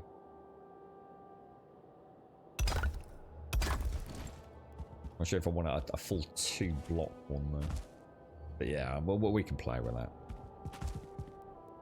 What did we do back here? Oh, I didn't actually do the other one, did I? Because this is a left turn. The other one came the other way.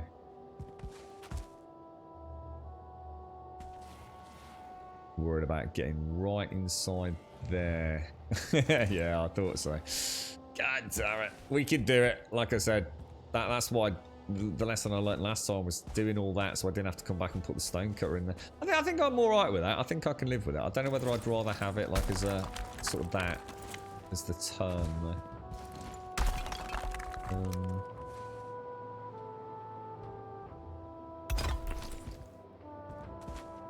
We don't need to worry about the edges, because obviously we'll have the main ramp area, won't we? But yeah, I think maybe count that as the 2 and then go from there into the main step. I like it.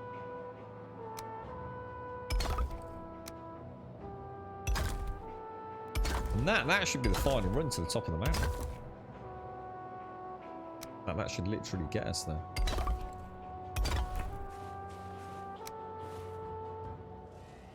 I think we've just been a little bit unlucky. Just a little bit unlucky on this last run. We've kind of clipped the side of that rock there, which complicated matters. You know, if I could have moved it across even just a little bit and just gone brute force through that one. But I think it'll make it look better. We've gone through that rock, and it just feels quite organic there. Without having to knock it out. And don't forget, if there's anything that we don't sort of like the specific details of, we can easily... well, we have no choice. We still have the actual wooden framework to do, so...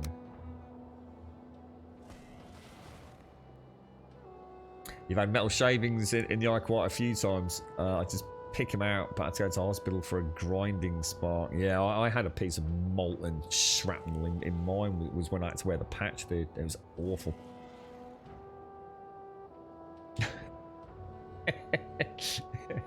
See you later, pickle. Yes, bye. See ya.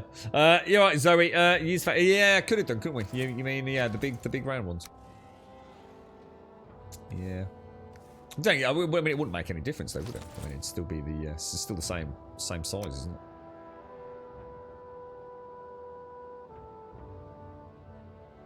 Would have been really nice to have done the whole build. A very warm welcome with foundation to blocks for 26-degree stairs. That's what I would have really liked to do. So we would have had these How you doing, Simpsy? You see that crack in me rock? Look. How you doing, Simpsy? Happy Friday, mate.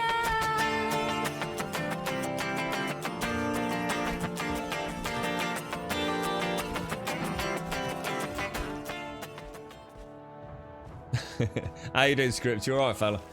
How's things, Simpsy? Oh, stretch. Oz is ahead of those times, and trust me, you're not missing much from the future. What time is it there, little Chris? Where you are? So use the angle, but all the way from the right side of the lower step, Crew. Was that different to what we've done, Shades? Or... Yeah, I think once we add in the... Obviously, once we've got these things in, it all becomes a bit of a moot point, really, doesn't it? But my concern is whether or not we're going to go for the whole build, able to get a cart in it. There's no point, though. I don't think there's any point, because the cart's not going to go around a bloody corner. But we could do a cart for the main run. I just don't know. Oh, crumbs almighty. Food. Up a mountain. Not good. It's 9 o'clock on the Friday evening there, is it, little Chris? No way, dude. That's mad to think that. That's so cool. I've got the whole day in front of me before I see the clock tick to 9 o'clock Friday night. What have you been doing, man? Oh, that sound. It's crazy, isn't it? Crazy. Don't know how that works on a flat Earth, Chris. It makes no sense, bro. You alright, Scripts? 20 past 1 there. Yeah, I mean, even you're 1 hour in front of us, aren't you? Yeah.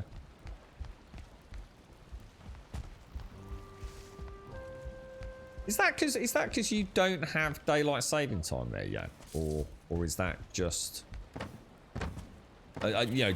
Are you sometimes in sync with us, or are you always an hour different to us? Because not everywhere has daylight savings, do they? What have you been up to this week, Simpsy? Anything exciting? I'm in agony today, Simpsy. You've got the whole day, only 7 o'clock there. Really, Looper? Obviously, you already just started, mate. Well, I hope you have a wonderful one. So you're always an hour. So you do have daylight savings and things then, yeah? Where you are. Is there anywhere that doesn't have daylight saving? I know America's, or some states in America are talking about not having daylight saving time, right? Whether or not that ever happens, I don't know, but... You're alright. You haven't been feeling too great the last few days of being home and seeing the doc. Oh no! What is it? Is it the long COVID still, Simpsy, or just other things?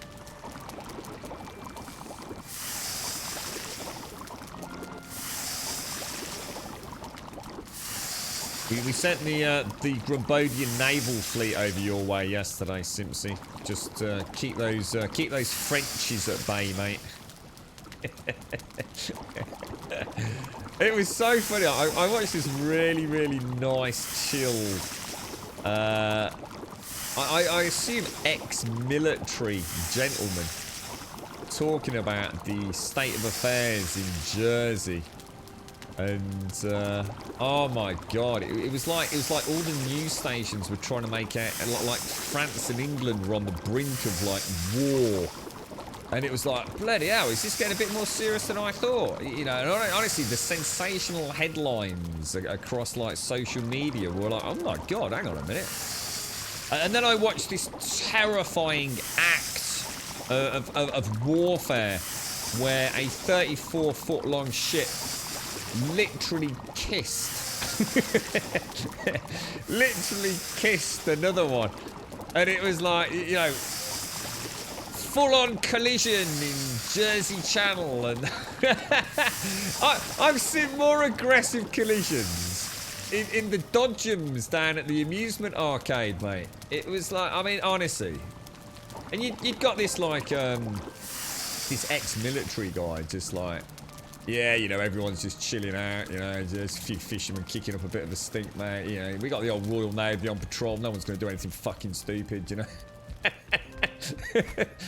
Everything's alright. Sun's out. The people of Jersey are having a cracking laugh, giggling over it. No big deal, mate. Not about to turn off the freaking electric or anything else. Honestly, it's pathetic, mate. It's pathetic what journalists try and turn. There's a couple of pissed off fishermen. Oh, I love you, matey. Hey, you only throw my piquet at you, you nasty Englishman. And it's like literally, it's like a couple of blokes in canoes having a bit of a slanging match. It's like, war! France and England declare war! Oh, dear, man. I tell you what I did see, and what was nice, I saw some beautiful shots of Jersey. Because obviously, because the war is about to ensue, the entire island was covered in drones. And I don't mean of the war variety, just drones everywhere, you know. Oh, just in case I can make a quick buck out of the BBC, you know what I mean?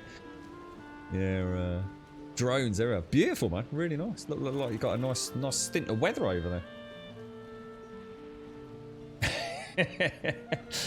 Yeah. Sorry, I think I did say morning to you, out. You just didn't hear me, mate. You just. In fact, I take great offence that you ignored me earlier when I said good morning to you. You see how I can flip this on its head? How you doing, those things? You alright, Cyber God? How are you? You alright, Looper?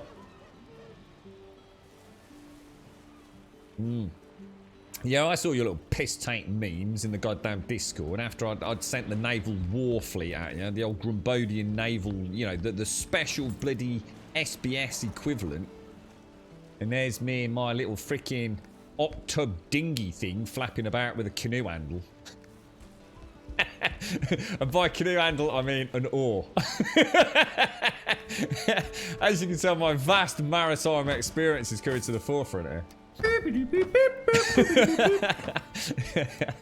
Yeah, yeah, exactly.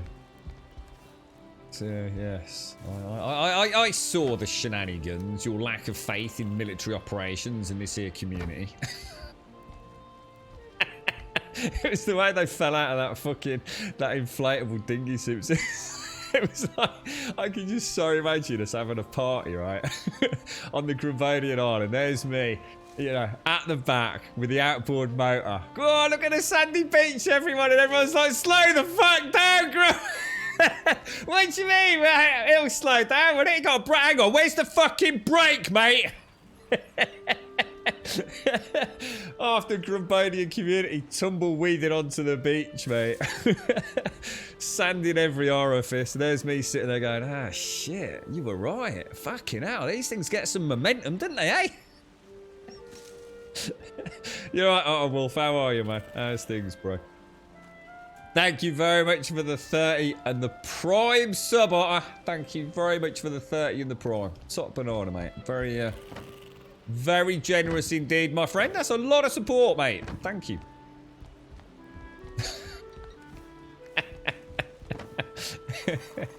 Oh, dear. Far too vivid an imagination, one will have to admit. Thank you, Otter. Thank you very much. Thank you for the 30, bro. How are you, Otter? How's things, man? Thank you for the Prime as well, dude. Thank you for taking not only the time out, but thank you for using it here, mate. Thank you. Can we get a tour of the house? There's not really anything here. It's beside God. This is. I'm more than happy to show you, but I've got my little bunk bed, my little room. Well, not bunk bed, my little bedroom, which is just my respawn point. We've got the main build stretches quite a long way, but I was waiting for like the performance patch to carry on building, and we've now had the performance patch. So I do need to come back here one day and start actually fleshing it all out. But it was originally, this was originally like a storage shed, to be honest, which I started adding things to as I realised performance was going to degrade before the big patch. So we've got. I still don't know whether I was going to have this as the primary portal room or a throne room, to be honest. We got the dock down there, which we can just about get the longboat in and out. But that's really it, to be honest, mate. It was a bit of a blank canvas to play about with, and it's remained that way despite what I was waiting for.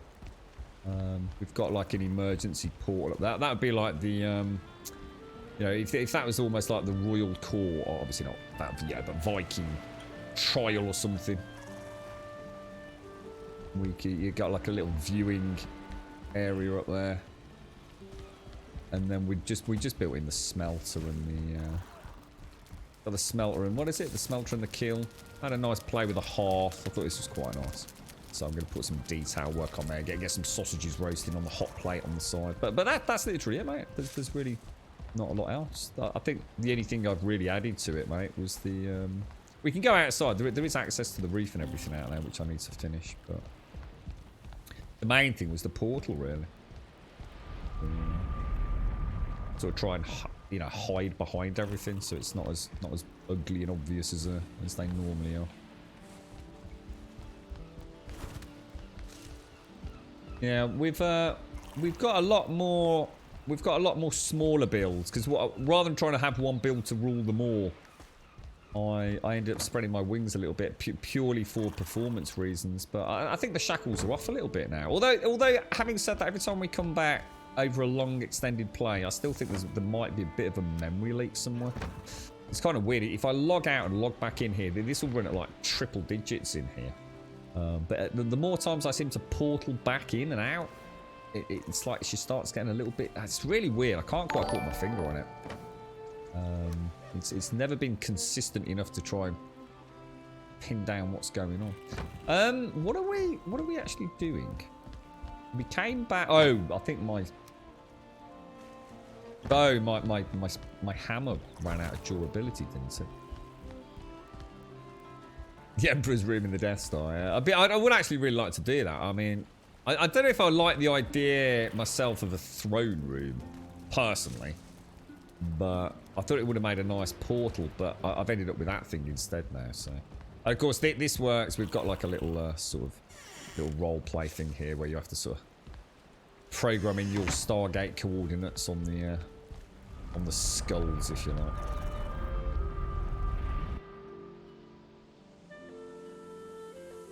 Is this playthrough without mods or cheats? Yeah, it does, yeah. I mean, I don't know what cheats are available outside of... I don't know. I actually don't know what cheats there are, to be honest. But, yeah, this is vanilla for the first playthrough. I know you can... I think someone said... Can you cheat in, like, skills and things? Did someone say? You can, like, set your skills to different levels? I don't know. I'm not sure what cheats there are, to be fair. I know there's like creative mode and things, which I suppose some people might call cheating. But yeah, we don't use creative. We don't. In fact, we don't use what's the thing that you have to do? Is it developer commands or something like that? You have to type out, is it? Or you have to put a dash console parameter in the launch game. Parameters on Steam, don't you? And that gives you access to some stuff. 3 things. I think you can fly. You can kill all mobs. I know Missy told me about this. Fly, kill all mobs, and go into a free...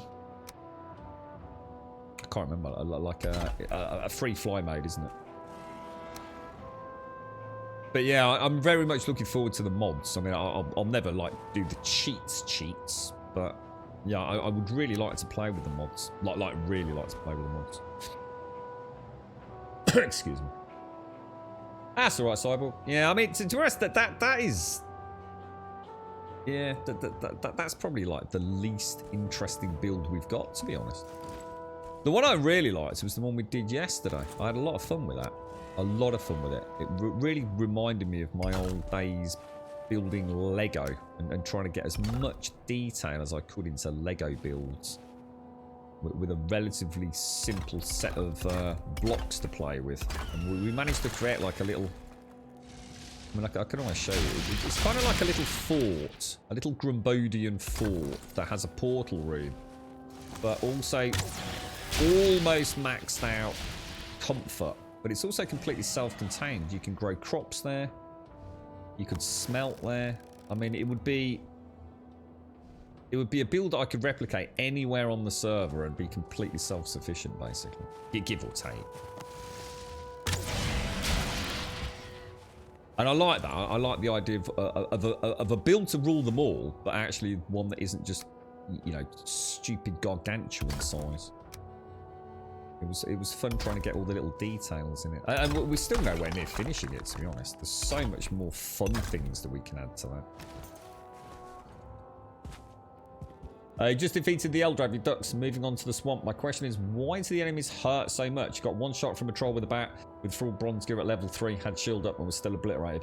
Well, don't forget, obviously, things like your shield and your block will be dependent on your skill. So don't underestimate how skills have a huge impact in your combat viability. That those numbers mean a lot. You know, the difference for me with like 80 bow skill and even 75 bow skill is pretty seriously, you know, I can really tell the difference, mate. So blocking, you know, were you using a shield that is pure damage mitigation, or is it a parry shield which has less raw damage mitigation? So in other words, you needed to parry more than block. So I'd have a lot of questions anyway. So, you know, was it a 1-star troll or a 2-star troll? I mean, I got obliterated by a troll in a cave very early on. Absolutely obliterated. I found the swamp. What I did with the swamp was I heavily strategized my path through it. So I didn't just go aimlessly wandering into the swamp. I had a very clear and concise set of objectives. In other words, I wanted to find a crypt. So find a crypt and think about how I'm going to get back there. So I never let the swamp kind of close in behind me too much. I didn't just go meandering through the swamp as if I'm having a day out and a picnic. But I went troll gear. I found going into the swamp very calmly and very quietly in stealth mode with a bow and arrow. I could pretty much kill anything before it even got a sniff of me. So I think that's why I found the swamp alright. It wasn't too bad. But yeah, I never used the bronze armor, dude. I prefer the 25% stealth bonus that I had. I found I could shoot from extreme range with the bow and arrow, even with relatively low skill, and knock out those draw.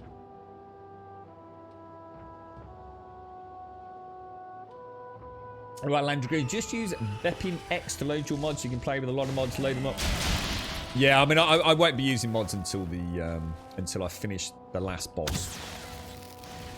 And done any finishing touches I want in any of the builds. And then I'd really like to play with Epic Loot and the creature one, whose names almost sounds too convoluted for me to remember.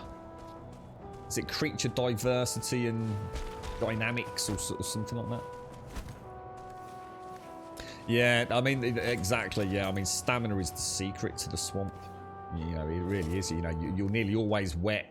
The last thing you want to do is be running out of stamina, suddenly realise you've bitten off more than you can chew, start running away, which is always a bad idea.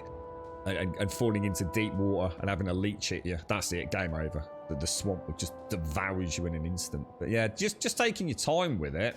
I felt... always thought creeping through a swamp was the wisest idea, to be fair. It seemed quite a roleplay way to play it. Oh, sorry, you forgot to ask, when you get a chance, please may you pop some of your screenshots in the stream pics channel in Discord. I think the last ones were posted in September 2020. Oh my god, I totally forgot about that. I've got millions of them, Simpsy.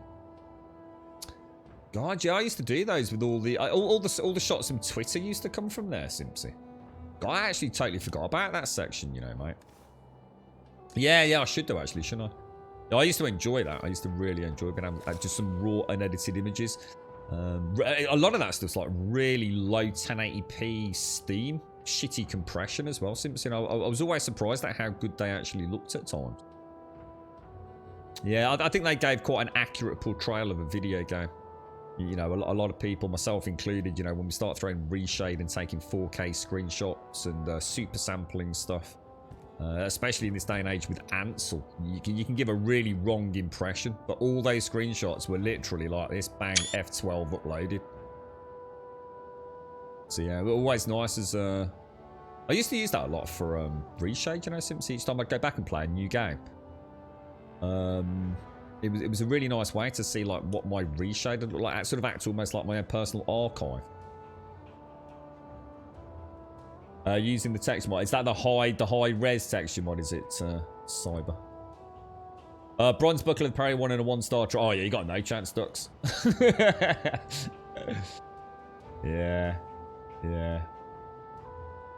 If you're using a bronze buckler against a 1-star troll, was it fully upgraded, mate? Yeah, I mean it can totally be done, dude. But that's a real fight, that is, mate. You got a real fight on your hands. Just keeping, you know, especially if you're that early on in the game, where your food isn't the best, and you don't have a huge amount of stamina. Yeah. Don't expect an easy fight. 1-star. Don't forget, a 1-star troll is, you know, at that point in the game, is probably one of the worst things you're going to come across. The only thing that's worse is a 2-star troll, really. I got one-shotted. Literally, like, one shot. Did you actually parry the blow? Did you parry the blow and still take damage? I would have guessed you would against a 1-star troll with a bronze buckler. I don't think that completely negates everything, does it? So you're already, you know, he's already got you on the run at that point. You know, you're running out of stamina, he's not. Why don't I seem to have... Oh, I do. Yeah, trolls are beasts, man. Later on, we were literally just saying, later on they become like one of the easiest things they do. One, they very rarely get the drop on you. You can hear the damn things coming a mile off. Even I hear the trolls. And I tend to have my sound very quiet for the stream. Although, to be fair, this game, with the music, it's probably louder than most games I play. But yeah, you just can't miss the damn things with archery.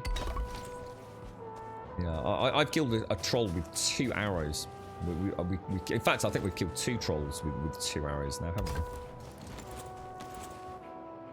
we? Now, question is, are we going to need to get rid of that? Let's see if we can get away with not removing it.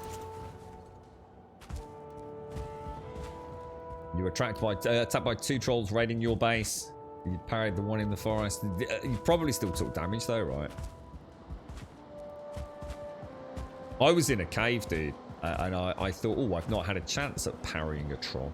So I went to switch from my bow to my, I think at the time, my sword and my board. And as I was switching, I'd just done a roll. And I suddenly realised the roll had used all my stamina. So I was standing there right at the troll's feet. With a sword and board in my hand. With no stamina as he took the second swing. And I just thought, oh no. And my little hobbit legs ran as fast as I could make them run. And he just ground pounded the crap out of me, mate. And that was actually one of my worst ever deaths. It led to me doing a fairly simplistic corpse run. And on the corpse run, I thought, oh, look, planes biome. Oh, let's go and have a look. Yeah, that was a bad idea, man. So, yeah, double whammy almost. You're right, Blue. How long did this take? Weirdly enough, not that long, actually. To be fair. I've had small builds take twice as long. But, I mean, it's nowhere near finished, so... But yeah, weirdly enough, not as long as one would think. I mean, we've only been on it a couple of 3 hours today. And about 10-15 minutes the day before. And I probably put a little bit of time in, probably about 3 hours before that. And a lot of that 3 hours, to be fair, was actually consolidating all the stone that I'd got scattered in various builds. But, you know, even that didn't take long. You know, all my builds have a portal in them, so...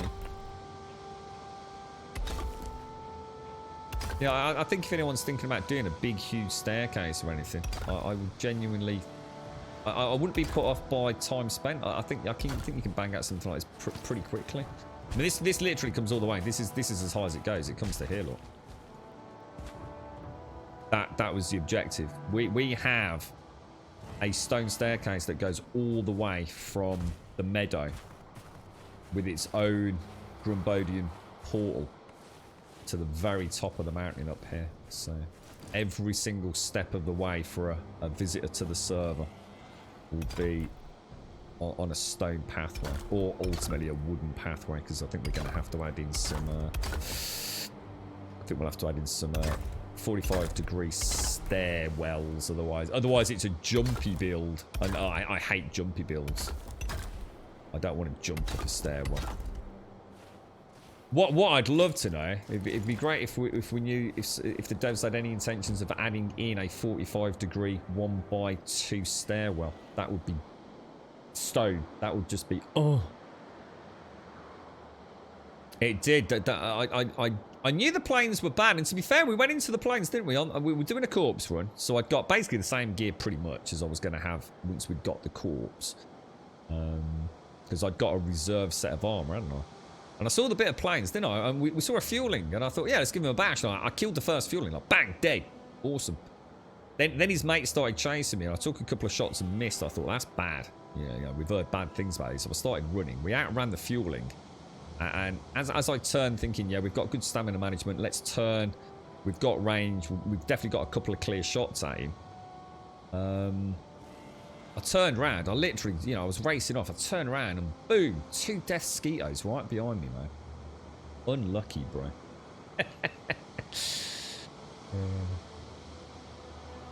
Yeah, I think stairs is the one. I think for most of us, we've got everything we need apart from the only things. Let's say we can only add 2 things. I think for me, it would possibly be a half panel vertical. I think we could do with that, because we've essentially got the equivalent on the horizontal roofs, straight floors, depending on what you use them for. We've got the 1x1 and the 2x2. We've got the 2x2 and the 2x1, but we really need. I mean, what would be great would be a 1x1 wall. And then we could make, you know, 1s, 2s, triangulars, anything. So that would be a really nice piece. And then it would possibly be nice to have an actual ladder. Because we could make hatches and things ourselves. Yeah, they might. I mean, obviously, if we could rotate things like wooden doors, I mean, but that's different to adding new blocks. I mean, anything that we can rotate more would be a bonus. But I still think a 1x1 wall panel. It's not a huge problem, though. Again, you know, I could knock it off the list, because you can make walls out of 2-meter poles and 1-meter poles. Nothing to stop you doing it. I think the one that most people are absolutely chomping at the bit for is the horizontal axis rotation of this and this. You know, we've got the vertical rotation. We really need the horizontal rotation on it. I've got a few workarounds for that, which I think look really nice though. But yeah, I think it might be nice to have a vertical ladder. That would be nice. But we only have, so we've got basically for stairs. So this is why I think the one thing that's truly missing is we've got a 26-degree stair and a 45-degree stair. But we only have a 26-degree stone stair. So a 45-degree stone stair it would be the top of my list, to be honest. That is the one block that's missing, more so than anything else. Everything else there's good workarounds for. The problem is to do 45-degree stairs in stone, you've got no choice but to go to wood. Unless you start doing some really crazy free placement, which not easily done. You alright, Steel Wool? How you doing? Well, the stone steps won't work because there's 26-degree kidge, and my whole... A lot of this mountain is pretty much at a 45-degree incline. So to make it a 26-degree incline, it involves kind of shuttling back on yourself constantly. Wouldn't work very well.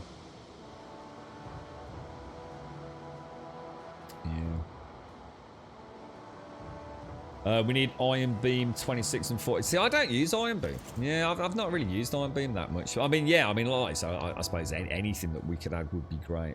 But, yeah, I've not really had a need for iron poles.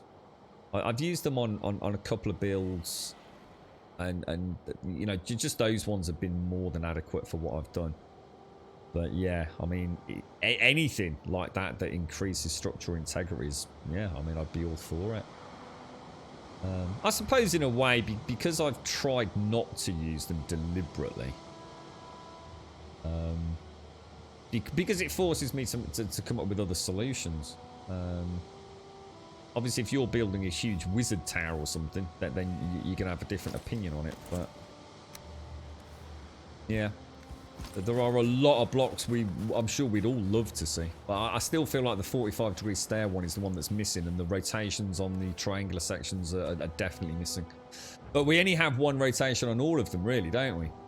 So whether or not... didn't someone say that Valheim... No, not Valheim. Valheim Plus adds in vertical and horizontal rotations on all of these? I'm sure someone said something like that. And also micromanagement of rotation. Whereas you've only got like what have you got? 1, 2, 3, 4, 5. So you've got like a 5 pivot point rotation on that, haven't you? I'm sure there's a mod that actually makes that almost infinite. Well, almost infinite. So you have almost pixel degree control over it. Apparently, flat roofs are a thing. So someone said, I know someone's dug around in the assets, haven't they? And there is another boat in there, which looks more like a merchant trading vessel. And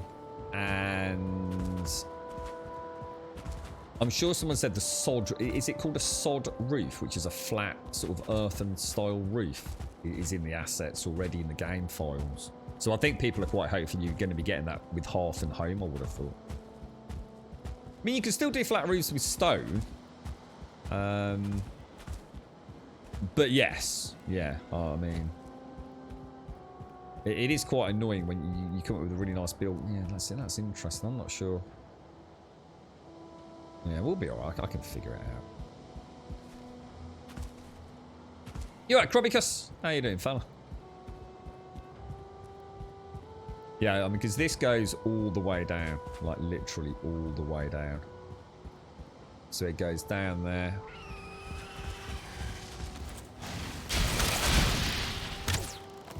Cheeky devil.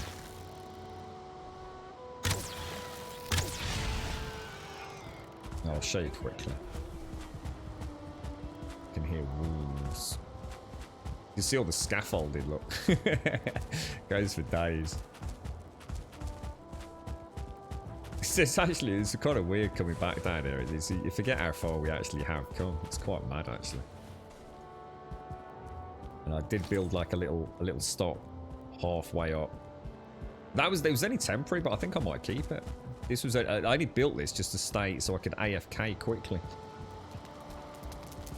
and have a repair point, which I actually forgot earlier for the workbench, but also to get a rested bonus.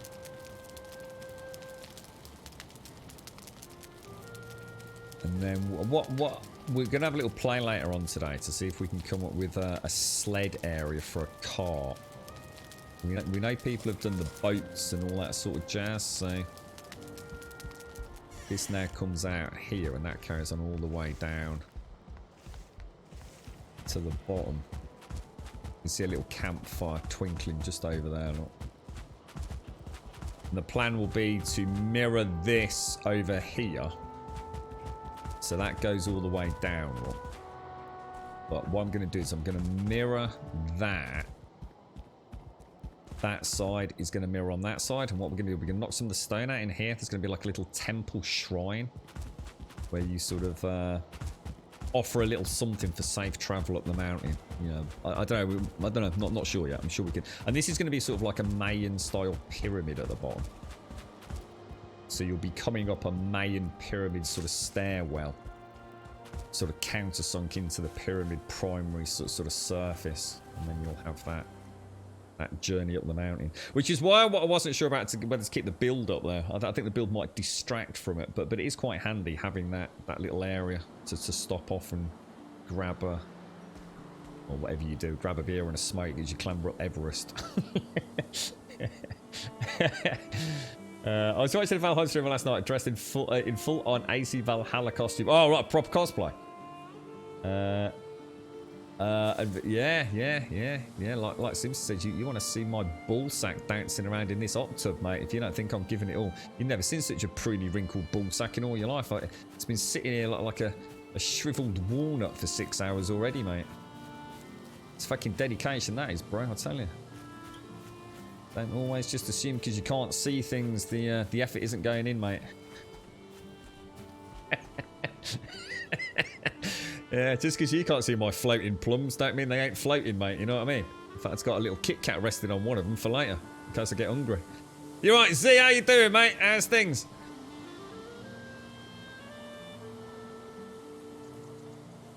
How's the garden going, Z? No, I've got to go all the way back up there to get home, which is a bit annoying.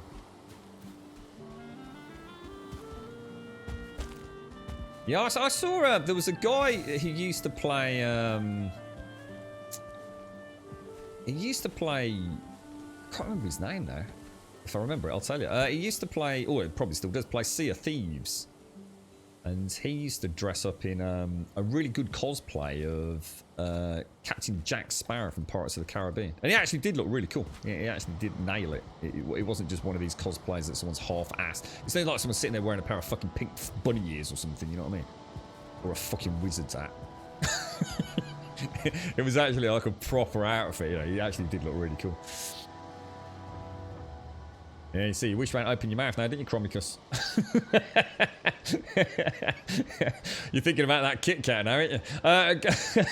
It's going good. So some veggies yesterday, very excited. And today we're busy in the freeze. It's bloody freezing here, is he? Bloody freezing, mate. I'm cursed. The barbecue's never going to see the sunshine again, I don't think. Yeah, so obviously we don't want a stairwell that's going to be jumpy. So ultimately we're going to have something a bit more like this, you see, which you can actually just run up. But what I'm hoping to do is maybe come up with a design where we can actually fit a car in, and I can well, you can see the design. You don't need me to tell you how that's gonna fucking end, right? There's gonna be one of the plums will get caught in the bleeding spokes at some point. You'll never have heard a scream like it, but. Yeah, I mean, there might be loads. I mean, I don't know if it's just. I mean, obviously you've got like Burke Black and people like that. Though, you know, got some cracking outfits as well. I don't know if all he does is play Sea of Thieves, but that's where I first saw him, and yeah, even his eyeshadow nailed it. You know. Yeah, he did. He looked really cool. I'll tell you what, I've seen some really good female elves playing Skyrim. Some really good female elves cosplayers. They had some really cool. One of the girls, I should imagine. I mean, I've only ever seen her really focus on stuff like the leather work, and she does do commissions and things. So yeah, she's really good with leather work. So all sorts of false, you know, without sitting there, you know, with all the janglies hanging out. Actually, just really nice design, like leather armor and things that she wears. I think she stopped streaming, to be honest. I don't know whether she decided to make more of a career out of leatherworking, perhaps. I don't know what the market's like for that sort of thing, but she was really bloody good, man. She used to do streams where she'd actually make the outfits for the characters. I used to do all sorts like circlets, you know, like the so she did metal work as well and jewelry work. So yeah. Some proper talent out there, isn't there, in the cosplay world? And then, of course, you've got the more... well, that's a nice outfit. You know, it looks really good. But it's just a bikini, really, isn't it? It's more than... Well, all right. It's a bikini that you dipped in PVA glue and then rolled around in some glitter. Well, yes. So, you know, it's not really that much effort, was it? Let's be honest. Then you've got people that spend like 3 weeks designing like leather armbands for their new archer, their new elven archer. Cool stuff, man.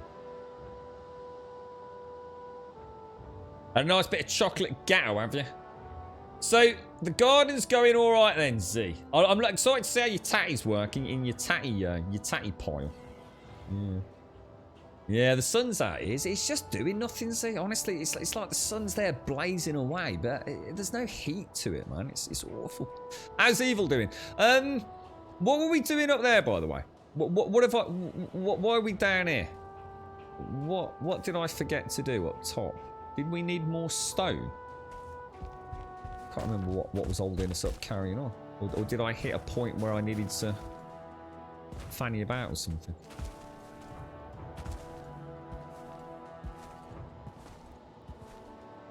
Oh, careful. Just what I say, the way it says leather work. What's that? She was really good. She was really good. I used to. There was another guy. He pops into the channel actually once. Really nice guy. Really nice guy. He played almost exclusively Skyrim. But a very clean shaven gentleman. Really charismatic. They did all sorts with Skyrim. I used to watch him play that quite a lot. I used to have him on in the background. And of course, the other guy was... oh, gosh, what's his name? He was in Wheeze. Wheeze was the other guy. I used to have him on in the background quite a lot when I was modding Skyrim when he was making his own game. I probably spent quite a lot of time in the Skyrim channels, actually. It seemed to attract some fun roleplay, some really cool modders, and also some really cool cosplayers. So it was an all-in-one directory for me. But yeah, she did all sorts of commission work for folks. Probably outside of my price range for anything like that. Now, we do not have any stone, do we? But do we have any stone anywhere apart from that little pile? Yeah, that's the problem, isn't it? And I didn't put a chest up here, did I? And I won't have a... So let's treat ourselves to a workbench. And a little box. And then we can at least get some room, if not weight, can't we? Because I don't really need all that wood. In fact, to be honest, even having 10 wood would be enough for another workbench, wouldn't it? Let's have a look. Let's go and have a ganders. If you ever come up with a game where the main character is an underachieving, aging old man, I've got the perfect look. Is that how you define yourself? Is it?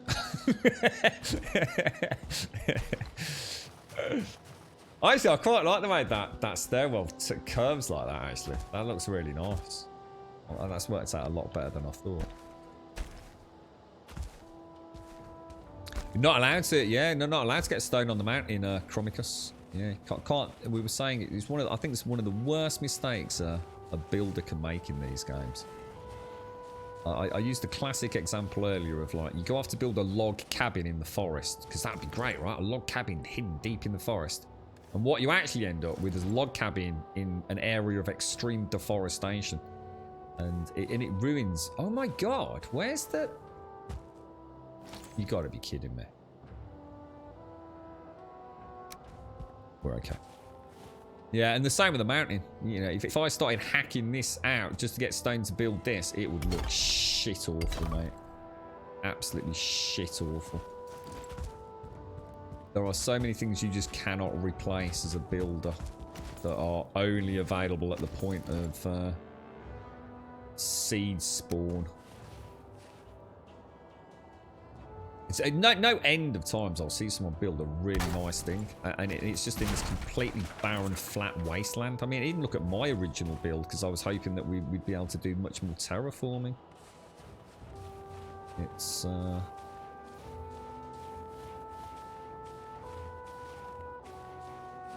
A build is not just the build, is it? It's the surroundings and sort of getting it to organically fit in, I think.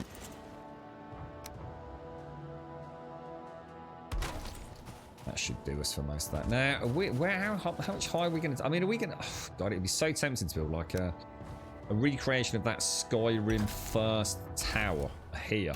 Summon the boss and watch it destroy us. I'm tempted. I am tempted.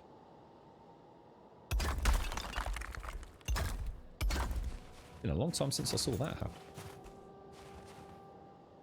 Budget cosplay Grum. Remove your socks, spray glue on them, and rub the knob of dogs all over it. Bam, Hobbit. Oh, I like it. Oh, that's genius, mate. How am I going to get them in the hot tub, though, bro? I'm going to get all airs in the hot tub, mate. Never going to work. I planted some wild seeds this... wild flowers this week, Z. I'm hoping they'll come out really well. I hope they come out nice.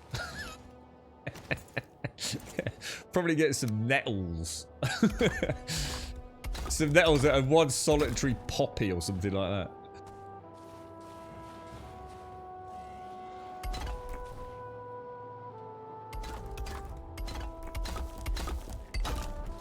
Yeah, I mean. Yeah, I'm going to have to think about how high we take that, aren't I? Because that is going to be a definitive point on the descent, isn't it? Oh, shit.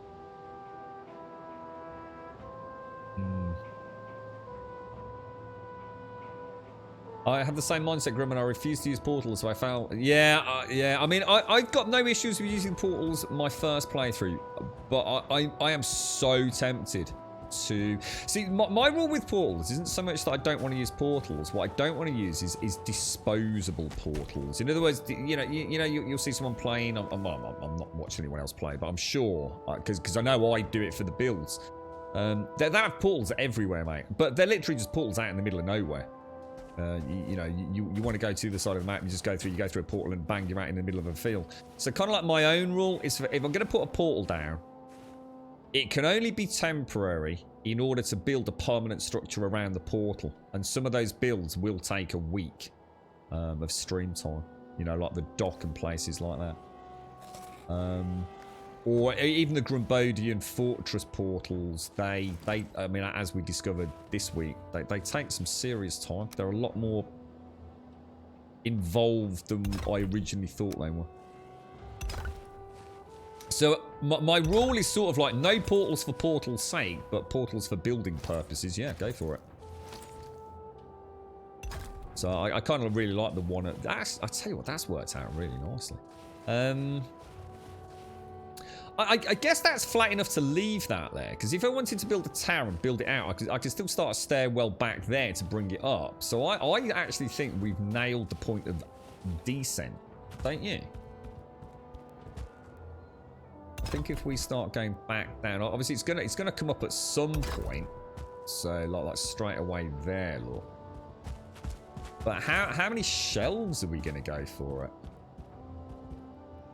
Oh, that's a tough one, bro. That is a tough one, mate. What was that about? Sorry, what's that about the bees, Simpsy? Where have we got the bees? The bees! I'm setting up a resources hub for the RP fun factor, but I can never just transport stone wood with boat. I spend all my time boating. Yeah. I mean, building something like this. See, where I'd have an issue with a no portal run, because I would really like a no portal run, but it wouldn't be for building. I mean, if I had to literally bring every ounce of stone up here, I'm not sure what added value I'd have to my gameplay experience there. So I don't, like I said, I don't mind using the portals for shuttling materials up to build something. But after that, it's portals get disconnected or... yeah, we need to think about the number of shells we're going to go for here. And whether or not... I might have to knock out half of this anyway, because there is no way we're going from that point there all the way up there, is there? Or do we?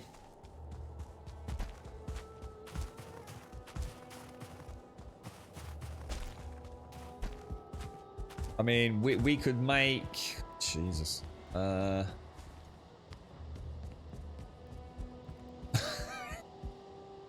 We got some decisions to make here, haven't we? Holy shit. I think... Oh, for the bees! Sorry, Simpsy, the wildflowers. Yes, yeah, I hope so, mate. Yeah, I do hope so.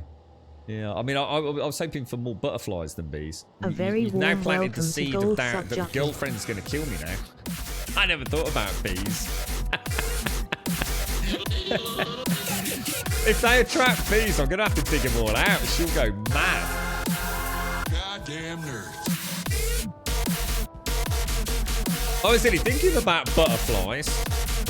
I've made a terrible mistake. How you doing, Juppy? Yeah, definitely, Blue. Yeah, you're right. This is almost like a slightly more advanced Minecraftian sort of building vibe, isn't it? I do know what you mean there, mate. I know exactly what you mean. All right, I'll tell you what we're going to do. We're going to start back. Obviously, this is the easy bits. Let's start back at the easiest point, the path of least resistance, which is obviously going to be here, 2-step up to lead into this, possibly 3-step up. And then that brings us all the way around to there. 3 steps up from there keeps us flat. I think that is the best way to go. Now, I need to go and get some iron from back down the bottom then, don't I? Which I can't teleport up, which is a bit of a pain in the arse.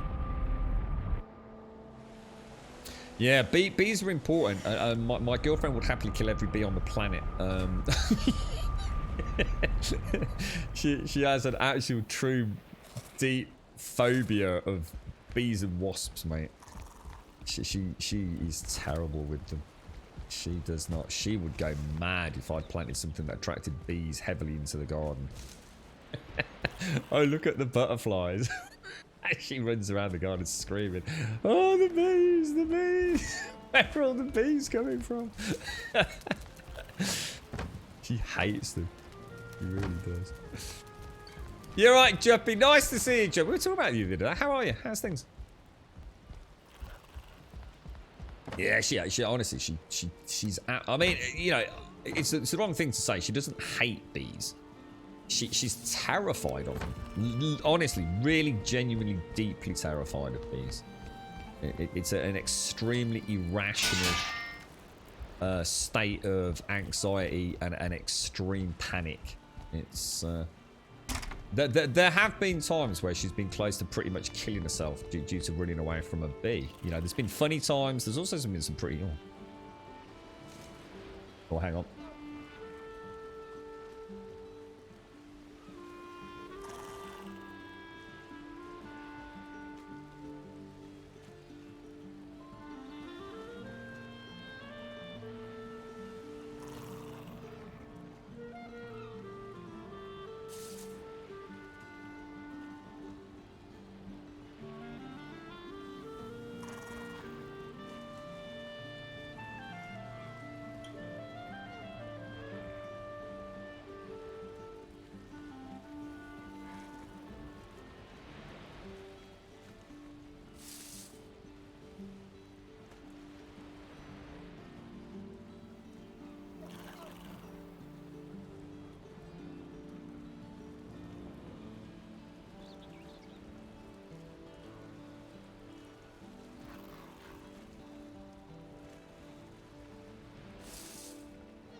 I just had that phone call. I saw what you said there, Shades. I can tell I'm super tired and not quite myself today. Because when you said all you need is a nice bee safe spot for in the garden group, then you can have the rest to yourself. And you know, all I can think of is this like thermonuclear bunker with like telescopic flamethrowers and jets of like gasoline spraying around the garden. The second that she hears a buzz, mate, and she's just sitting there in this like really high-tech thing, you know, sort of laser detection systems. Any insect within a 30-kilometer radius of the garden. She would openly declare war on any flying insect, I tell you, mate. It's terrifying. I always find it's a funny thing, right? Anyone ever sprayed a wasp, like a dangerous insect, with you know, an insecticide, right? I always know when there's been insect activity in this house, right? Most of us, you know, if you really want to murder an insect and give them that horrible, you know, death that they go through, you kind of just spray in the vicinity, don't you? You can literally spray it like probably a couple of feet away. And whatever chemicals are in there, I mean, it fucks up the respiratory system in those things pretty damn evilly, doesn't it? Well, I'll know if there's been, you know, a small flying ladybird in the house because half of one side of the house's windows, right, will be covered in sort of like what I can describe as sort of spray jizz. You know when you take an aerosol and you spray it really intensely in a really small area, right? So it sort of bubbles and froths up. In other words, exactly how it's not. Literally, whole windows will be covered in that.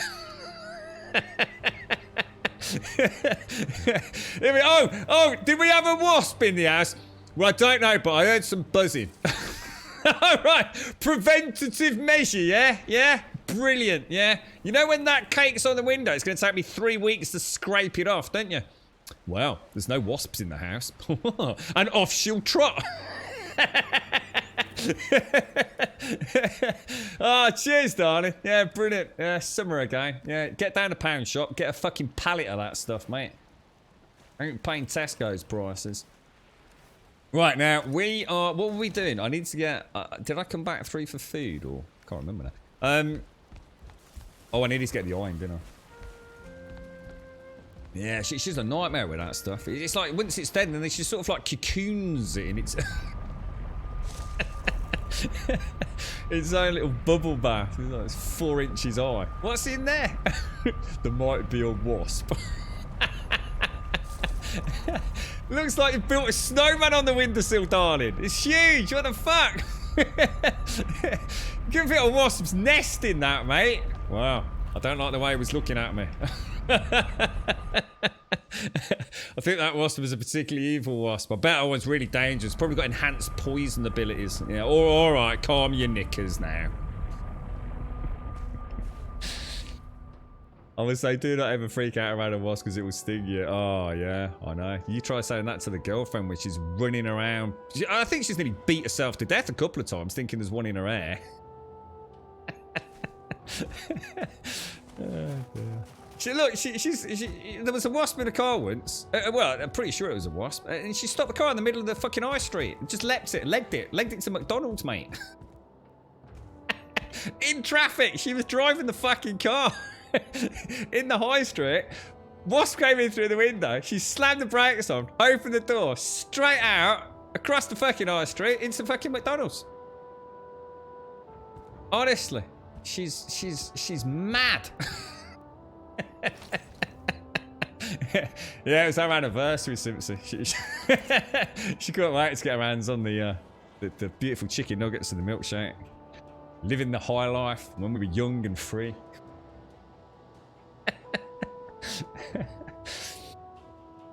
You like that with spiders, Blue? Yeah, yeah. See, the thing is for her, right? She actually... Where's the iron? Where's the iron? The iron. It's down here, isn't it? So her, she genuinely thinks that she's allergic. Because she's never been stung, she thinks that she's one of these people that's going to like have some anaphylactic shock and just like die horribly if she gets stung, you see.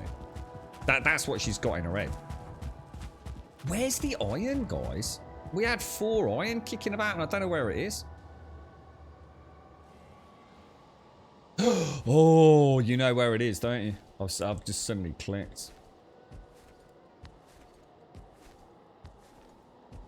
You're very, very not spider friendly then, Blue. Sort of.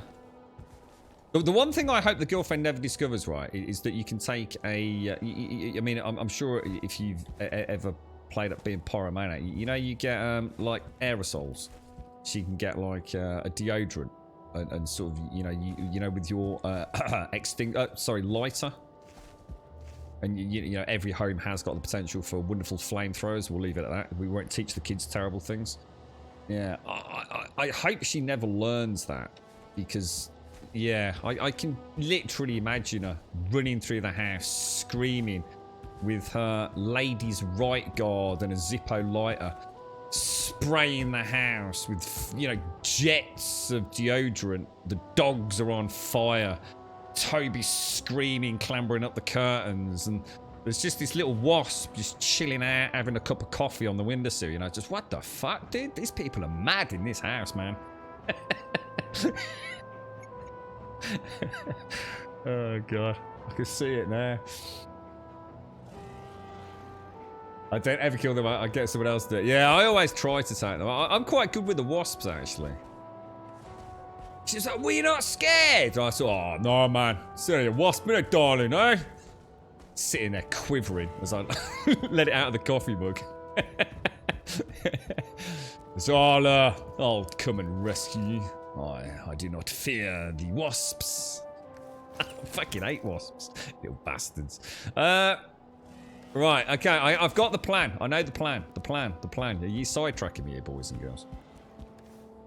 Let's drop that. Look, this is what I need to do. I need to go in here. I need to... This is what's throwing me. I need to go build. I keep coming up here and think I've got to go back down. There we go.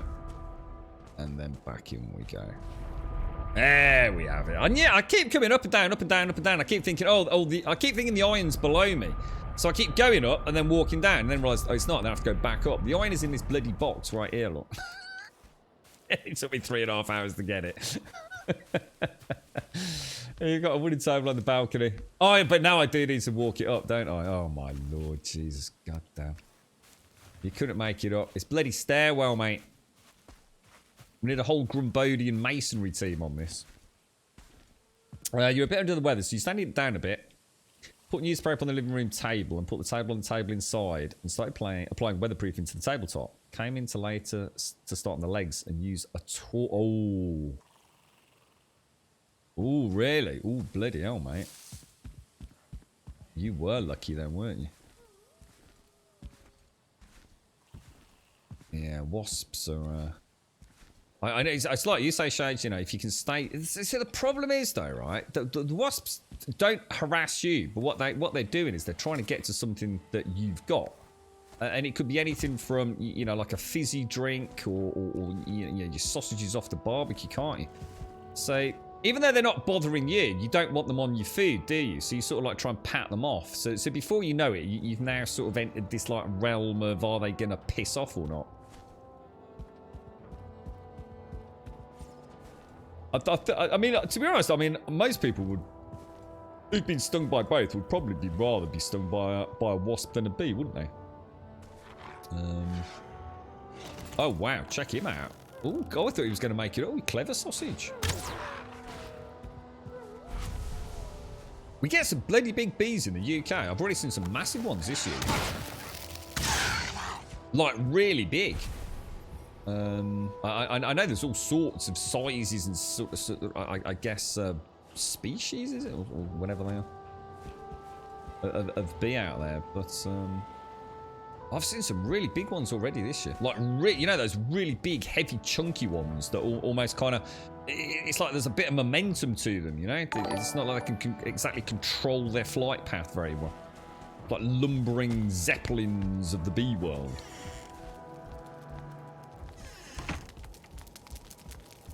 Ooh, really, Blue? Oh, Jesus, mate. Well, I suppose you found out you're not allergic then, hopefully.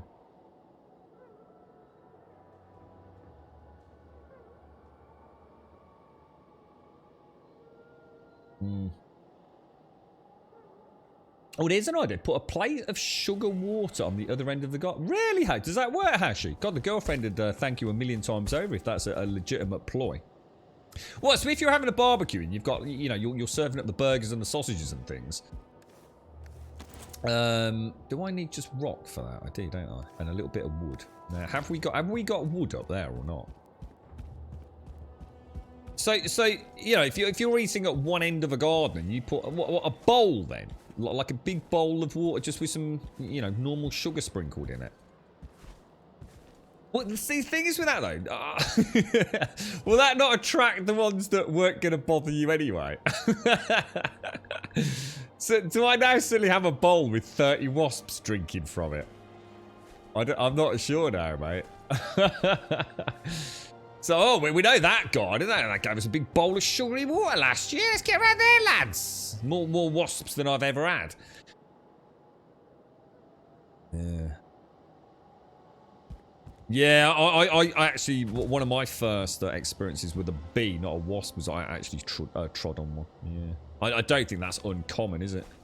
There must be a time of year, because you do notice it, especially in the UK. I don't know if it's the same anywhere else, but so there's a point in the year where we see a lot of bees just like stuck on the ground.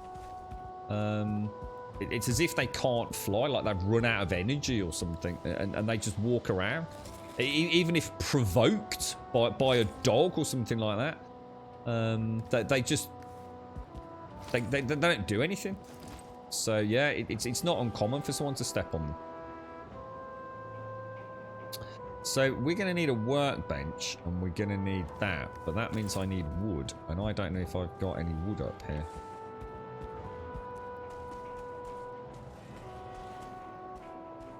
Come on, let me get to that box. I don't think we've got any, have we, guys?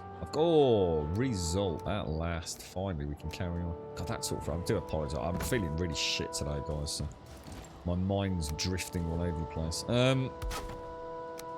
We'll throw you in there, and then we will throw you back in there because you don't weigh too much. That should do it, shouldn't it? On one bit of wood, which we can get if we knock out one of the supports, can't we? Just one wood short of another crafting table. Yeah, sorry guys, I'm really drifting in and out a little bit with keeping a focus.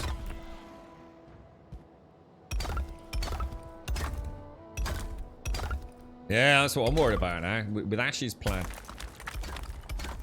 Can you imagine the end of the summer? Girlfriend would be sitting there going, we had an awful lot of wasps in the garden this year, didn't we? And I'll just sit there really stony faced and just sort of like nudge the bowl of sugary water into the bush. Oh dear me.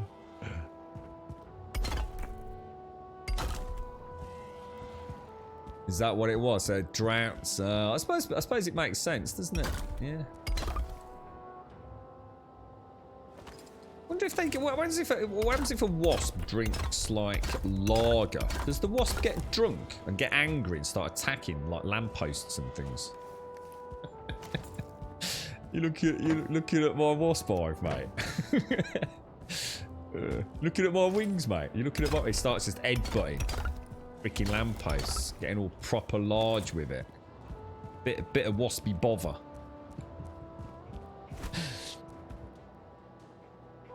I had bees in a pot-belly stove, and the pipe going out to the roof was full of bees and blocks. So after a few beers, we put a few aerosol cans in. Oh my god! You lit it, and a steel bucket on top of the pipe on the roof. The bucket went to space, and the bees came out the bottom. Stung the crap out of you and your mate. About 20 stings. Oh my god, that sounds so dangerous, bro. That sounds crazy dangerous. I've got something I'd happily tell you about, but I don't know if I'd get in trouble on like teaching like young kids how to sort of nuke things into orbit, to be honest. Right, now, the only problem I've got now is I've got no stone. So I feel like I'm just making no progress here. Have we got any stone stored in that other box? I don't know. I don't think such a thing as a happy wasp. Happy drunk wasp. I just don't think it's in them. I think wasps are just little balls of anger anyway. I can imagine, yeah, you know what I mean? Don't you think?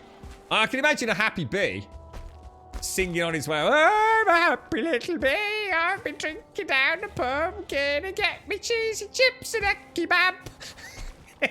I'm a happy little bee. Be happy, happy bee. No, not a wasp. A wasp. Oh, you fuckers. You fucking fuckers. I'm coming for the fucking lot of you. Yeah, have happy bee drunk. Not a wasp, mate. No chance. Wasps are out to kill anything. We got no bloody stone, mate. I got no bloody stone. We're all out of stone. We're gonna have to go to the mine and harvest it. Wasps get aggressive in late summer because they get drunk on the rotting, fermenting fruit they find. What, is that a thing? Is that actually what it is? They actually get pissed up. So I was right. Holy shit, you see? I was right. See? Wasps are angry drunks, mate. Proof is in the fermented apples. I tell you what.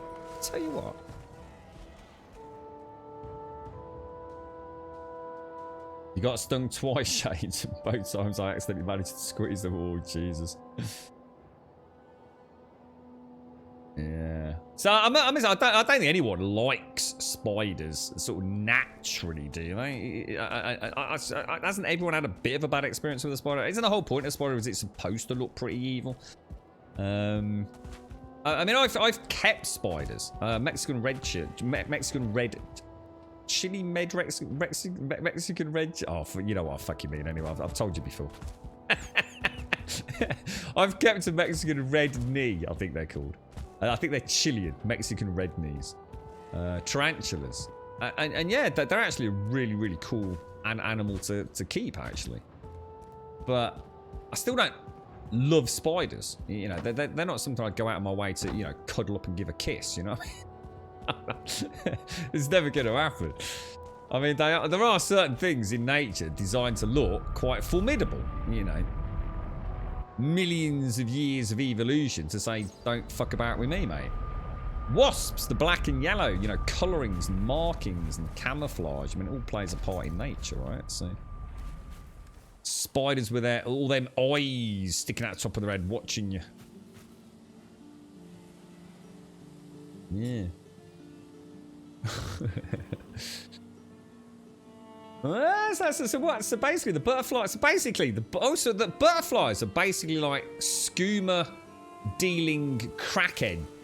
Fucking it always. I tell you what, it always goes back to them knobbers, doesn't it? From Skyrim. Every fucking time. I told you, you need to purge the fucking earth of them. What are they called? The Khajiit. Fucking assholes. Skooma dealing drug lords, man. So basically butterflies are like the real world equivalent of skooma dealers, mate. So butterflies are basically the Khajiit. I'm never gonna look at a butterfly the same, mate. So the butterflies take all the basic sugars from the fruit, right? And then sort of set up a crack den in the apple. Which they then sell to the wasps at a discount price, right? This is madness, mate. Bloody nature's wonderful, isn't it, eh? It's always the Khajiit, mate. Always the Khajiit. It's the only reason Fuzz Rodar was invented. Did you know that? It's literally so you can Fuzz Rodar Khajiit off mountaintops. It's a true story, that is, bro. Took them old men at the top of that mountain, High Hrothgar, centuries to come up with a way just to hysterically remove Khajiit from the existing scoring population, mate. Fuzz Rodar! See ya, Khajiit. Splash. Oh, dear. Incy wincy spider climbed up your pants and they're Oz.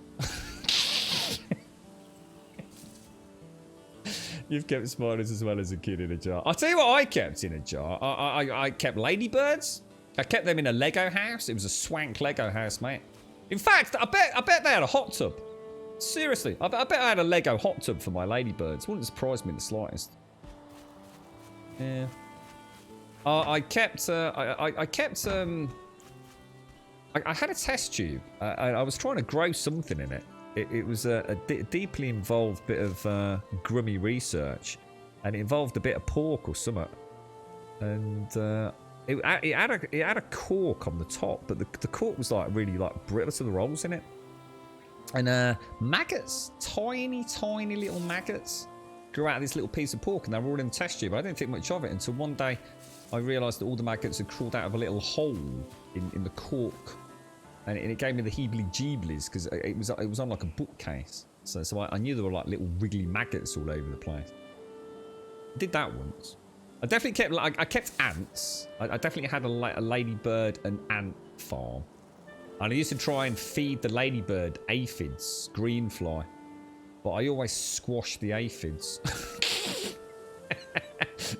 So sometimes you could get one with the wings. You could pick them up off the roses with the wings. You know, like pull them off so it didn't hurt them. But it must have hurt them because the wings never worked again.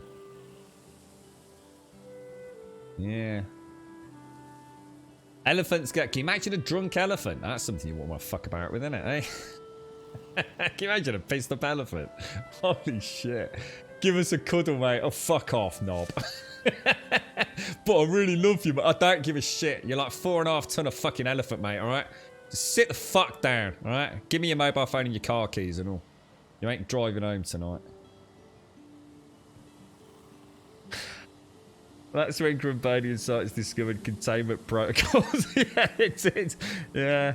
It was around the same time that I invented a wonderful effervescent concoction, which during the night exploded all over the brand new carpet that my mother and father had spent years saving for. The boys had got bunk beds and just basically just floorboards, and they'd spent a fortune on this beautiful carpet. It was like this grass, the carpet. I could have swam in it as a child. It was lush, mate.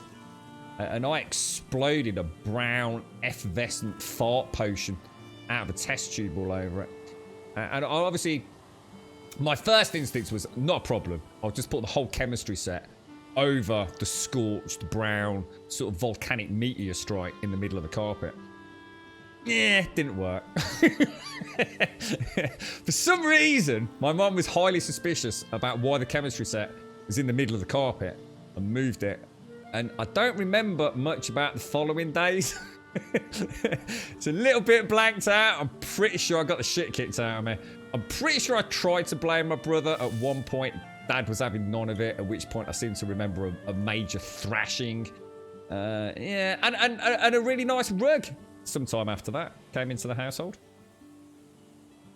Yeah. Don't ever touch the... Yeah, well, that's the only way I can pull them off the roses without squashing them between my fingers, though. You'd rather not be in the vicinity of a drunk elephant. I've seen footage of how they are when raging, and the words no fucking chance. We got charged by a bull elephant in Kenya. Straight up legit. Yeah, straight up legit. We actually got charged by a bull elephant. The guy driving like the Jeep car thing that we were in. My dad's got a cracking shot of the roof. But basically, I don't know how to describe them. They're sort of like a mini bus, and you get a few tourists in the back. And some local sort of Nairobi-esque tribesman drives you around around this fucking national park, basically. And it pulled up near this fucking elephant, right? And you can sort of get a little bit out of the top of the car, this car minibus thing. You can sort of get out and take pictures. And all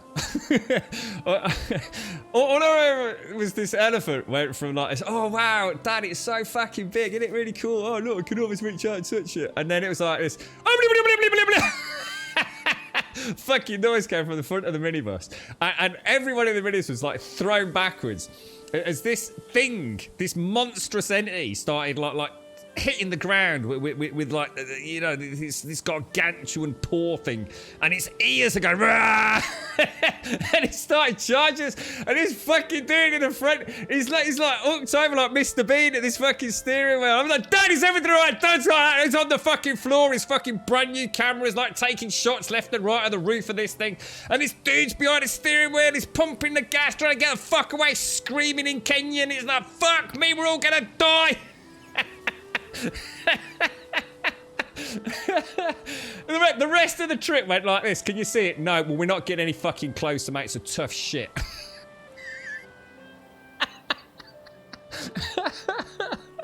Oh, Jesus. It was mad.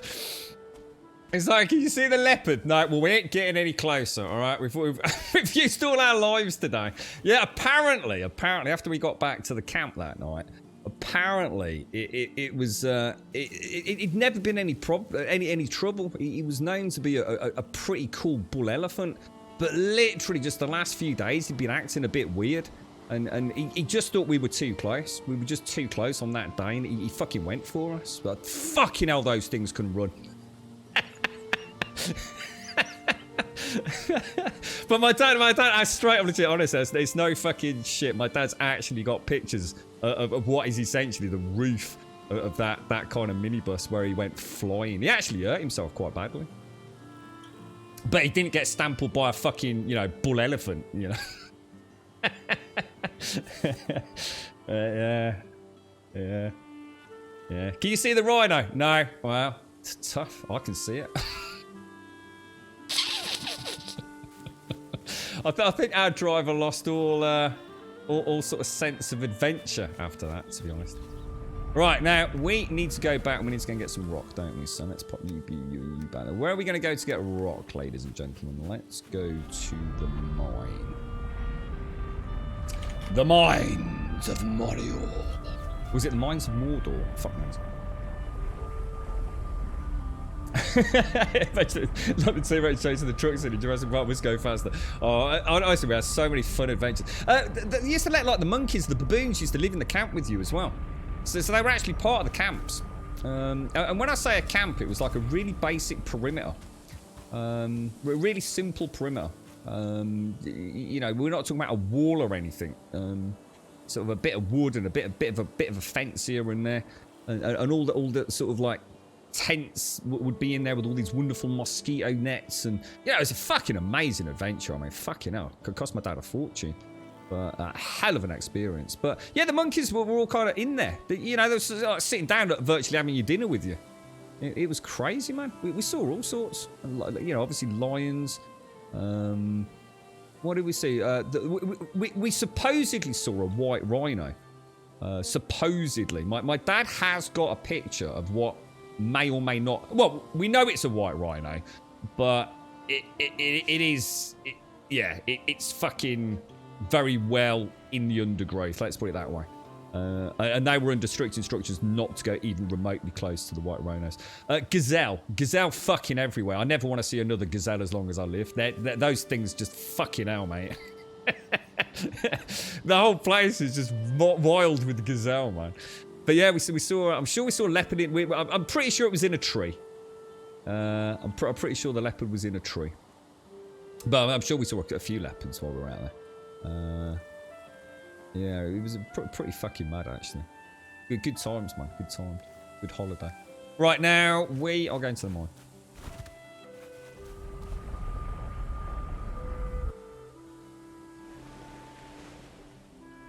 Yeah, there was a lot of guys wandering around with cool guns as well. But very old school style guns. And apparently they weren't there to protect at that point. They weren't there to sort of necessarily protect the animals. They were there to protect us. Which my dad conveniently didn't tell me about until afterwards. But yeah, apparently the risk of being sort of, not obviously kidnapped or anything, but, you know, people walking into the camp and, you know, taking all your money and things off you. So yeah, there's quite a few high-powered rifles in and around the camps.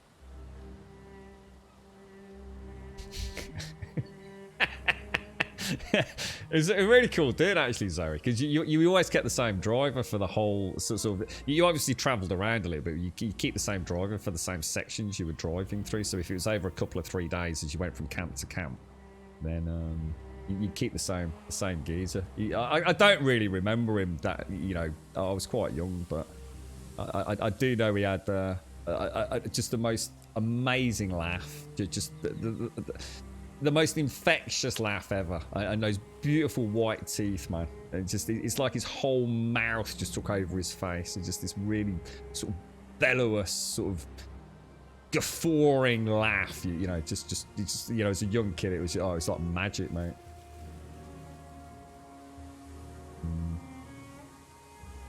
Yeah. But apparently, I think that it'd been a bit of a spot of bother around that time, where people were coming into the parks, not for poaching purposes, but to prey on the tourists. Now we want to take one of these, don't we? Let's have a quick look. Let's go in. Where are we going to go for stone? I've been all over. I don't know if there's any stone left. We could go in here. I don't think there's anything over there. There's quite a lot of stone out in the fields over here, but I don't really want to do any backfilling. I don't want to go over the. Oh, it's a tough one though. Maybe I should travel further from home. The thing is, this has already been. Well, no, we have got builds over here, haven't we? Oh, it's a really tricky one. It's a really tricky one.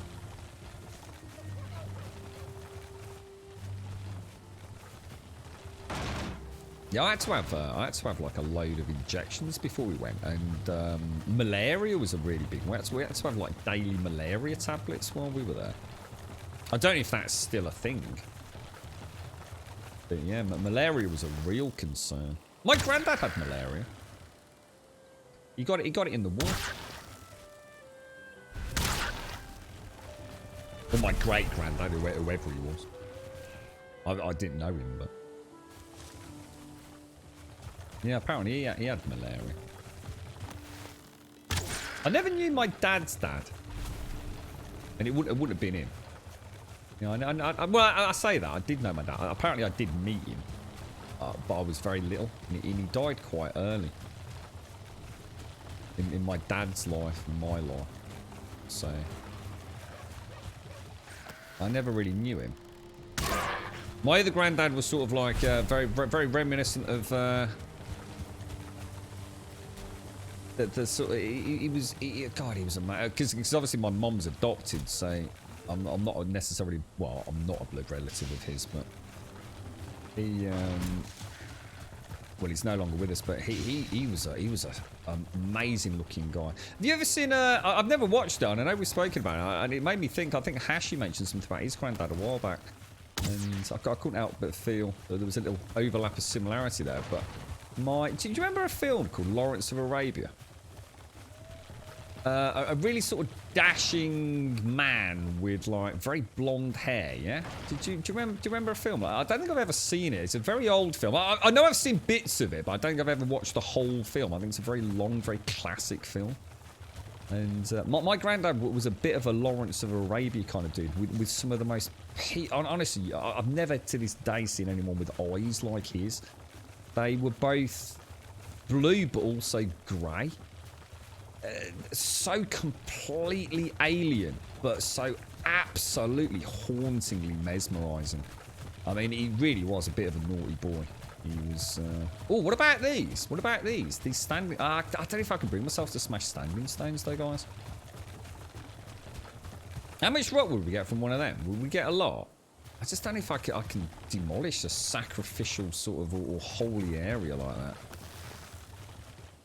that. Yeah, my granddad's eyes, man. Jesus Christ, they were something else. They could be both the most loving eyes and the most terrifying eyes simultaneously, you know? Like a really, really, really just like almost magical man. But he was a very naughty boy. A very naughty boy. He did not treat my nan very well, the bastard, but... Yeah, it is. I'm sure it's called... I think it's called Lawrence of Arabia. Yeah. He did. Even as he grew older, my granddad grew in his kind of looks, if you like. He seemed to become more and more just that almost classic definition of good-looking old man. But like all things, he eventually succumbed to the dreaded cancer and became a shadow of his former self, obviously. But you know, even in his later years, you know, the beautiful blonde hair became the sort of silver mane of a very well-spoken, he was very, I suppose it's because military more than anything, but very straight backbone, very regimented man, but my God, he could crack a yarn, I tell you. Lawrence of Arabia, he was a spy during World War II, was he? That's one of your favourite films. Is it? I mean, I assume it's a real. I mean, it's an epic of epics, right? One of those sort of throwbacks to the genre of days where there were literally thousands of extras, right? Hashi. I know I've seen a little bit, like a really sort of dashing man in a white sort of, I don't know, almost like a turban style thing. On a camel and these beautiful flowing dunes. It's an image that kind of makes me think of, you know, I think I was saying when you mentioned about your granddad Hashi, it made me think about a picture of my granddad sitting like with all his military sort of friends out in the desert with a bloody tank, mate. You know, it's such an iconic image of the man. But a little bit like you mentioned your dad, Hashi. Yeah, my granddad was not a very nice man when it came to treating the ladies appropriately. Oh, Peter O'Toole. Is that the guy that I'm thinking of, is it? Yeah, I might have to check that out. I think. I mean, you know what the weird thing is? I swear I've got a copy of that on DVD. I swear I have. Oh, busted, boy! Pickaxe in the face, mate. Yeah, so that was my non-blood relative grandfather. My dad's dad, I never knew. In fact, my only real vague memory of him is a picture of me sitting on his knee, I think. When I was way too young to remember, you know, the memory itself, if you like.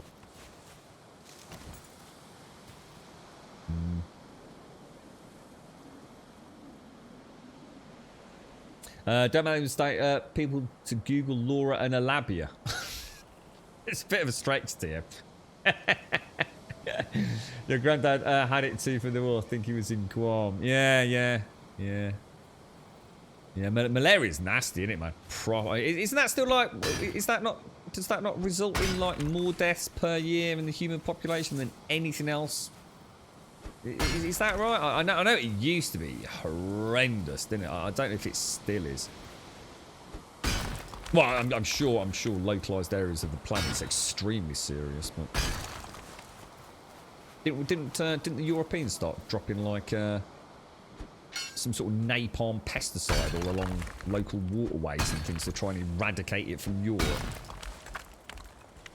Yeah, I know I've started watching it because like I said, I know I own it on DVD, but yeah, for whatever reason, just didn't carry on watching. But there was a few films like that my dad first introduced me to through his wonderful VHS collection, and they really were, like I said to Hashi, like sweeping epics where, you know, if there was a battle with 3,000 people, there were 3,000 people being filmed.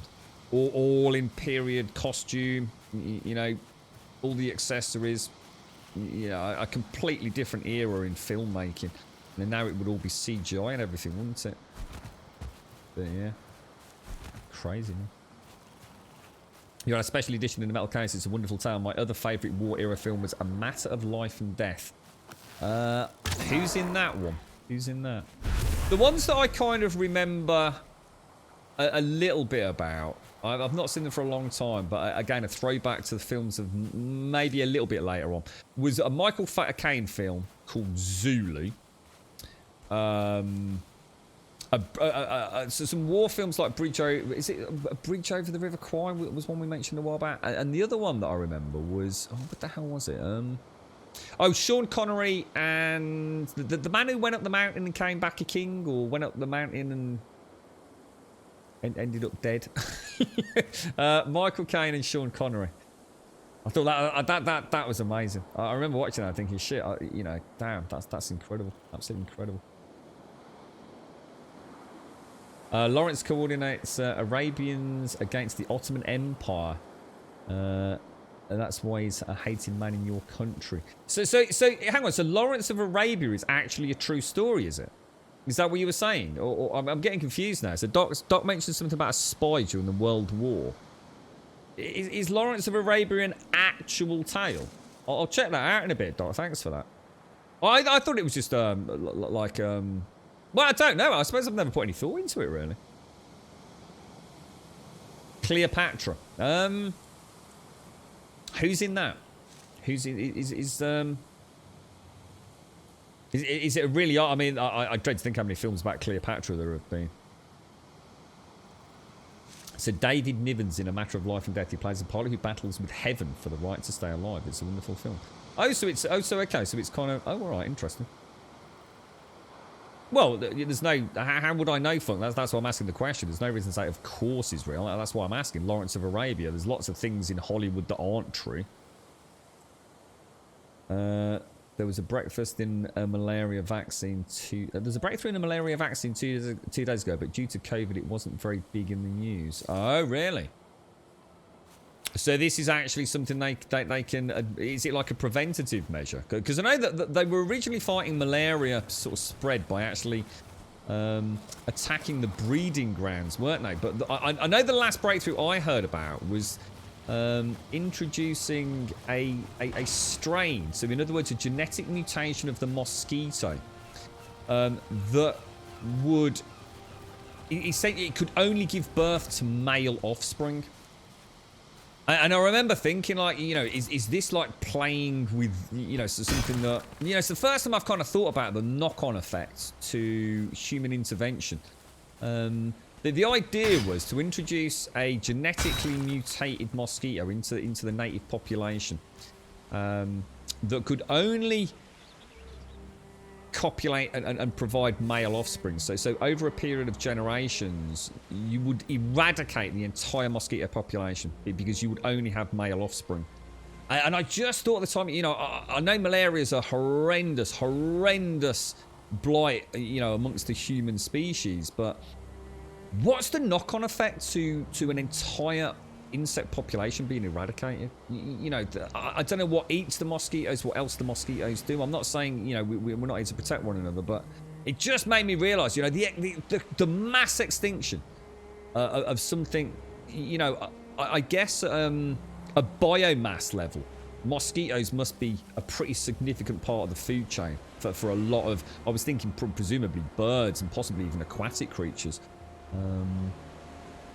So yeah, I do remember reading about that and thinking, wow, you know, what will be the price we'll pay if that happens, you know? No, that's what I said. You know, honestly, but people just assume, you know, I'd rather sit here and sound like an idiot and ask questions and find out and learn things. But, you know, Lawrence of Arabia, I mean, honestly, say it. I mean, say it out loud, Lawrence of Arabia. I mean, it literally sounds like a Hollywood fantasy film, doesn't it? Lawrence of Arabia. It literally makes sense to someone that doesn't know about that period of history or even that area of the world. You know, of course I don't know if it's a true story, mate. You know, I've got no idea. No, you don't need to apologise for it. It's like I said, so sometimes, you know, you'll think, what, you know, what's he going on about? I'm asking because I'm genuinely interested. You know, if you don't ask questions, you know. Like I said, there's no such thing as a stupid question, although I'm sure I'd probably ask a few, but... It's a love story and used as a brilliant technique for the time in storytelling by switching from black and white to colour depending on where they are. Earth is colour, heaven is black and white. Oh wow! All right, so that could be worth something. I could always do a couple of these older films then. So when was Lawrence of Arabia filmed? I mean, how old is that? I mean, it's colour, isn't it? I know it's colour because I've got this image of him standing on the sand dunes. Unless it's one of these things that's been remastered. I mean, they've done some amazing things with some of the old black and white films, haven't they? I mean, personally, I'd rather watch the original. But,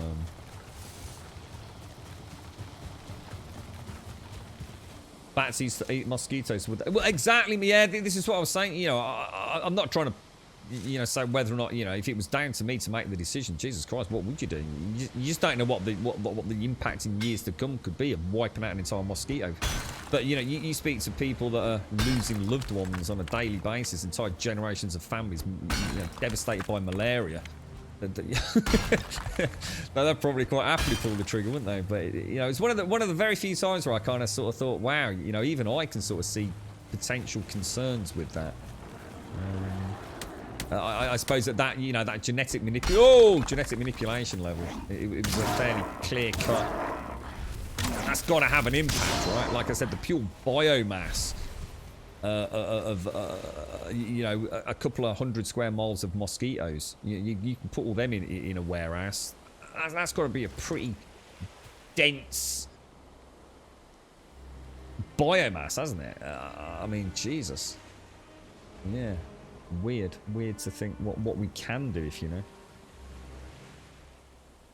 So they're doing trials, but the malaria vaccine actually seems 77% effective. Wow, that's amazing, future. So Lawrence is a true story. He survived all that to die in a motorcycle accident when he came home to England. Wow. Wow. Is that something that's shown in the film? I mean, is the film like the life of this guy called Lawrence someone? Lawrence. I actually had a really good friend. You know, we were talking about goths yesterday. Was it yesterday or the day before? I had a really good school friend. Well, one of the first lads whose houses I went round to when I moved on to like my secondary education. Because obviously we were scattered from all around Birmingham and even on the outskirts of Birmingham. So I'd only ever really kind of known local kids up till then. And yeah, I knew a lad called Lawrence. And he introduced me to, of all bands, Fields of the Nephilim and Sisters of Mercy that I spoke about. So it's kind of weird, actually. Just saying the name Lawrence brings back some pretty cool memories. And you know what's really cool? It was his brother, right, that did my Osric Tentacles album shot from... Hashi, what was the name of it? Do you remember the name of the... What was the name of one of the Osric's albums? Pungent Effulgent. Is that the one? Is that it with the classic sort of carrot-nosed cartoon dude? Is it Pungent Effulgent? Pungent Effulgent?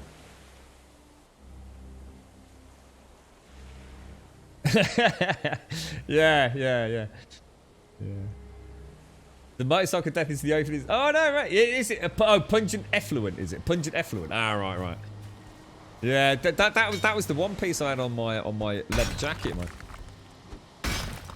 Yeah, that's amazing blast of the past, that is. Jesus Christ. My room full of skulls and skull astros. So hang on. So what was the name of the other film? With David Niven. Sorry, what was the name? I'm just gonna make a note. You got Lawrence of Arabia. Sorry, Funk. What's that? Lawrence coordinates the Arabians against the Ottoman. Oh, sorry, I've already read that. Yes, sorry, mate. Yeah. What was the other one called? I've never seen Last of the Mohicans. Is that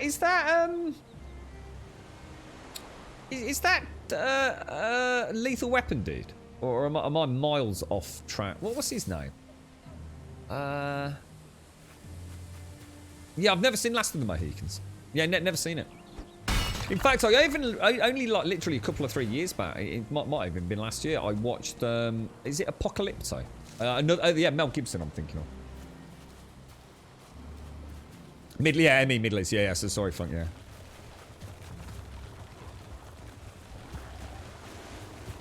See, I know it sounds. I'm not actually sure. I know what the Ottoman Empire actually is. To be honest with you, I'm not sure what that encompasses. And to be honest, again, it might sound silly. I actually don't know what the British Empire encompasses in this day and age. I really don't. I've got no fucking idea. With all the Commonwealth and the changes over the years, I genuinely just don't know. You know, I'm not. Just wouldn't know where to start, really.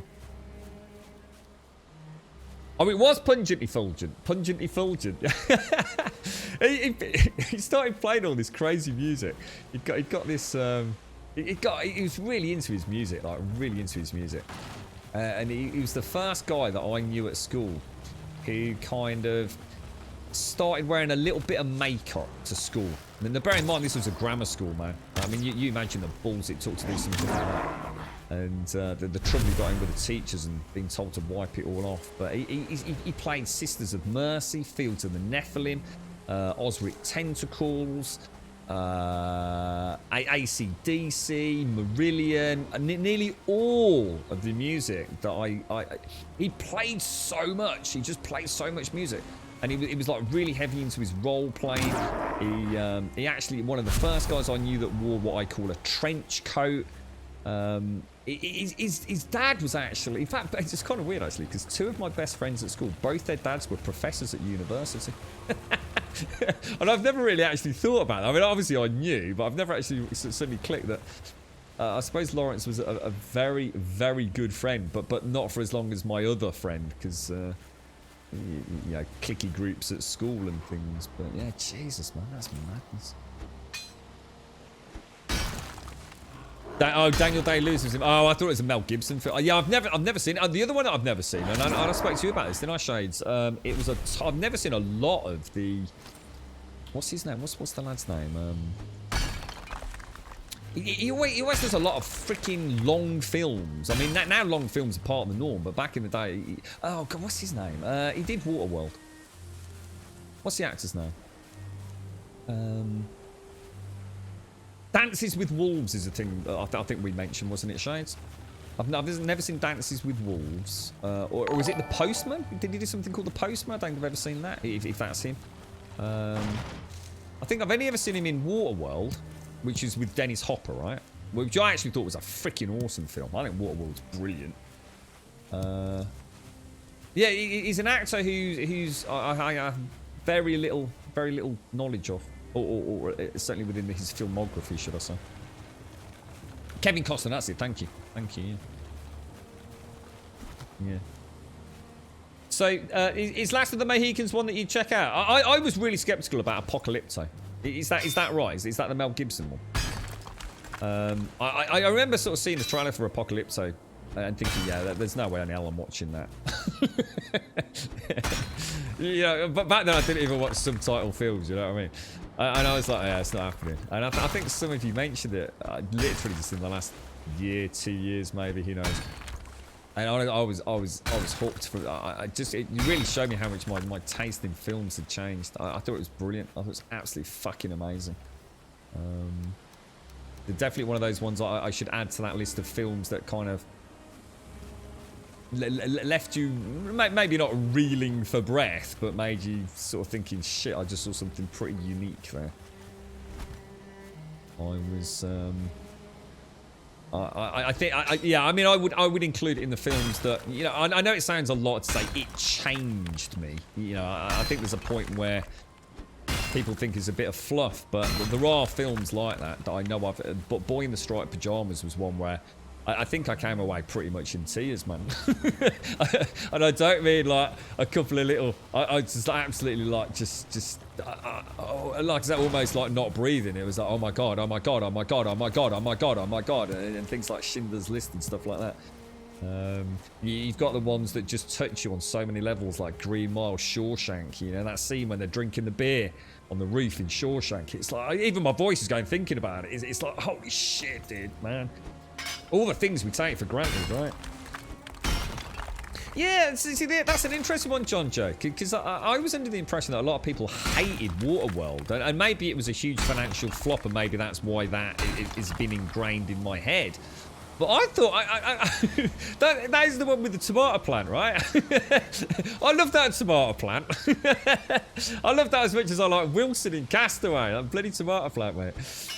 I thought it was I watched the really interesting making of Waterworld. Absolutely, honestly, the set was insane. Absolutely bonkers, mate. Yeah. Apocalypse is an awesome film. One of you also. Is it really, Chucky? Yeah, I was blown away by that. I just had written it off whenever, you know, I first had an opportunity to watch it. So some of you recommended it, and sometimes it's nice to just, you know, throw caution to the wind and sort of try something new in it. And yeah, it was ever so well done. It was a huge fail. It cost 175, which I assume because it's a pretty old film. I should imagine that. I mean, these days that's probably just Thanos' penis, right? But yeah, it's yeah, I can imagine a budget like that back then. Well, it was astronomical, right? Really, Swazza? What you felt a bit uncomfortable watching Apocalypse? Yeah, don't fuck about. A few minutes ago, I just learned that Kevin Costner is not Warren Beatty. I don't even know who Warren Beatty is, mate. Warren Beatty? Don't know. Is it someone that bears a striking resemblance to Kevin Costner? I've heard the name. Warren Beatty. I assume a very, very old actor. very old, right? For some reason, I'm thinking of a gangster film when you say Warren Beatty, but I'm not too sure. Oh my god, that's proper old, isn't it? That is proper old. I never watched the second of the new variant. I didn't really. I knew the story. You see, I'd read the book. I'd already seen the original film. I watched the first remaking of it. So whenever that came out a few years ago, and I've never watched the follow-up. I really had no interest in it. I just. Yeah, it didn't feel like it added anything to my memories of the original source material. Dick Tracy. Now I know Dick Tracy. He's a comic book, right? Dick Tracy's a comic book hero, yeah. Like a sort of dashing detective, right? Of like probably like like during wartime comic books, perhaps like a spy detective, something like that. I don't know if Dick Tracy was a thing in the UK. I don't. I mean, it might have been, but I certainly don't know anything about. I mean, I'm thinking about like a PI kind of thing, because that's what my granddad was. The granddad I was just telling you about, the sort of Lawrence of Arabia figure. He was. But by the way, just to clarify that my mom was adopted, right? So if anyone's sitting there thinking that I maybe have sort of Lawrence of Arabia, dashing blonde hair, blue green-eyed genetics, nothing could be further from the truth.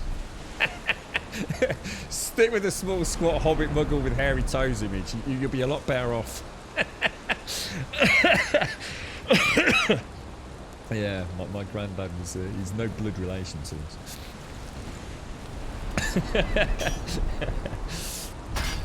Tim Curry. I'm trying to picture well Tim Curry because I don't even know which character he played in it, to be honest. I can't remember because I mean that's an old film anyway, so I probably wouldn't even recognise him. But Tim Curry. So I'm getting confused with Tim Burton now. You see. Oh, I'm going to need rooms. Oh, that's a problem. If I drop that and that in there. How does my bow lock on so fast? It's because I've got a very high bow skill, mate.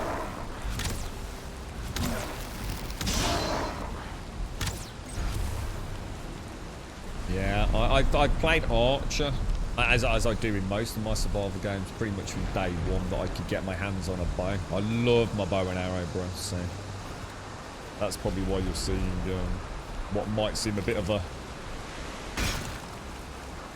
change to your own game. Oh, hang on. Dick Tracy was played. Right. Hang on then. I'm getting confused now. I always thought Dick Tracy was a comic book. So Dick Tracy was. Oh, hang on. This is like going to be one of these things like MacGyver, is it? Because I've still never seen MacGyver. I still don't even know who the character is from MacGyver. Apparently MacGyver. I know the memes of MacGyver. You know, in a way like Chuck Norris. You know, I've never seen that war. Is it Walker Texas Ranger? I've never actually seen that. And the other, oh my God, Jesus Christ! You know we were talking about David. Oh my God, this is so weird. You know we mentioned David Carradine or David Carradine, however you pronounce his name, the other day, and I was like saying I just don't. I know the man from Kill Bill, and I knew he was famous, but I always thought he was like maybe a spaghetti western cowboy dude, like Clint Eastwood from back in the day. And you said it was a dude from a program called, and the only reason I remember this is because what happened, Kung Fu, right? Guess what started popping up all over my YouTube? Seriously, I shit you not, stuff from some Kung Fu TV show. How the hell did it know? I haven't Googled Kung Fu, I haven't Googled David Carradine, I've done nothing apart from that conversation here on Twitch, and Kung Fu shit started appearing on my YouTube recommended list. What the hell, dude? They're watching, mate. I'm telling you, they're watching. I mean, what are the chances? Seriously, what are the chances, man? It's not like, unless you can tell me, like, all of a sudden David Carradine's done a new movie, so he's back on, you know, the hashtag lists. And then in which case I'd kind of get it, but Yeah, definitely Simpson. It was. I sat there, no way, dude. We were just talking about this bloke. And then I thought, hang on a minute, but how do they fucking know? Quickly, turn it off, mate. Turn it off and put it in the microwave. Take the SIM card out. Holy shit. Yeah, that was weird, man. Proper weird. I didn't watch it actually. I should go back and actually see what it was all about. But yeah, kung fu. It's kung fu.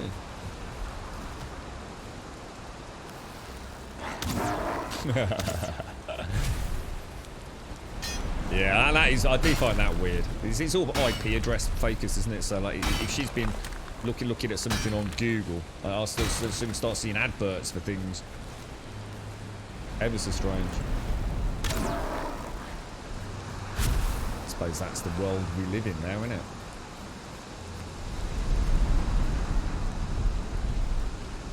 Speaking of an Amazon product, what Kung Fu's Amazon? Did Amazon even exist back then? I'm not sure where Amazon came into it. Oh gosh! Whoa, dude! Where are you, knobbers? Where are you? Oh, two starting to dodge roll, Grum. Oh, he's not down. Oh, he is now.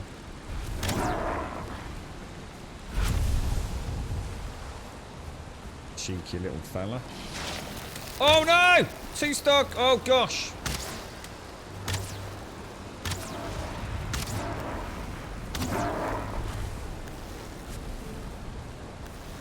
Matt stamina.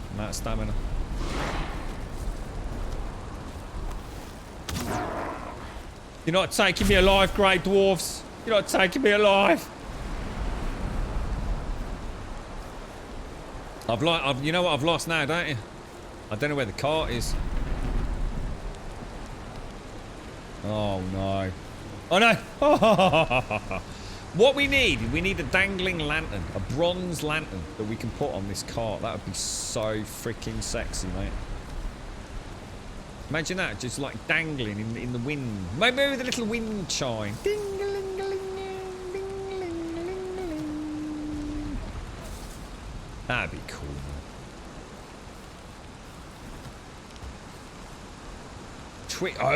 Oh, right. Oh, I never thought about. Oh my god, dude! I never thought about that, bro. I only thought you were all being watched because of what you type in. I never thought about them actually using like. Oh my god, dude! I need to get off the. Oh my lord! You know what, dude? That is really. Oh my god! I've lost my cart. I've actually lost my cart, dudes. Oh, there it is. There it is. That's really. You know, that's really weird. I never actually thought about that. You know. Do you oh my god, oh my god. That's not the dumbest thing that even I've ever failed to make 2 and 2 to connect on a Panda Pilot. I sit here, you know, thinking we're all laughing and joking about Amazon. I don't really have anything to do with Amazon. But I know Twitch is Amazon. But I always think, yeah, but I you know, I never type anything in Twitch chat really, and I don't really browse. So I don't know much about Twitch, you know, and how it works, as Simpsy will tell you. Grum, did you know there were some fundamental changes coming to Twitch that you really need to know about as a streamer? No? How did you know? I must have missed the memo. Thanks, Simpsy. Yeah, I know nothing about the infrastructure of this place. I just come in here and have a fun time, mate. That's all I need to know. But I never thought about that Twitch, some bot is... And it makes sense because the bots definitely check for things like DMCA music.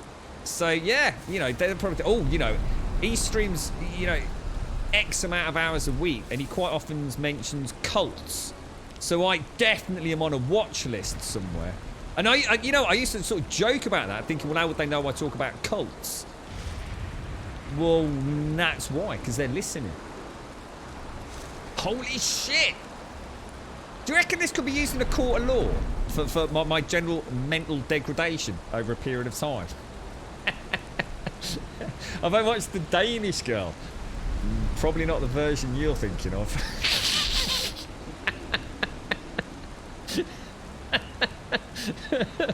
Only in a subcategory on another website.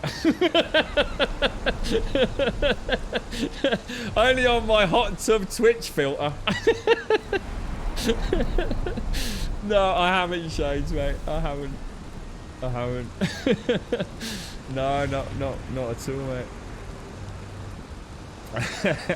Is it a good one? I'm still waiting for that one you told me about with Mads Mikkelsen. I'm hoping for maybe an alternative. Sorry, Shades.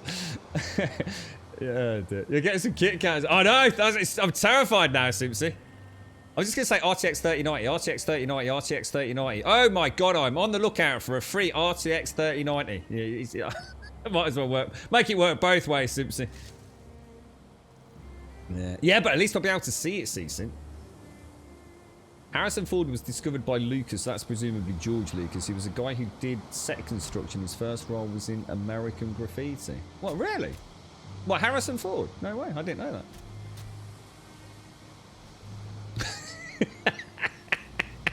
I bet I can make a banging tinfoil out, you know, Simpsy. I bet I could, you know. We should have a Grumbodian. We had the great Grumbodian cock hunt yesterday. I was going to drop Nightrath a quick message yesterday. He said like, he lives in the same world as I do in his own house, right? I have this room. Anything else outside this door to this room, right? I have nothing to do with that. That's the girlfriend just fucking about with things. And we had the great cock hunt of people that had got, you know, cock ornaments, and I do mean cockerels in their house. And I suddenly thought, well, I obviously I haven't got anything like that. We don't even have any ornaments. And I thought, I swear I've seen a fucking cockerel somewhere. And I went all around the house trying to find it, and there it was on the fucking mantelpiece in the living room. Giant red cock sitting there staring at me. I thought, I've got to take a picture and put it on Discord. I was so happy that I could be part of the crew. I'm never part of the crew, man. I'm never in the gang. I'm in the cock gang. And then Doc did the unthinkable. Doc drew a cock. Eh? Skills, bruh. Skills, mate. I reckon we should get you in on the merch scene, Doc.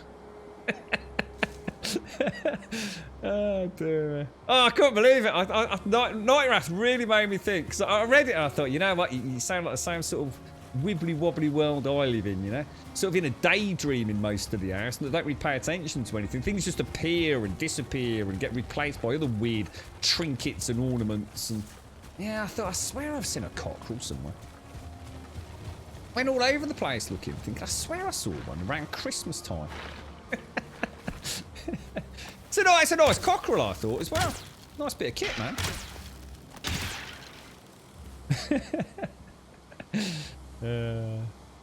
Shall we have a cock channel in Discord? A dedicated cock channel.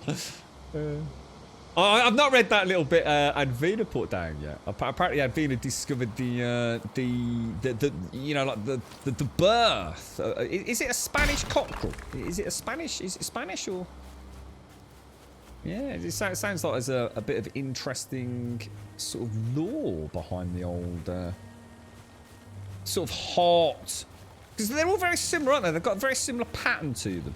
I mean, you know, they're all a little bit different, but there's an underlying sort of conformity there, isn't there?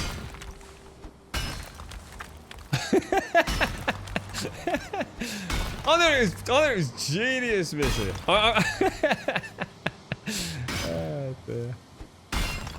Set me off on a grand adventure in my own. I felt like a little hobbit on an adventure to find. I wasn't trying to find the dragon's treasure. Just got to find the long lost cock, mate.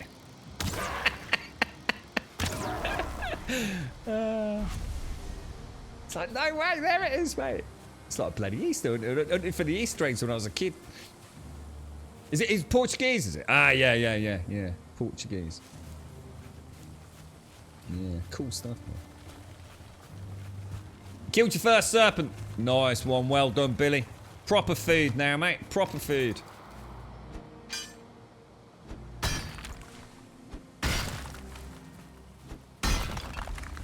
How much rock are we going to take back here then, do you reckon? What's the... Oh, has anyone played Resident Evil? Has anyone actually bought themselves a copy or watched it? Obviously without any spoilers. How's it panning out? Obviously, I'm a complete media blackout because hopefully we'll play it at some point. But yeah, oh gosh, I'll get up there. I don't know how well it's been received because it releases today, does it? Is it actually out today? I know Co and all the big wigs on Twitch were streaming it yesterday, weren't they? I know Brad had got his video out. It'd be nice to know how it's been perceived.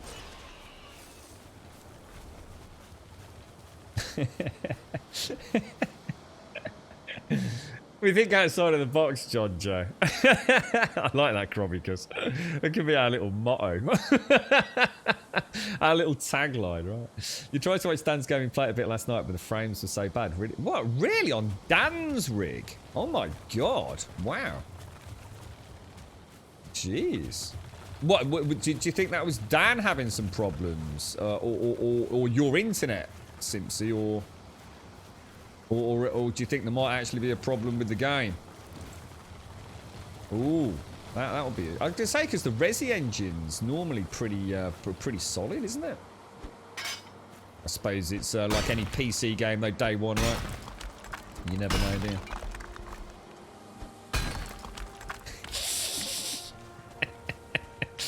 It's been one of those days, Pooh. I'm in quite a lot of pain actually. I feel like someone's got a knitting needle literally stabbing through my kidney right now. My kidney is not a happy kidney. There may be a bit of delirium setting in. Where have we got? We'll keep the eyes in there. We've got to take all this back, haven't we? I can see you coming over here, sir. There we go. Right.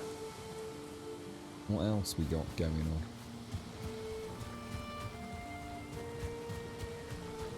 on? Frames were really bad on his big. Should have used his Series X. Yeah, is it not playing at 60 FPS on that, Mario? I was gonna watch. Was it Digital Foundry or someone has already done a nice little pre-release analysis of the demos? I'd love to have watched it, but I just couldn't dare risk it for spoilers, mate. I might listen to it in the background, maybe. Now Simpsy said that, because I'm always interested in seeing how PC games perform out of the box.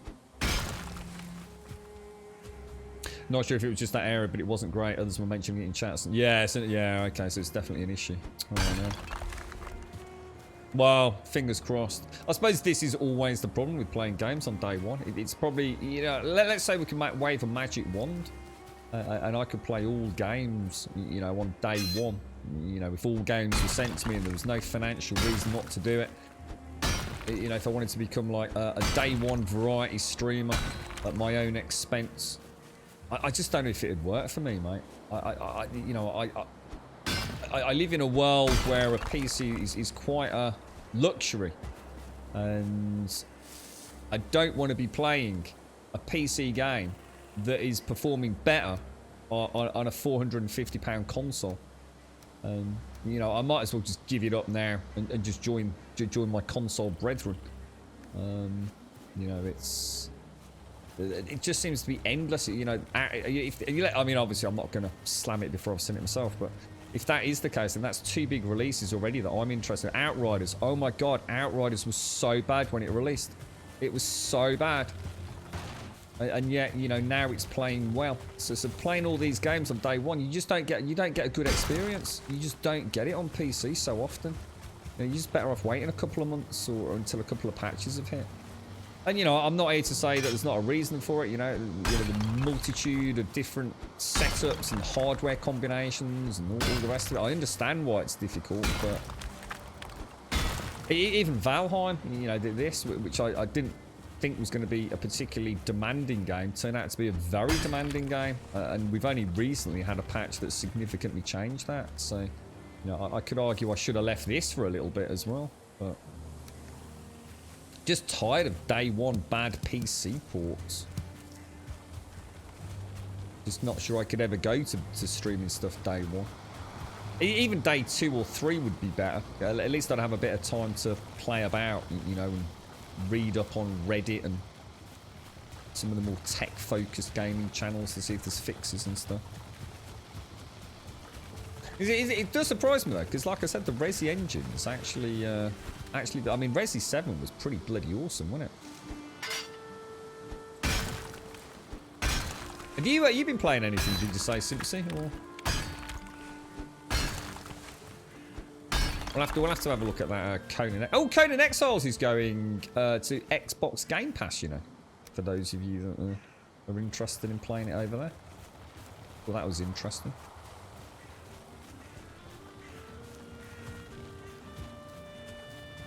See, that's really bad, isn't it, Simpsy? I mean, honestly, for someone like yourself, you know, a big fan of Dan's, to actually stop watching a game because the frames were that bad. I mean, that's not, you know, that's not me being, you know, a bit obsessive and, oh, it dropped to 55 FPS for like half a millisecond. It sounds like it was actually detracting from your viewing experience, you know? I agree, John J. I agree. My argument has been that to put this in perspective, and I really stand by this, and I get a lot of slack for it because there's always someone with quite a strong difference of opinion on this particular topic. But my standards in PC gaming have not changed one jot since my very first gaming rig of what I call the modern era, which was an i5 3570K with a GTX 670. Do you know what I wanted out of games back then, mate? I wanted to play my games. At the point I bought that was what I'd call top end. It wasn't enthusiast level. So, for example, it had 8 gig of RAM. But it was an i5 3570, which was overclocked very aggressively. And a GTX 670 that was also overclocked. So it was high end when I put it together. And it even had an SSD, but it only had 8 gig of system RAM, which is all you needed back then anyway. So it's not like it was going to be an issue. But all I wanted was to be able to play the majority of my games at 1080, you know, 1920 by 1080 resolution, with as near a damn it locked 60 FPS with good frame pacing, and most of the non-batshit crazy graphical settings dialed up to what I would say is ultra.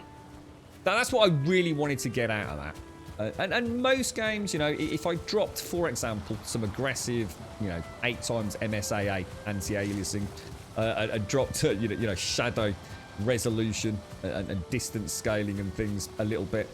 Nearly every game I played, even the latest and greatest, you know, the spectacular showcases.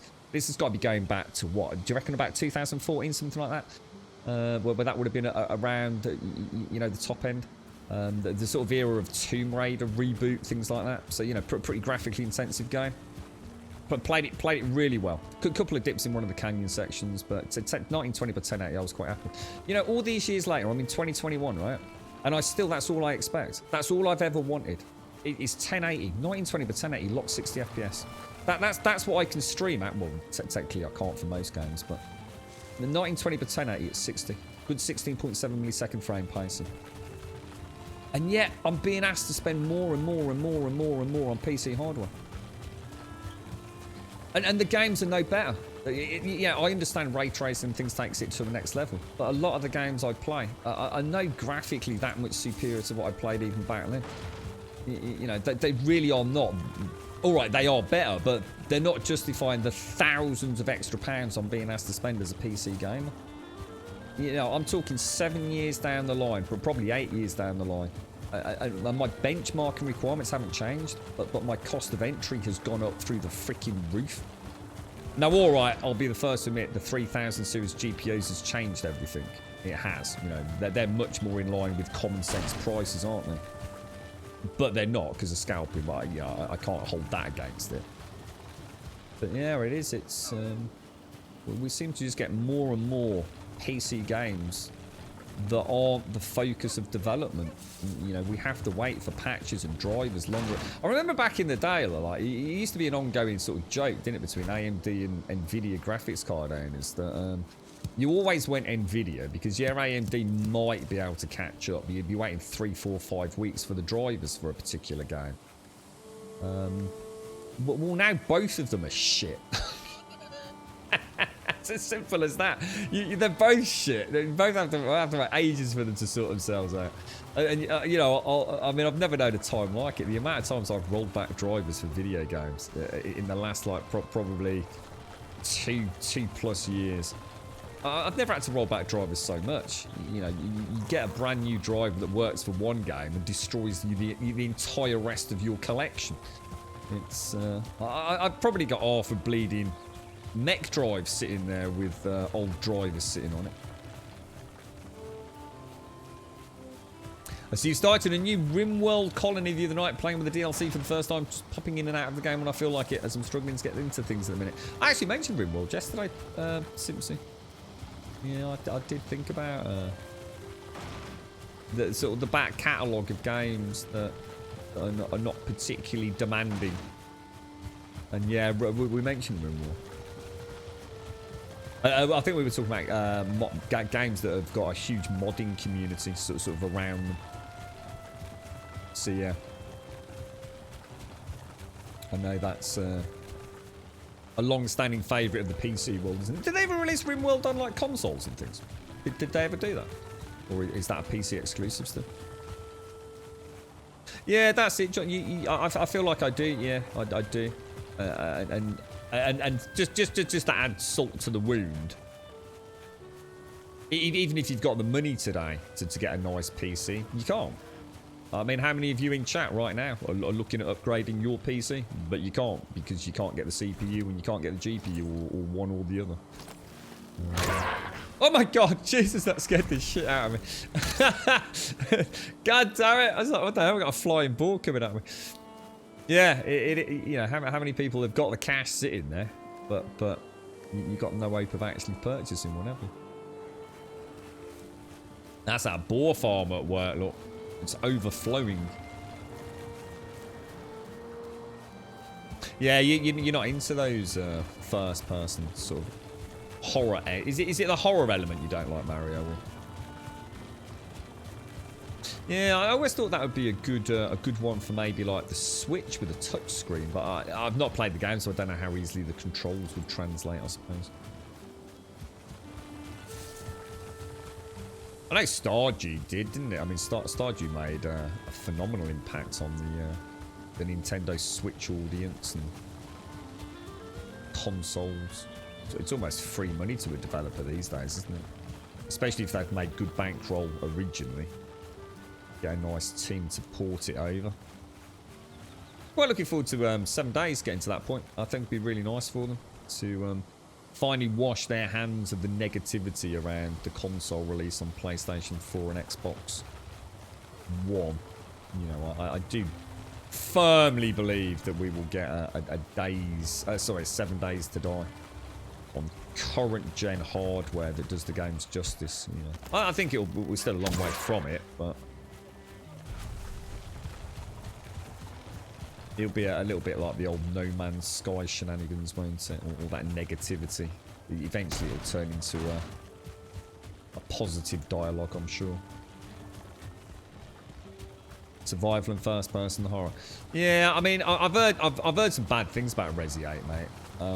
But I've not been able to check sources and things because I just don't want to. It doesn't really bother me. I like my Resi game, so I don't really care. I'll go in with it, you know, looking forward to it. But yeah, about downgrade, making it a bit more run and gun again, which is what happened when they sort of, you know, 4 into 5 and just pointlessly into 6.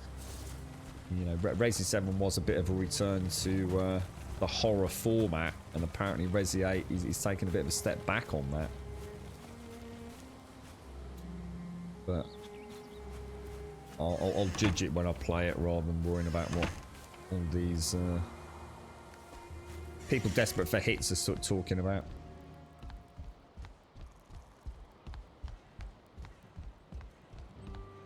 What are you looking at the moment, Mario? Are you still looking at investing in one of the new gen consoles? Did you make a final decision? I suppose some of it might come down to what you can get first, right, Mario? You know, if you do get the pennies together.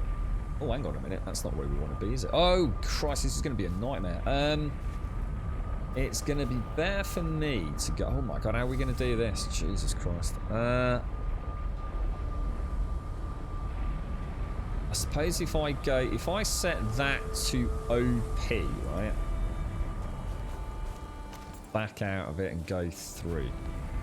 And then I can go back and set primary portal to mine, can't I?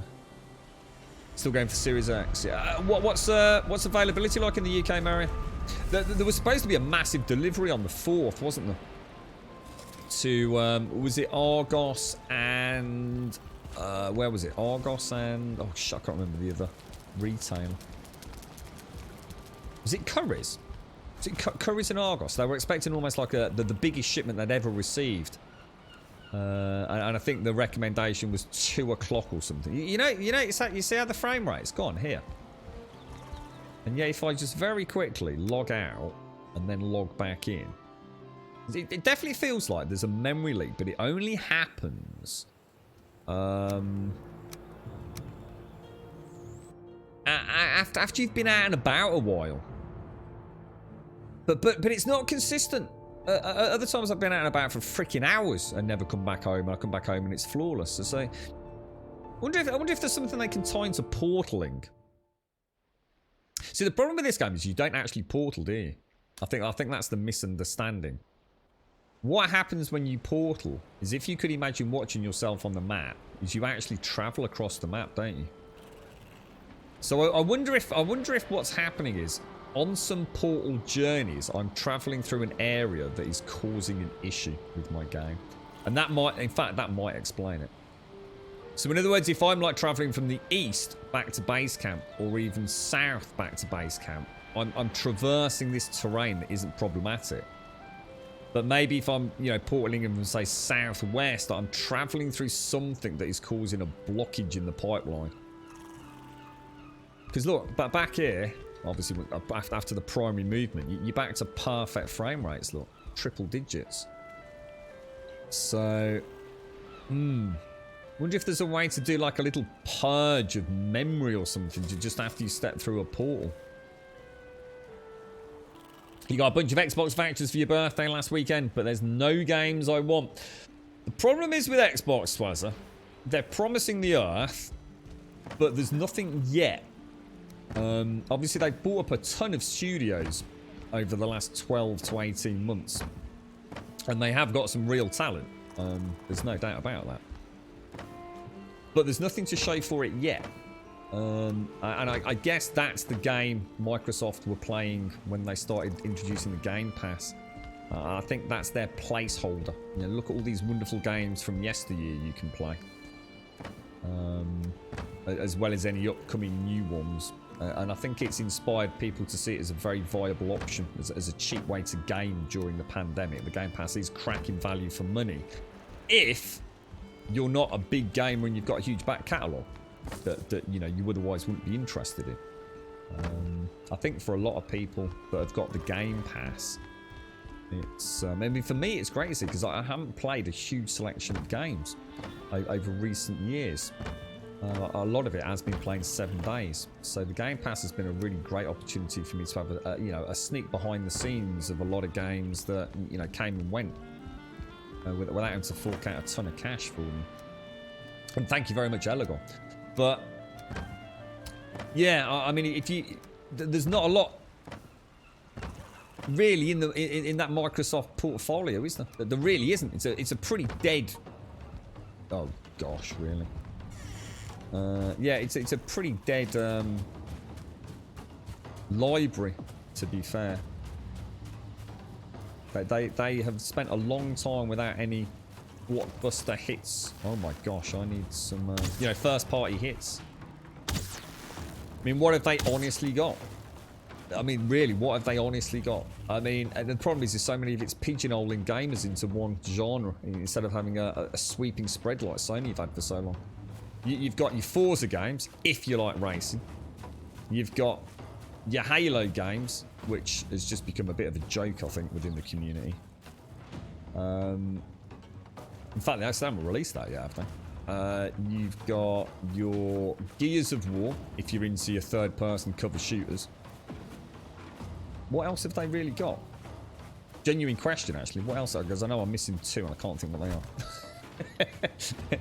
but those are the 3 powerhouses, aren't they? Now, have this conversation in, say, 4 or 5 years' time, where you've got the production teams, development teams like Bethesda and Obsidian, and God knows what else, tinkering away behind the scenes. It'll be a different story, won't it? But it's going to take a long time to get there. A long time to get there.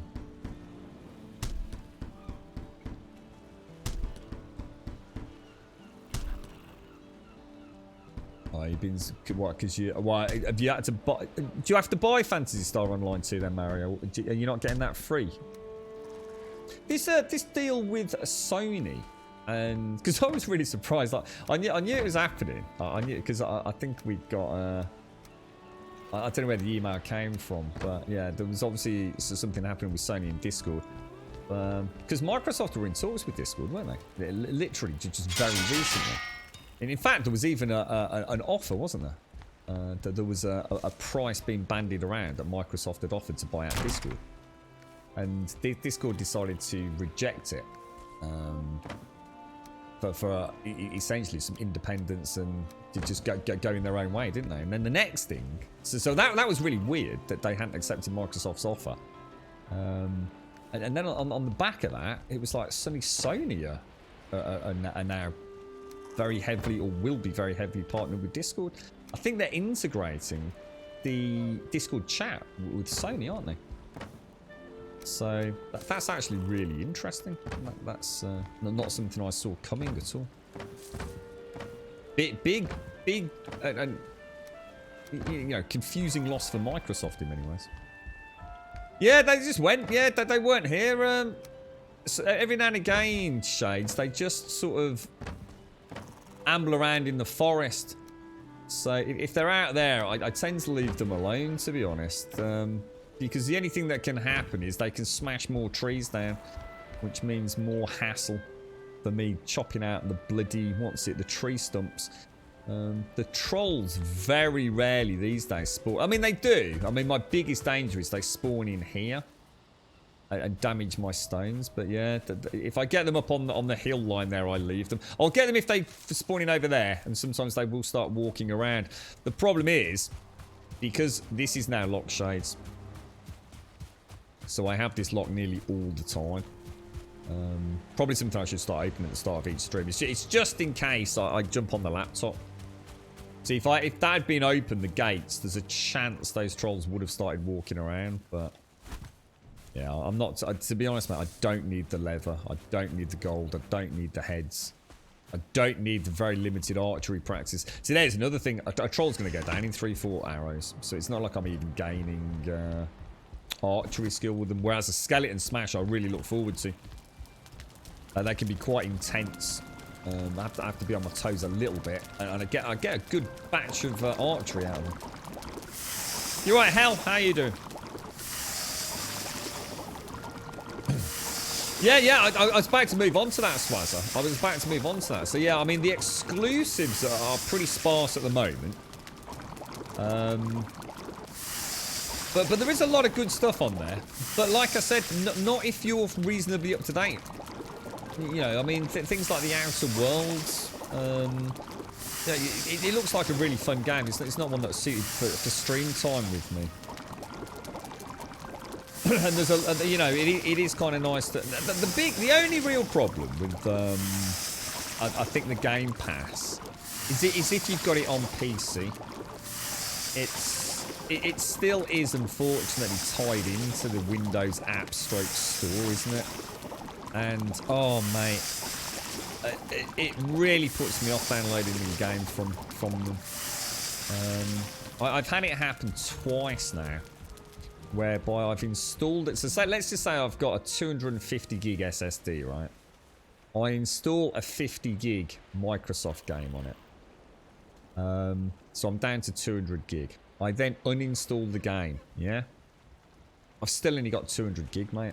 It just won't recognise the 50 gig taken up by the game. It's happened twice. And the first time it happened, the whole SSD nearly, give or take. I probably lost about 60%.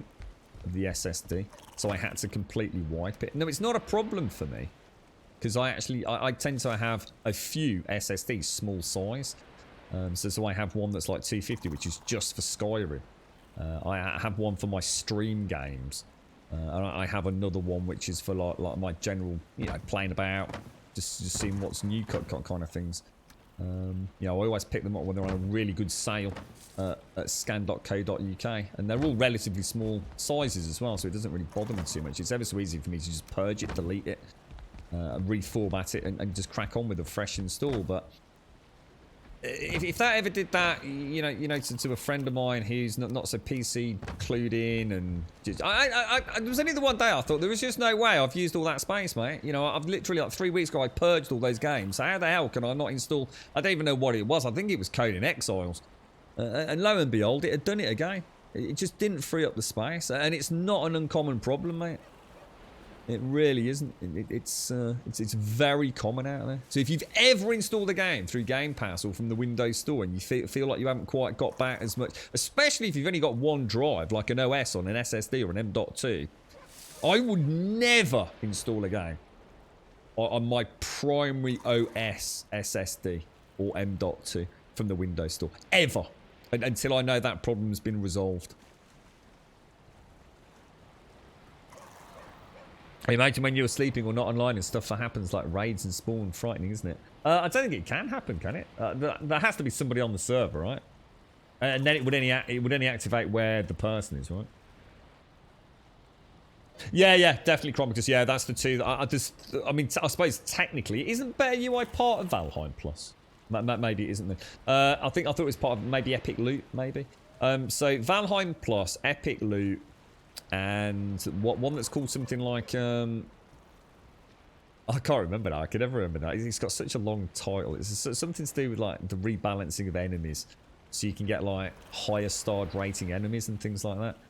And apparently the person that does that mod is also in sort of doing a mod in conjunction with the Epic Loot mod to get an all-in-one hybrid.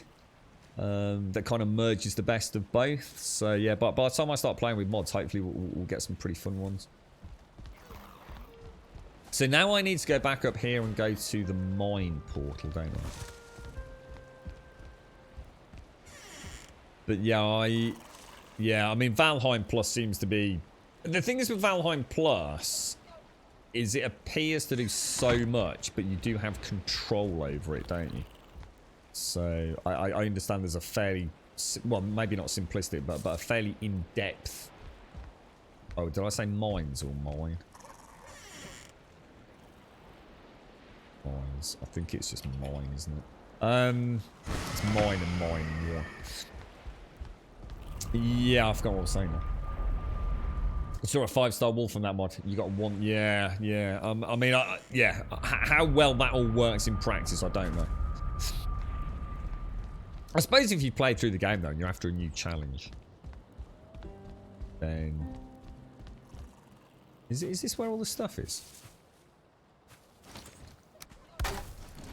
Wow, that was looking a little worse for wear there, wasn't it? I'll tell you what we'll do, because I can't go up the stairs with all the stone. So if we take a little bit, a couple of runs. Actually, there's no point. I might as well let's take that back to home. Because I need to take it to the build, don't I? So almost tempted to have a stone shuttling portal right now, which I could just put out near the car and just take it straight to the build. But is the build actually marked as build? It's not. It's marked as OP now, isn't it? Or is it?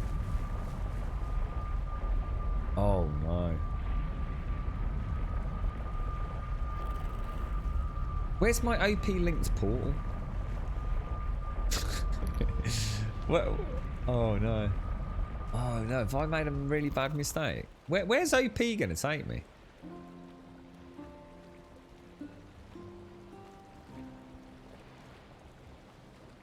Oh no, I'm having a complete moment. I'm having a complete and total moment. Valheim Plus, it's very easy to turn off. Yeah, that's what I'd heard, yeah. I really admire that when a mod author doesn't... It was one of the problems with 7 Days, to be honest. And I get it, you know, a very different game. A lot of people had a very strong desire to get back to the original, more survival stuff. But you didn't have a huge amount of control over what you wanted and what you didn't want. But prior to the more sort of secluded mods from the early Alpha 14 days. So you went from a myriad of like small mod changes, one that'll add fishing, one that'll add new weapons, one that'll add new mobs, to hybrid all-in-ones, you know, a modder's vision of a completely overhauled game. And as much as that is awesome, you also had to play how they wanted to, unless you started really fucking about with things which could lead to obviously terrible errors. What Valheim Plus sounds really cool is it's not just a single mod, it's a mod that lets you tailor your games. It feels more like a modding tool than a mod, if that makes sense. From what I've heard, you are granted a huge amount of autonomy. You know, if you don't want feature A, B, and C, you can literally Boolean toggle it off. It's ever so straightforward. And even things that let you change the game are also scalable. You know, you might want feature set D, but not as hardcore as other people might like. And I think that's brilliant that they've done that.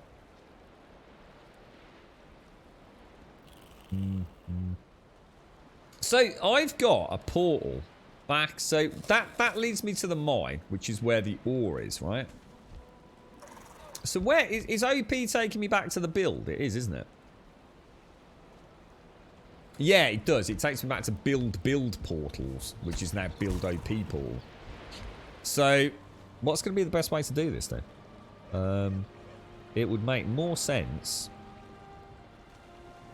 Oh my lord! I think we'll just bring it through. I think that's there's a quicker way of doing it, but my head smashed.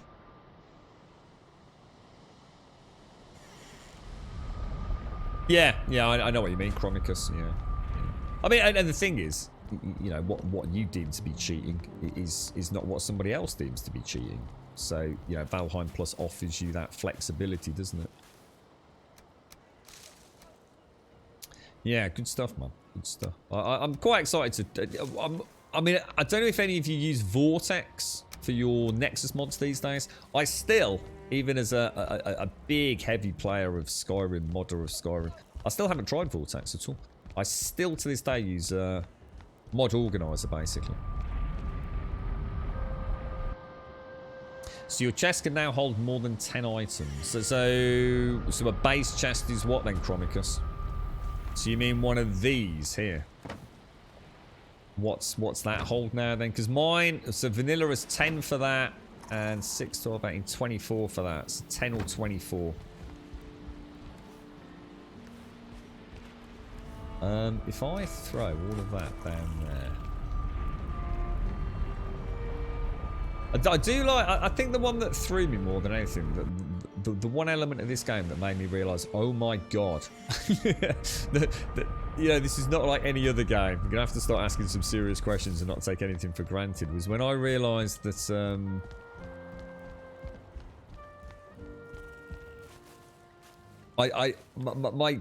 my armour remained as part of my inventory. That was mind blowing to me.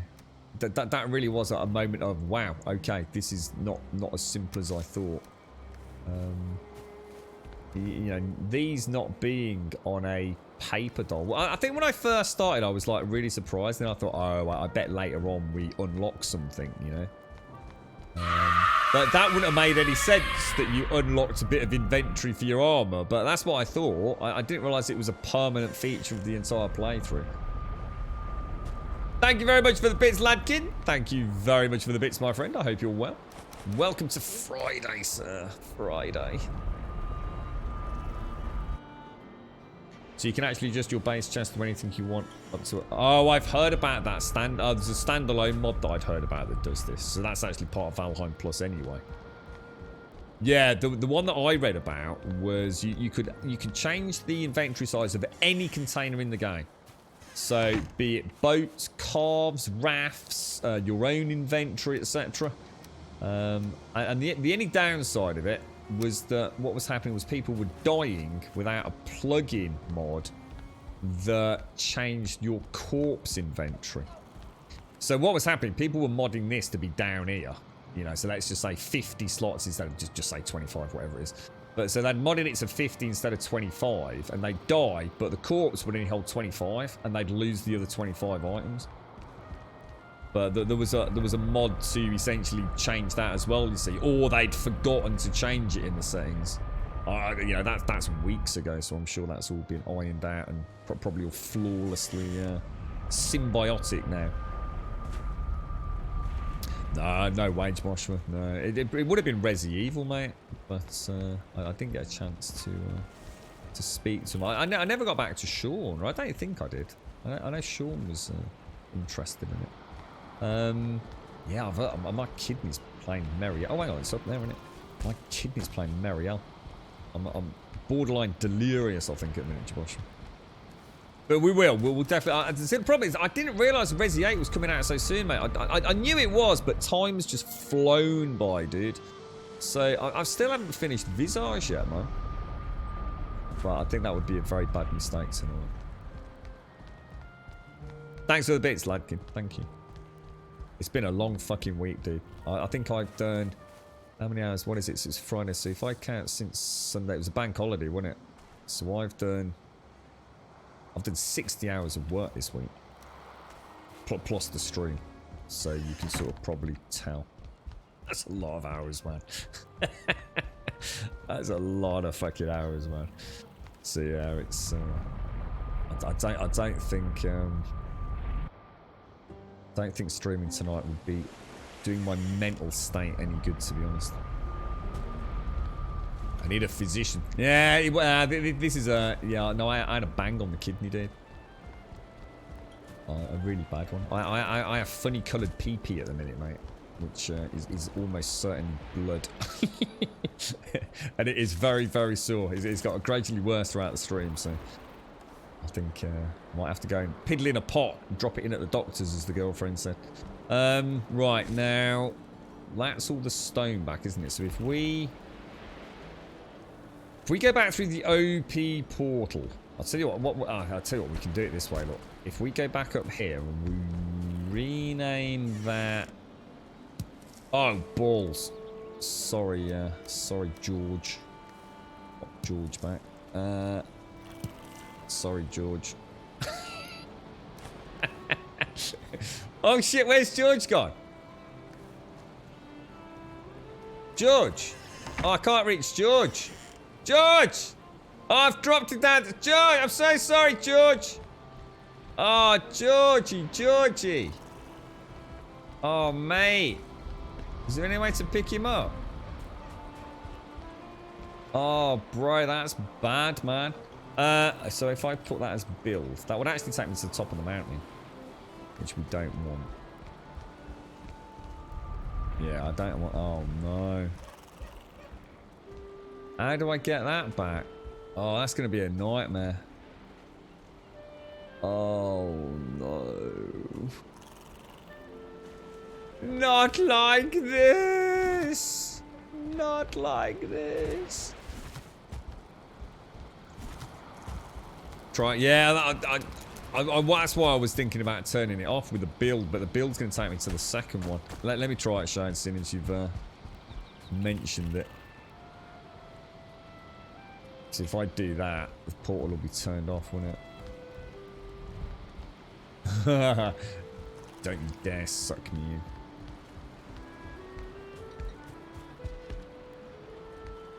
No, I'm gonna have to knock this out, but I'm not doing that now because honestly, that is the most complicated build. It really is. I worked for ages on that because remember I actually changed that exact section off stream after I'd originally built it because I wasn't too happy with it. It really is a fucking nightmare.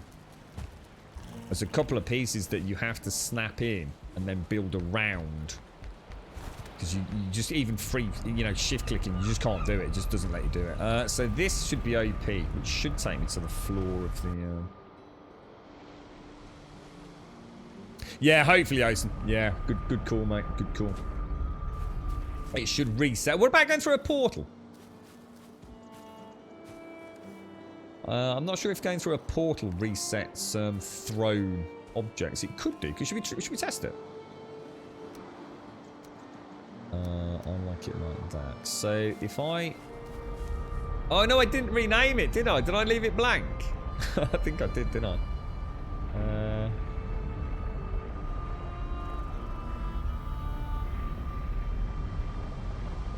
Let's try it. I needed to rename the portal Shades. And that could be... I think this will work, Osen. I'm sure coming back through a portal, because, on occasion when I've been building and I've had, like, thrones staying out of my inventory because I can't carry it because I've had to tear things down. I'm sure when I've come back to rest or eat and then gone through, it starts auto-picking it up again. Let's have a look. It did. It does. So portaling resets it as well. Good stuff. Good stuff. There we go. And let's get it right this time then. So if I change that to shades, close that. Yeah, good thinking there, Osen. Good thinking, bro. Saves me a writing nightmare, that does. It's like I said, it looks simple, just take out a couple of those horizontal beams, so those horizontal beams won't snap back into place the way I've got it set up. It's such a higgledy-piggledy. There's probably like about 60 blocks you cut, or 60 placed things. Everything from doors to flat 1x1 panels. It's a bloody nightmare in there. It really is. Yeah, unless you portal or... I wonder if it works from distance. I wonder if you... I wonder if the game's got like active chunks.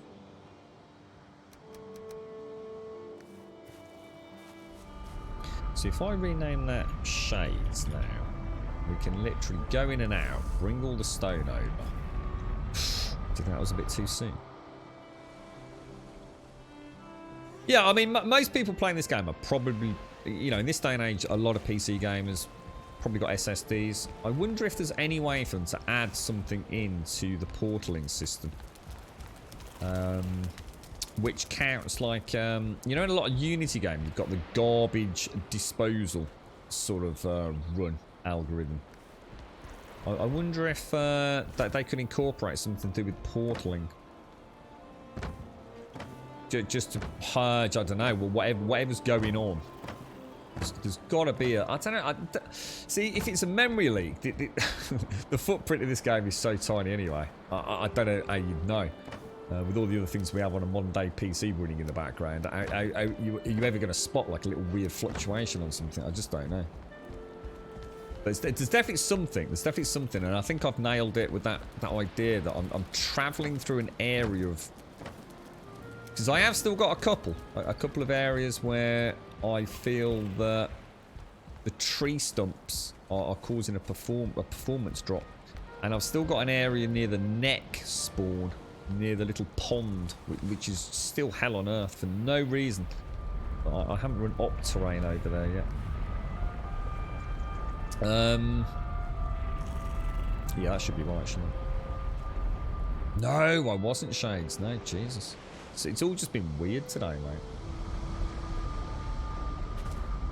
Just flown by.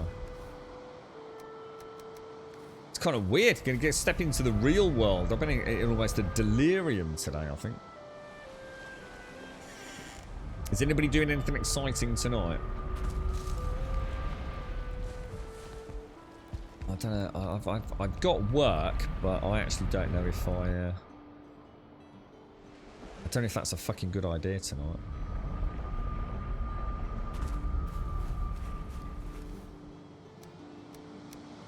Do you think that'll be... I reckon that should be enough to finish off most of it. It's probably... It's got to be a good 500 stone, hasn't it? In total, I would have thought. Which is about 125 blocks, right?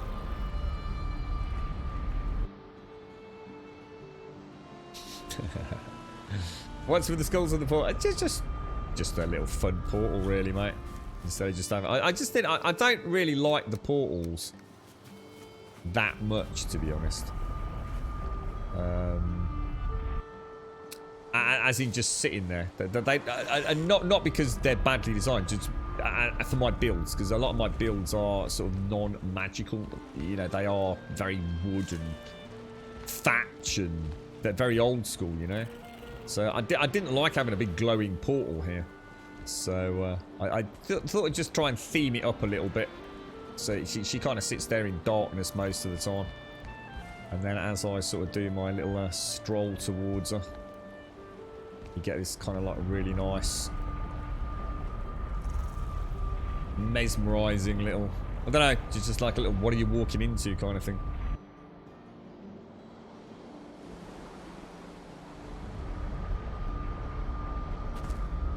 And then I allow myself to have portals like this out in the middle of nowhere, just as base camps, but they can only be temporary. You know, I really am not allowed to have these unless it's just for shuttling some materials through. But if I've done that, the price I pay for it is I have to have a build. I have to have a pretty big, you know, I can't use it just for convenience. It's the convenience of building, you know, that monstrosity up there. So yeah, it's ooh.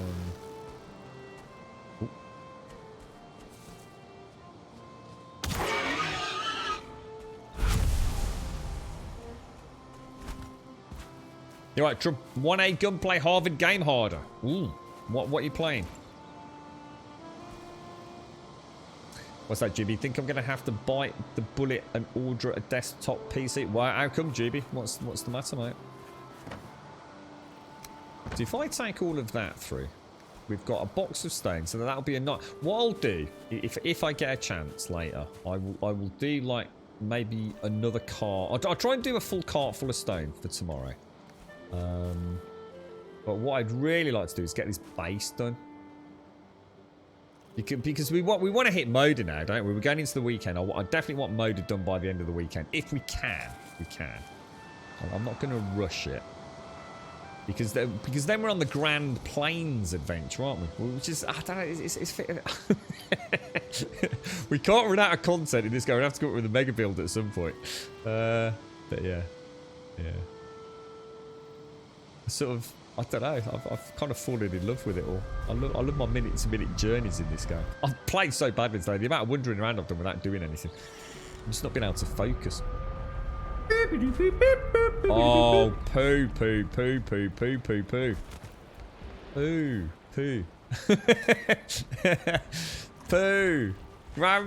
Grand bear poo. Or Grand Pooh Bear. It's like my grandpa then. You're right, Grandpa Pooh. How you doing, bro? my little own Lawrence of Arabia there. We were talking about my granddad earlier too. Oh, mate. Thank you ever so much. Thank you very much. So I've got to be careful with the secret sub county in the background, see. That could have triggered a Friday night and I'd have had no choice then. Thank you very much, Pooh. Thank you very, very much. I don't know what to say to you each time you do this, mate. It's one of those really weird things, you know. It's like 10 gifted subs is such a huge commitment to a channel. And the thing is, you've done it so many times. You know, if somebody does it, you know, just once, it's like you can sort of, oh, dude, thank you so much. You've done it so many times. I don't know what else to say, mate. I just feel like thank you is just like not enough, man. It's like fucking hell. Thank you so much, dude. It's a really nice thing for the community as well, especially because we're working on the merch and the emotes and stuff in the background with Deadeye. So you know, it's really nice to be able to share some of that with a few more folks. So. Thank you, mate. So let's get a shout out to Cafanor. We've got Nut. Oh, Nut. Nice one, Nut. Isabel. We've got Tresini sitting on the 2. Tresini. Nice one. Danik Valen. October Crash. Captain Monty. Jake Gophers, Lady of Games, and Laprela. Laprela, that's a nice name. Thank you all very much. And Pooh, thank you very much. Thank you very, very, very much indeed, mate. That's extremely kind of you, mate. You're right, Jimmy. Because I worked away a lot, I run on 2 laptops and you haven't had a desktop in years. What? It's just such a bad time, though, isn't it, GB? I was saying earlier, you know, how many people in chat are waiting to upgrade? You know, waiting to upgrade. And, you know, even CPUs. You know, depending on what you know, what arena and what spec you're going for, can be a bit tricky. But I mean, the thing is, the 3000 series GPUs are so well priced at RRP that you've got no real choice but to go for one, have you? You know, whether it be a 3060, a 3070, a 3080, you know, depending on where you sit in the price bracket. But you just can't get the bloody things, mate. Absolute nightmare for folks. I don't think I've ever known a period where normally the conversation in chat is, I wish I could afford a PC, or I wish I could afford an upgrade. I know for like the last year it's been like, I wish I could just get my hands on a GPU.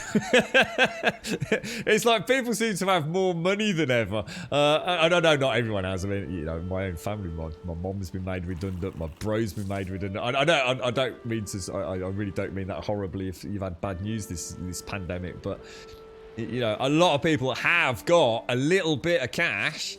You know, furlough, no travel costs, no commuting costs, you know, no pub costs, no restaurant costs, you know, no cinema costs. It's like, Jesus Christ, what have I got to spend the money on? And, you know, on top of that, you've also got that, you know, sometimes it's buyer's remorse. Well, I'm not going to buy a PC. It's a bit of an extravagance. You know, the summer's coming up. Am I even going to use it? Oh, I'll wait till next year. But right now, you know, in the pandemic, it's like I'm stuck at home. You know, you know, I might as well just buy a PC and play these wonderful new games. But people are just, you just can't get damn things, can you? But you're switching teams. Are you going for is it quite easy to get Ryzen? I mean, I know the AMD, there was a bit of a shortage on the AMDs, weren't there? The Ryzen's new series at one point. I don't know if that's all balanced out in the UK. I know nothing about the AMDs. Is it still the Radeon chipsets for their GPUs? Is it, GB? I did nut. You've got a beautiful nut, mate. Got a beautiful nut. You want to put a Kit Kat on that, mate? Thank you very much, Pooh. Thank you. You just died building. We've all done it, Castle. You can't call yourself a Valheim player unless 2 things have happened. You've been killed by a tree. Doesn't matter how. Whether you knocked it down or a troll knocked it down. If you haven't been killed by a tree and you haven't fallen off scaffolding to your imminent death, then you can't call yourself a veteran of this game.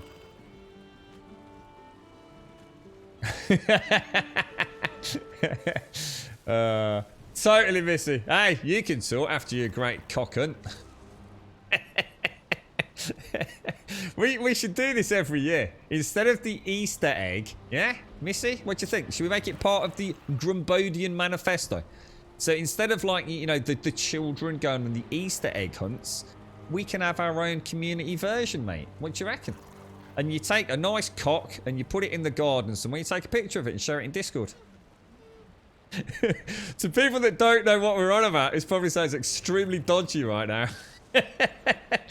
This is why, as a streamer, things taken out of context can get you in a lot of trouble. AMD Ryzen 7 5800X and a GPU, so you're going for the the 6900 XT. Not, yeah, I mean, fantastic. Wow, beautiful, GB, beautiful, mate. Are you going to pull the trigger on it? Are you? It sounds to me like you're literally sitting there with this, with a buy it now option. You know. Confirm order. Cocks in the wild. The great 2022 Cocks in the Wild Grand Grumbodian Master Hunt. Love it, love it, love it. There's an idea for yet more merch. I said I dropped Deadeye a message earlier. It might have been yesterday now. And I did say to him, I gotta buy a lottery ticket this weekend, mate. I said, you know, the amount of freaking fun ideas.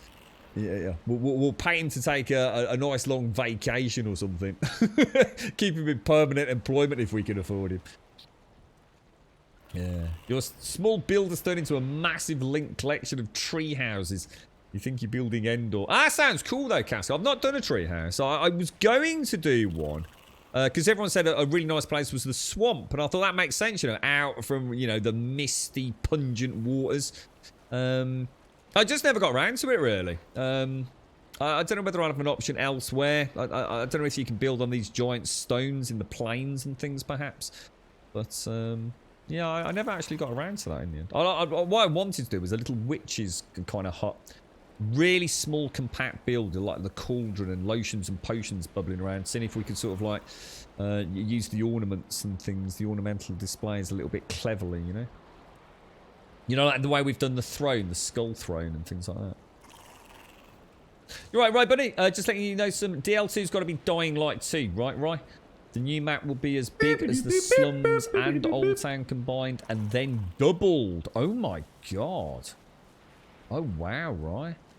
It seems to have hit a bit of a dead end, didn't it? And then they did that announcement recently, didn't they? Was it one of the devs did a YouTube video? Just having a bit of a chinwag about things, didn't they? Yeah. Fingers crossed, fingers crossed. Yeah, had a bit of bad luck this week, didn't you, Missy? Bit of bad luck. Oh, Pooh. Seriously, bro. Oh, thank you very much. Oh my god, 400 gifted subs, dude. I just, honestly, I just... We better get you down to the pub and buy you a couple of pints, right? Pooh, thank you so much. Going out to Ruin and Sergeant Sockham. Thank you very, very much, Pooh. Thank you very much. Tweeting out before the next big drop. Well, don't you go committing to anything, mate. Honestly, it's... All I can say is thank you, and that's all that matters. Thank you very much, bro. Thank you very much. Don't want people getting any expectations, bro. Thank you very, very much, my friend. Seriously, I really we'll have to come pay you a visit one day, mate. No, I'd rather you didn't, Graham. Thank you very much. You're so excited for more than new news coming out. I haven't heard anything actually, right? I'll tell you what I'll do. I'll make you a solemn oath. In about half an hour, 45 minutes, I'll jump around on YouTube and a couple of websites, see if I can dig out anything. Or if you're on Discord, right, feel free to link away. Yeah, very much looking forward to that one. So it's really sad actually, right? I honestly, one of my biggest highlights on this stream was the thought of playing Dying Light again. Because it's a game I do truly, I can just lose myself in the game. I really think it's one of the best zombie games I've ever played. I really do. And with the following DLC, it really is. It's just a masterpiece. It really is. There's nothing else that quite compares to it.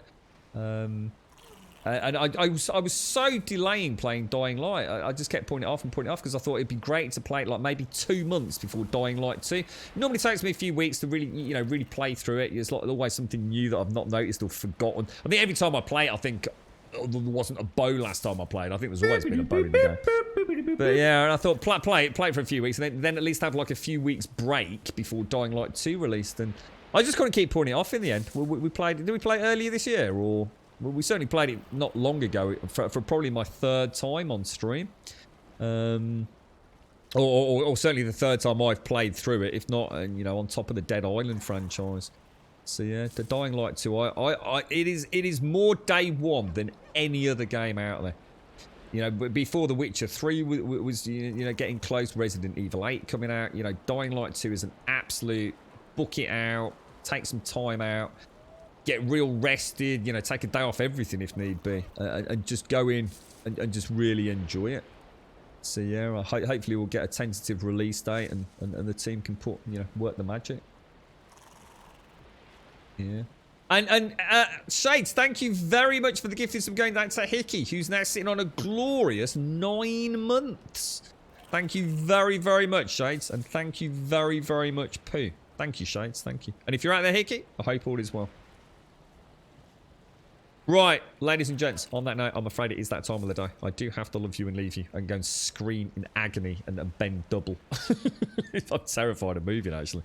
Thank you all for a glorious day. Thanks for bearing with me. I have not been particularly zoned in today. I do apologise, but it's better than sitting there doing sod all. But yeah, thank you very much for joining us. Come and join us on Discord. ! Discord will get you a link to the Discord server. If you do join us over there, just post an introduction, say a quick hello, post an emote, post anything. Give us a life story if you want, but it's not obligatory.